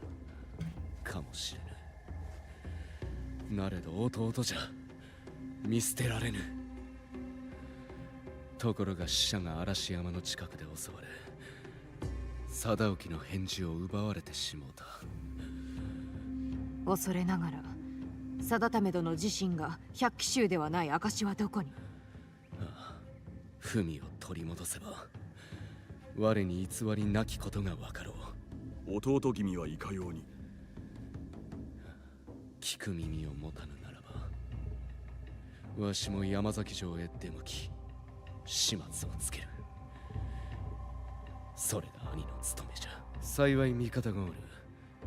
山崎城の常磐をしておった者が今は清水寺に身を寄せておる。 名は氏政。寺の霊水を人々に広めようとしておるらしいが。I think that Pebble watch is too expensive. 承知した。弟君と相まみえ問答無用に当たるゆえ、そのお Yeah, the new one. What about the base one? You think 150 is too much? It's too ugly for it to be $150. You can buy better looking watches for $150. Smartwatches? Yeah. All right. Now, like, is it immediately sending all of your data to the worst people on the whole planet? Like, yeah, for sure. But like, I'm wearing this thing on my body, you know? All right, let me go to the Charlie Day whiteboard. Let's see. Okay, so now in order to take this dude out, we have the quests that need to be done in order to prepare for the battle. In order to will get to take that him guy. out. Yeah. That's cool. And then do all of them have 3 prongs, or are some of them different? I think only one of the 2 I've taken out so far did. I think the other one was more direct. Okay. Yeah, what Dan mentioned on the Bombcast today of sort of just stumbling across someone like in a guarded place and then you take them out. It's like, oh hey, that was actually the dude you need to take out. That happened to me as well. I think so. I assume it must be the same person. Yeah, I bet that's like maybe a little bit more scripted than the game like lets on, but that's like totally fine with me. Yeah, maybe it like guides you in that direction. Yeah, like without, guidance, you know, right? Yes. Yeah. All right, my keyboard has started. I press the O button and it either doesn't work or it puts in 4 O's. Yeah. Those are the only 2 things it does. Oh, so, what keyboard do you have? Can you take the switch out? I probably could, but I got like so many keyboards and boxes from when I was reviewing these things that like some I never even opened. I'm just going to replace this one. It is a HyperX Alloy FPS RGB, which I liked quite a bit because it has a nice middle base, but it's fine. Keyboard's a first-person shooter? It's a frames per second. Hey, all right. All right. The problem is I'm going to replace it with a Razer keyboard, so I'll be replacing this again in a month. Yeah, no. Yeah!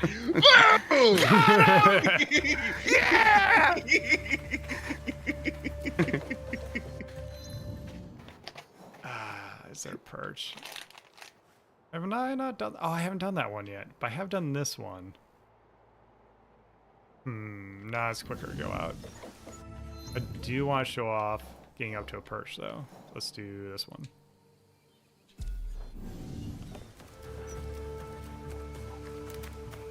Would the Mount Rushmore of games with towers all be Ubisoft games?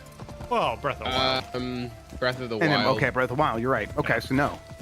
Yeah. Good question, though. Thanks, y'all. How tall is this fucking horse? No, the horse It's can swimming. swim. It's swimming. I heard that in a movie once, so I'm now repeating it as fact. Horses are excellent swimmers. Yeah. Okay. See you, dude. Wait. I get Jeff Grubb's meta-narrative thing. There you go.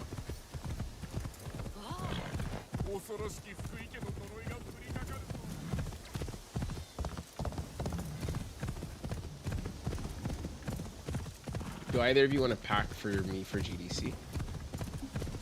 I mean, yeah. How much you paying? Paying? Yeah. Huh? Well, this is a paid gig, no? What? What, am I getting exposure or something? What the hell's going on here? No. You can't tell anyone about this.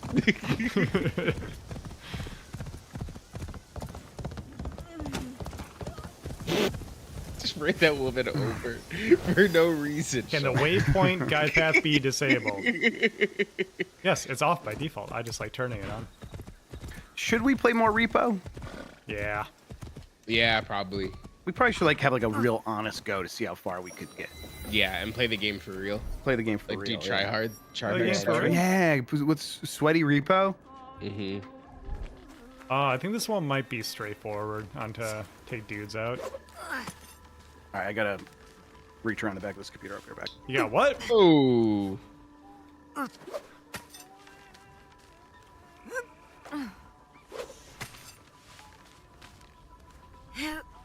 Oh yeah, usually this is a lot more involved than this. Gotta do some infiltration, sneak around a bit, but no, this one's just climbing.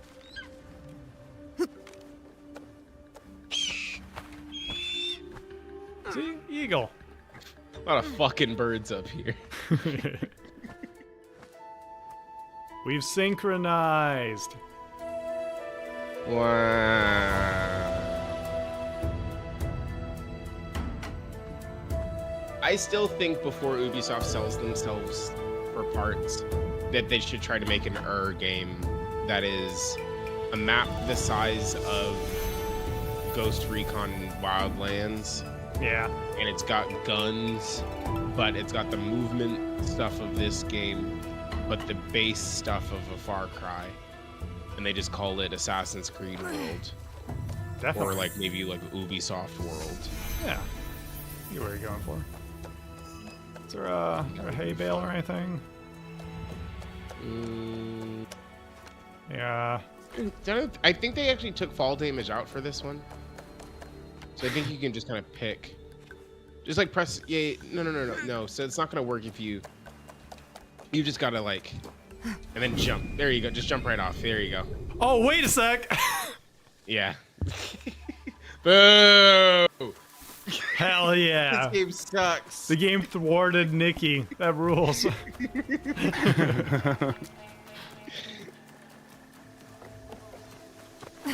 Was it a magnetic hay bale? What happened? Yeah, it was. I just leaped off randomly. I didn't know there was a hay bale down there. And, yeah. I wanted to watch Sean splat.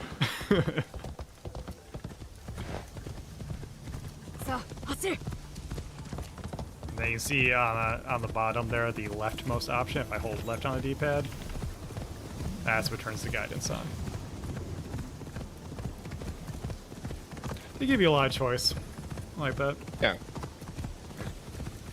I've chosen to ignore a lot of things in this game and also simplify some things in this game so I get the experience that I want.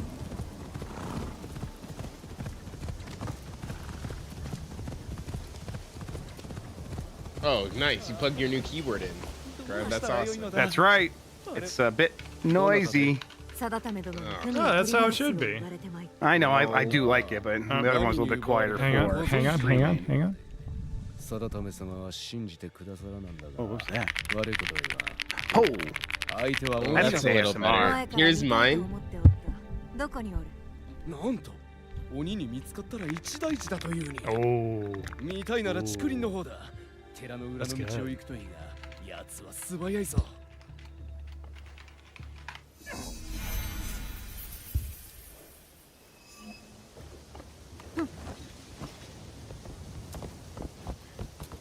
Hammond, it is a 10 keyless. I wish I had a 10 key on this. Actually, no, you don't. You're an adult. You're an adult. I just did my taxes and it was very useful. Yeah, and now you don't need it for another year. This keyboard's not going to last you to the next time you do taxes. That's a good point. Yeah. Yeah, if you do a lot of data entry, which I do for some of the back-end stuff around here, yeah, it can be annoying not having a 10 key. This one's a Razor Huntsman.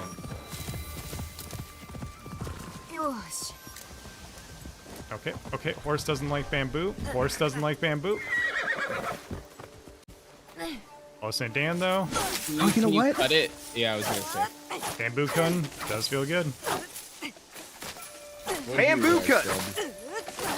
I have one of those 8-bit Do numpads, wireless numpads with the dongle and everything. I can just use that. Yeah. 恐ろしげな。いかにも鬼が出そうじゃ。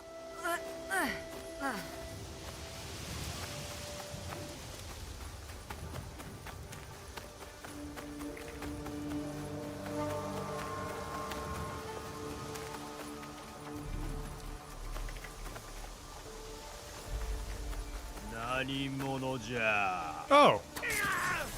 Nani no na ja. ならば相手をしてやろう。 I didn't realize we were fighting.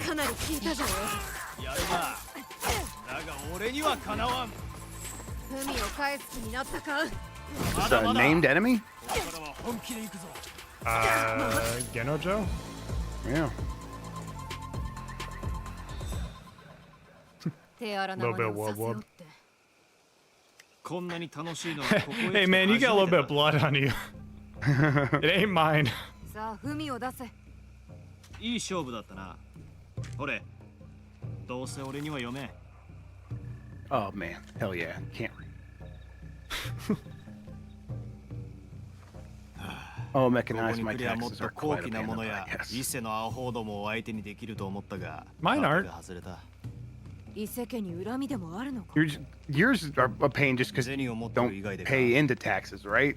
Yeah. Yeah, it sucks losing a lot of money at the end of the year. Yeah, no, it's like I don't make enough money for the amount that the government wants back. Yeah. Is how I feel. Not to be crazy, but like I shouldn't have to give almost a fifth of it back. Yeah, it's a lot. It seems crazy to me. I keep looking at my bank account and I'm like, oh, you know, I say I don't have money, but look at that number. And then I'm like, nope, wait a minute. All of that is going to the government. Yep. Yep. Steph's W4 got messed up for like the last year and a half. So she, who has a salary job, had not been paying federal taxes for hell yeah, months. dude. Woo! That was a good, fun realization. Should you be saying that on air? Well, I mean, we've paid it at the end of the year now, okay. So yeah. Yeah. We just wrote a big number on a check.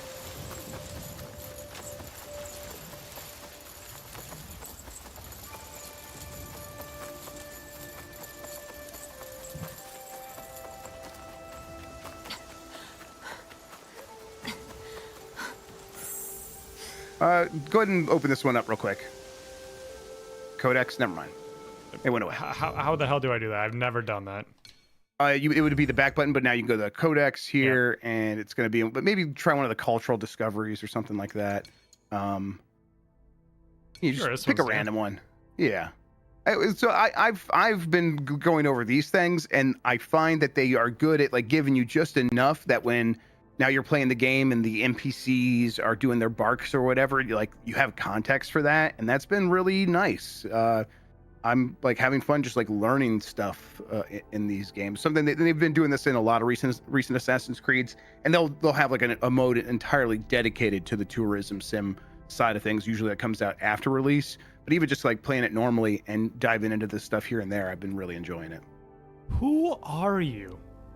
I don't know. I was just this is a textbook. This is not Jeff Grubb. What are you? What? Well, I like reading Wikipedia entries and stuff like that. So I do too. Yeah. You don't think textbooks are fun? No. Yeah, I think textbooks are fun. I was in debt for a while because they were insanely expensive. Oh yeah, sure. This guy wasn't stealing his books. Yeah, you got to steal your books, bud. From the bookstore. Well, from the internet. From the computer. Yeah, I stole it from a computer. How old do you think I am? I didn't buy a book. I bought 2 textbooks in the 5 years I was in school. The rest of them I stole. Yeah, it's either from the physical bookstore or from the computer.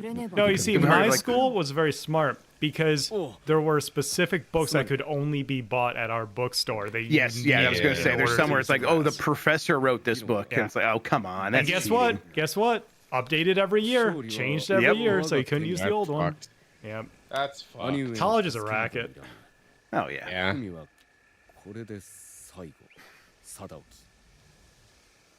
定め殿の言われていた通りだ。海を主に届けるがいい。お読みになりたいはずだ。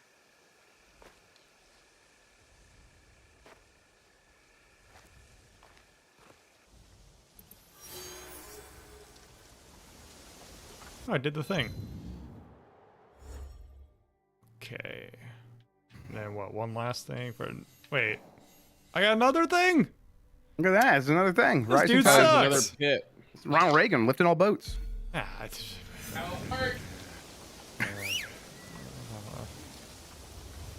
Horse. Horse!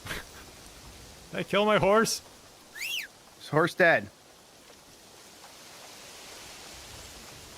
What was the horse's name in Viva Pinata? Horace Perrant? Horace Horstachio. Or something like that. Yeah. Yeah. Oh, hey, this is enemy territory, huh? No way to know that for sure. Yeah, the red everywhere. The red exclamation point, everyone yelling at you. Yeah. Anyways, horse. What's your character level? Did they level? just shoot my horse? They shot at you. Oh, okay. Oh, now they're shooting at your horse. Yeah. Oh, okay. Horse, get me out of here. Oh man, the horse could be a little janky at times. I My was foot like is behind a horse. Behind a horse. I was behind a house and shit. No, yeah, for sure. You're right.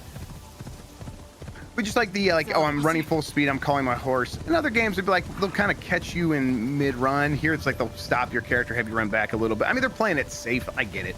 Yeah. It's not terrible or something. Let's see, character switching. Yeah, let's show that off. There's Yasuke. What I'm happens if I do gonna this? make my kids watch the Viva Pinata show. I remember liking Sure. that show, but I couldn't tell you why. Oh, Because it was funny, I think. Yeah, it seemed like it might be do something. funny. I think it was good. Someone sent me a link. I think it was like both seasons. I don't know if it was on YouTube or not. I didn't click it yet. yeah, probably is. Great. I need everybody to clap for me right now. Thank you so much. I'm replacing the batteries on my AirTags. Oh wow, that's like a real grown-up move. I'm one of 6 people to ever do this task. I hate that when you said everybody clap, my instinct was to be like, at what time? Right, yeah, well, you didn't give me a time.is. Most people are beating it right now. Oh, Sorry, really? I wasn't sure which that one that was. Is that our soundboard? That has Yes. to be, right? Okay, yeah. Well, it's my favorites tab, but yeah, let's see what, man, we got a lot. Oh, yeah, we do. End of our podcast.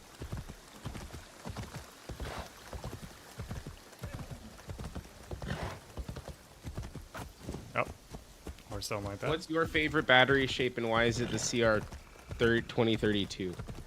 CR2032 is fun because it's frisbee shaped, but not so small that I fear I might accidentally swallow it. Oh, I was Yeah, gonna say correct. because it looks like something you can eat. I like it. It does look like one, but it's not like the danger zone where I might accidentally do it. Right, it's not like a hearing aid battery. Right, exactly. Okay, I've replaced the battery, everybody. Yeah, I can get you 3 inches. Give me a second here. Hey! Is that still on there? Or did I take that one yo. off? That one might be off. I need oh no, to- I see it. 3 inches of girth? What? There you go. People shouldn't drink water. That's a classic. Mike, you can't say that. Mike, it's rude. Going back to the bag of tricks there, Mike. Fucking Fred Flintstone over here. かような場所があったとはな。清水の水はまさに清き水。いずれかの水を選んで飲みさえすれ Days ば go by 様々なご利益が till I think of you. 伴侶を得るというのもよし。 No. こうなすというのもよし。 What is it? あとは、そう。長寿になるというのも一つ。 Water rolling 飲 underground. めるのは一度きり。よーく思案なされ。 I'll 欲 put を it か in けば Giant Bomb 何も得られぬぞ。 Wait, what? Yeah, I wasn't paying any attention. Yeah, I'm no help okay. here. Pick The a water, stream. the water that comes out of this hole is clean. Which one do you want to drink? Oh, sure. Days go by. Yeah, the late Offspring song. No. We don't talk about the Offspring in this house. No, I you can definitely get the put- fuck out of this house. I definitely put Days Go by Dirty Vegas on a mixed CD or two. Mm-hmm. よくぞ選ばれた。御仏のご加護。 See, y'all talking about water, and I think about that story that Maximilian told about his dank MVC2 game that I got from someone. Because, you know, I told you about the MVC2 mixtape thing back in the day. Yes. Where people hated the music, so they put random MP3s on there. And so for the longest time, the clown stage in that game for him was, you need soap and water. Soap and water. Water, water, water, water, water.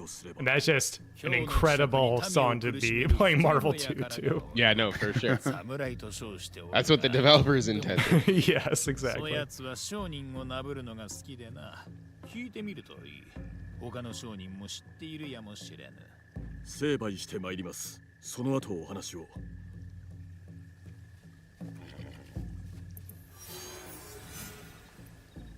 Assassinate the Twisted Tree. I can do that. That sounds like fun. Twisted. That means it has alcohol, right? Mm-hmm. Oh. Oh, that's a whole thing. Yeah, there's a lot of this tree. where, Okay, yeah. Yeah, you start with like this one and that one, and then you get the Yasuke and the Naoe, and then you get all these other ones. Yeah. Lots to do. Lots to do. I Much don't to do consider. most of it. Yeah. Well, now hang on. Hey, brother, where do I go? 間もなく。では待っておるぞ。Okay.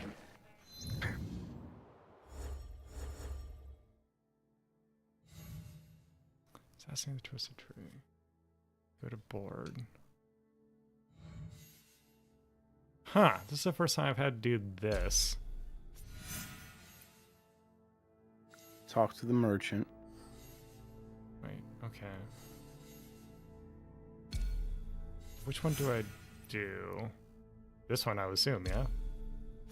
Yeah, and people could have seen there for a second, like it was doing the map thing of, this person is in this part of the map, just south of this thing. Now send a scout there to find out exactly where.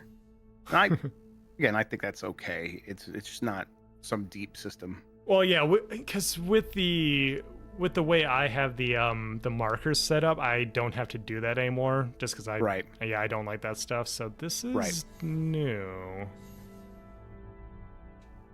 It's telling me, okay. Wait. Okay, so assassinate Twisted Tree and wait for a dude to arrive. Okay. Well, take me over here. Where's the Nintendo Museum? It's on the map somewhere. Kyoto? Is it in Tokyo or Kyoto? It's in Kyoto. Okay. So you can go to it. It's there somewhere. We can go over that way. Okay. Thanks. I just wanted to see the big, the big Nintendo 64 controllers. Absolutely, yeah.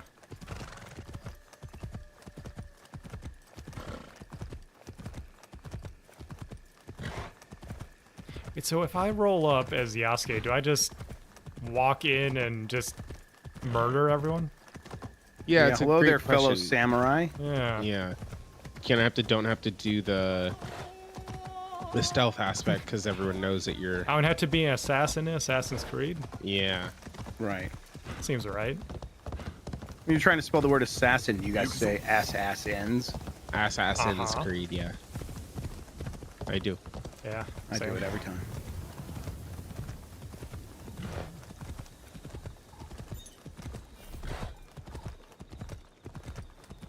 Thank you, GPS.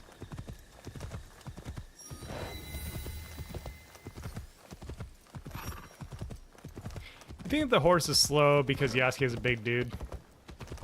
Oh, maybe. Dude, yeah, I'd be so fucking pissed if I was a horse and like sometimes this lithe Japanese woman gets on my back, and then other times this guy that is as big as a football player gets on my back. Yeah. I'm pissed. I'm pissed off. Ed Reed from the Baltimore Ravens gets on Yeah, the no, back. I'm fucking pissed. I'm heated. Yeah. Mike asking a question that I'm sure is just because he's curious and for no specific or I just intentional went by reason. / repair a garage door. You know, that's only important if one breaks a garage door. No, for sure. Yeah, and curious that you'd that be asking isn't that. happening. I would just get the yellow pages and go to the G section for garage door repair. I just Googled Ohio garage door, and there's a company called Haas. Now, it does. They make F1 cars in the past, but I guess now they do doors. Also, Mike, you could just go to the Home Depot and they'll tell you a guy to do it. Yeah, they'll connect you with a guy.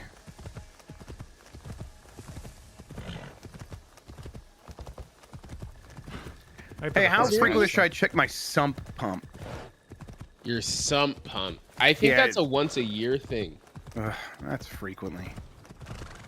All right. How's that work? Do you have to get in there with some gloves or something? I don't. I mean, it's right next to me in this little room right here, and it looks pretty easily accessible. But I don't know. It sounds like it's working to me, and that's about as much as I know about it. So I probably should have someone come in there and make sure my basement is not going to flood ever. This Reddit post says for most people, never. What?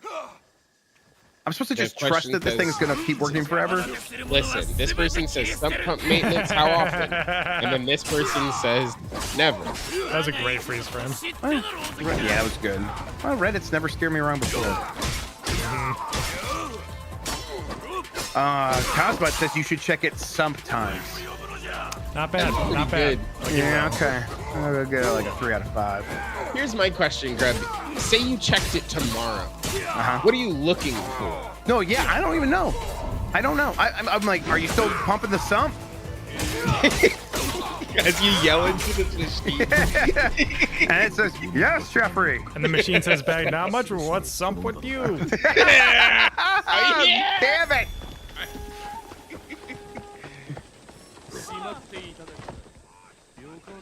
Listen, what's this prompt? What's this prompt? Oh, look. Wait, You know what? No, I haven't had enough blood recently. Joke's on you, I just leveled up, bitch. Mike says he thought it was open and he was mistaken. So I think we are to assume, among the three of us, based on the information we have, he drove a vehicle into his own garage door. Into his own garage door, correct? Okay. And now he has to call an adult about it. Mike, say your kid did it. Yeah. Your kid who is away at college now. Yeah, there you go. Ran you're into the garage. You're Canadian kid. Your kid's in Canada. Yes. So you can't meet him. Can we see that skill tweet? Nope, never touched it once. Not gonna start now. But you can upgrade stuff. I don't care. But what if people in the quick look wanted to see it? What's a quick look? Well, good thing it's not a quick look. That's so true. That's so true. Alright, killed that dude. No, good for you, dude. I'm glad he's dead. That's pretty close. That's true, Michael R. O'Leary. Someone probably painted his garage door Wile E. Coyote style. Okay, this isn't as complicated with Yasuke, I suppose, but there it is. There's the paths. Yeah, fuck this. There's the Whatever. branches of the tree. Yeah, you need turn it points off. in order to get you stuff. were right. It You is. were right at the beginning. It actually does kind of stink. Yeah. You were right. You have 16 points? Who knows? Or is that your level is 16? Maybe. Okay. All right, so the humidity in my basement is 40% right now. Okay. 39%. So that's probably some pump doing its job. I don't know what it's supposed to do. Yeah, It's is this a supposed to be good around time to 50. mention that? I have no idea what that is. Yeah. Look, here's the thing. If you're what's important is like if you have a humidity above 50%, like stuff like, is it bed bugs like can survive in that more easily than if Yeah, you, if it's bugs. Bug love wet. Yeah, and so if it's Bugs less love wet, less wet. bug. But you also need some humidity so that you don't have static electricity constantly destroying all of your things. Yeah, So they're 50%. They're not working with sump pumps on this season of this old house, so I don't know what they are. Sure. Wait, can and Yasuke climb? Till recently, I was like, a sub pump, right? It's no, it pumping can't. things out of the subterranean part of my home, so it's a sub pump. No, sump. I still don't know what sump is. Not much about sump with you. Full circle. Anyways, I think a sump is sump just a hole where water goes. Yeah, it's a hole where water goes. Yeah. okay, so can't interrupt by needing to do it early. That little kick there. That kick was cool. I'm like, this is Soul Calibur, right? The kick will interrupt. Sure.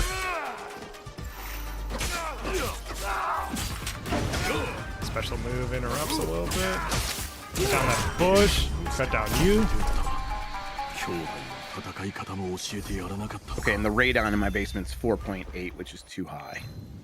Now, okay, now, hey, now, Jeff Grubb, I don't know a lot about a lot. Now, I do know that radon, though, that's not one of the good ones that you want to No, so radon is it's a carcinogen. Yeah. It's one of the leading causes of lung cancer. Yeah, and I do work down here a lot. Now, Yeah. Now, why does it happen? God. It just like it seeps in from the ground into your house. And so I think the radon mitigation systems, as far as I understand them, just create like a positive pressure so that the radon from God's Earth will not get into Jeff's home. But those are only like $150. I'm looking right now. They are. You Okay. got 6 of those. I'm gonna get me some radon mitigation system installed should here. do That's the that. next It's thing. just it just looks like it's a fan. Yeah, I'm that gonna you get attach to something. Okay. Yeah. Now where does it go? Yeah, and how to install it and all that stuff. I bet this ends up costing me about $1,000, but probably worth it not to get lung cancer. Lung cancer. Yeah, no, we sure. need to keep you alive. That's very important. Me and Mike lose a paycheck if you die, so please Okay, keep all right. going. Let me look here. That's hey, that's low on my list of concerns.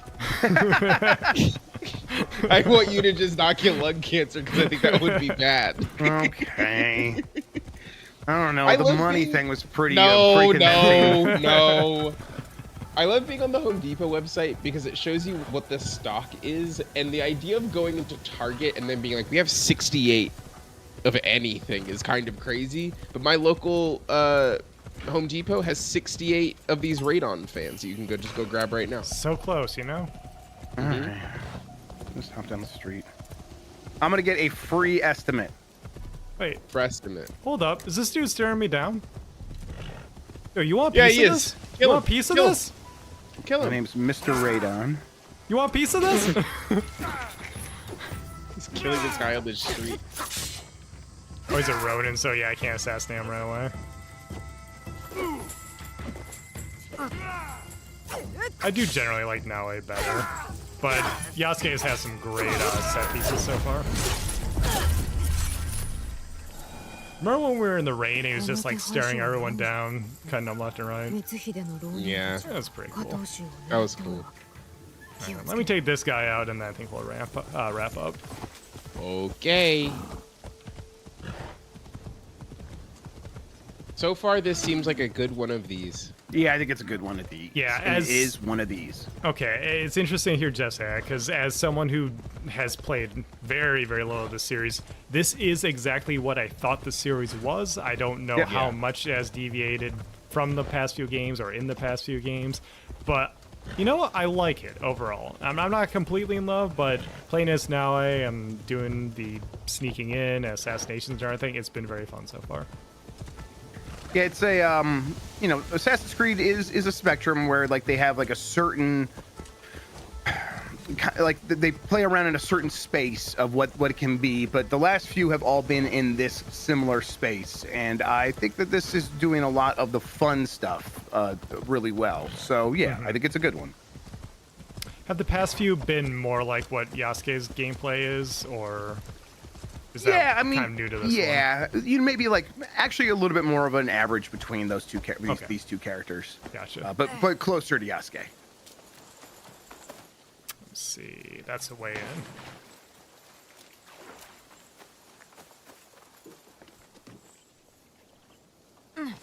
There we go.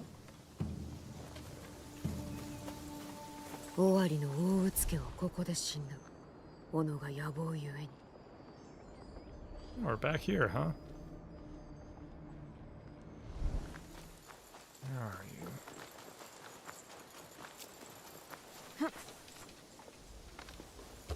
Yeah, again, if people don't like things being this guided, this is like all optional stuff that I've turned on.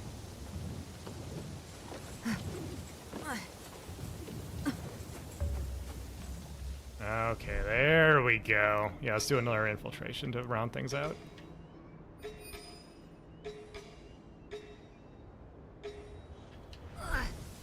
Nope. Remember that? Gotta jump. Sometimes you need to jump, sometimes you need to roll. 人目を避けんと。 Ooh.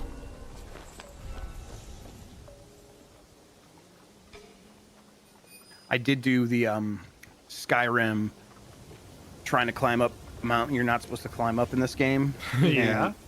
And I was fun. There was like a lot of foliage, and it like mostly made you like slide back down the mountain a few feet, and you got to try again. And I kind of like eventually found a pathway to get to the backside of this village I was supposed to be infiltrating. And I'm like, okay, game, thank you for letting me Yeah, there's butt enough my there head up that let against you this do for a that. while. Yeah. What's that?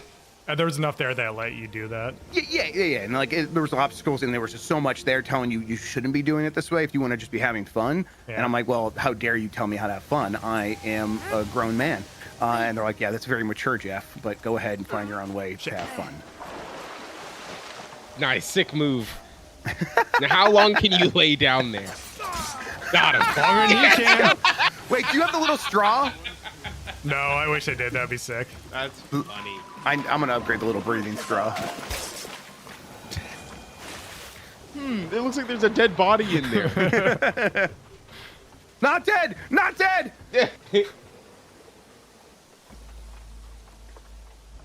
I think for Summer Game Fest that we should get a project car. Okay. Okay. My summer Game Fest car? Mm-hmm. Okay. And we just work on it for the week. Sure. I've done And that then at before. the end, I guess I get to keep it. Oh, no, hang on. No, what's up? Now, what did that guy do? What were his sins? Well, yeah, what did he do? Hentai. Okay, all right, never mind. Got it. I get it. You kill him again. Oh, hang on. Other door. Oh, okay. Close the door. Whenever, as someone who doesn't have a lot going on or think about cars, whenever like a YouTube short comes up with someone working on cars and it's just this guy covered in grease and he's talking about transmissions, but he uses the other word for transmission. I'm always like, what? Wait, what is happening here? Like, what are you saying? And like, oh, okay, wait. Oh, this is not the hateful one. Okay. Oh, I know, it's crazy. It always gets me for the first 10 seconds. You also just don't have to call it that, Just Oh, saying. for sure. They've called it that for like 50 years. So they can't help themselves, Yeah. but yeah. It's tough. It's tough out there. It's tough out People there. are saying words. Yeah.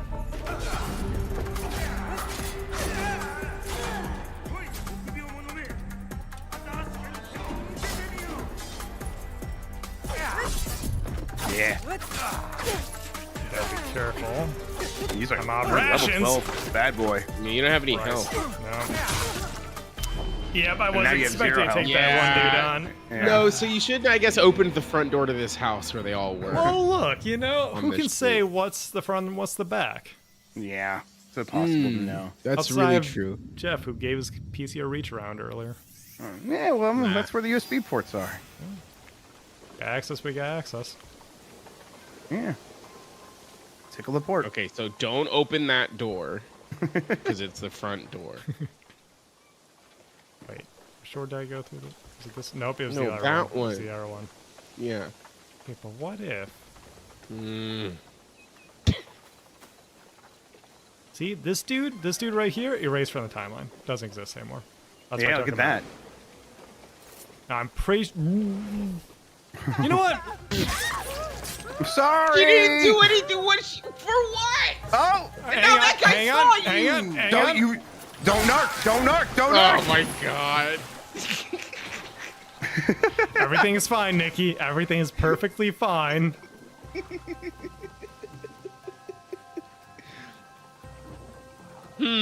What's this puddle? Fine. Jeez. My Achilles. Nothing. You saw nothing. Hey, Sean, there's a dead body in there. They don't know that yet. That's true. Is that your... Okay, the blue meter is your oxygen meter? All right. Yep. It's fine. Nope. No. Maybe. It's fine. Everything is fine. You slit her throat. It's fine.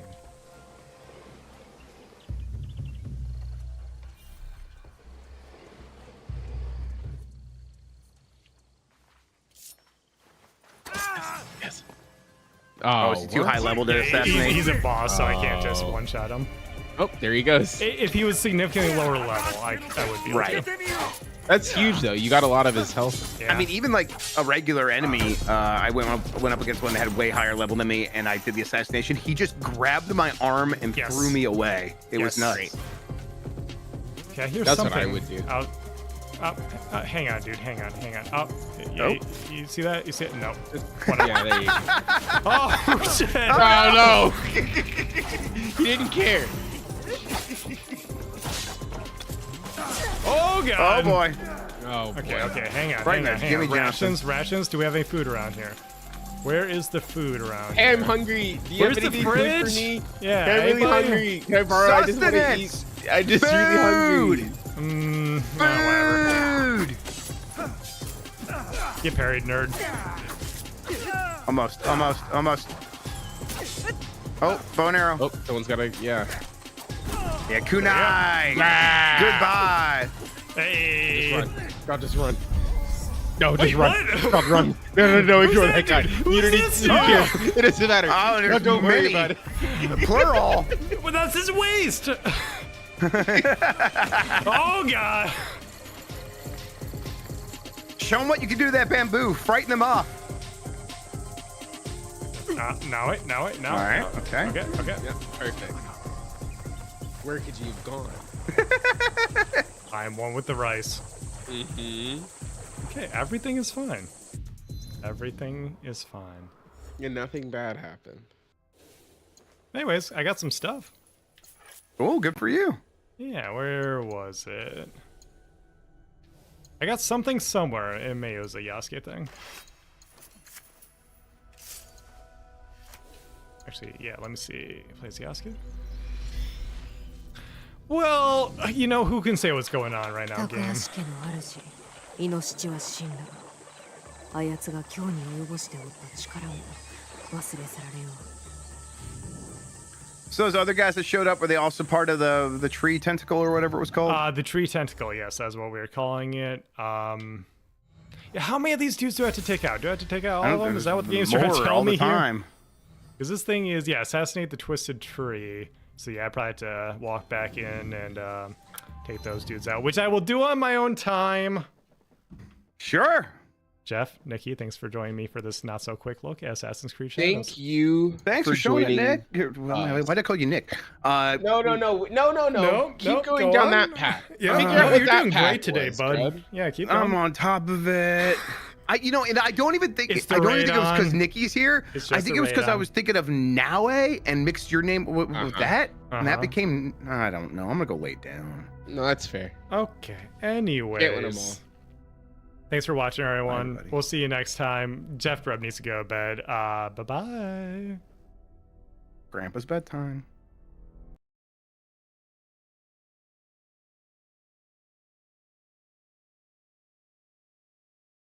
Okay, we're back up. Okay, easy now.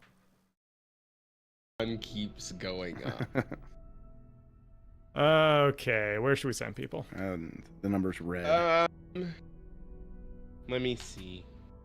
I got a few people, but do you have anyone more appropriate off the bat? GameSpot's live. What do you mean GameSpot's live? Yu-Gi-Oh! That's what it says. Oh, that's us. Yeah. Okay, I was like, are they doing something else? I thought that we were doing the same thing. Okay, got it. Yu-Gi-Oh! Is live.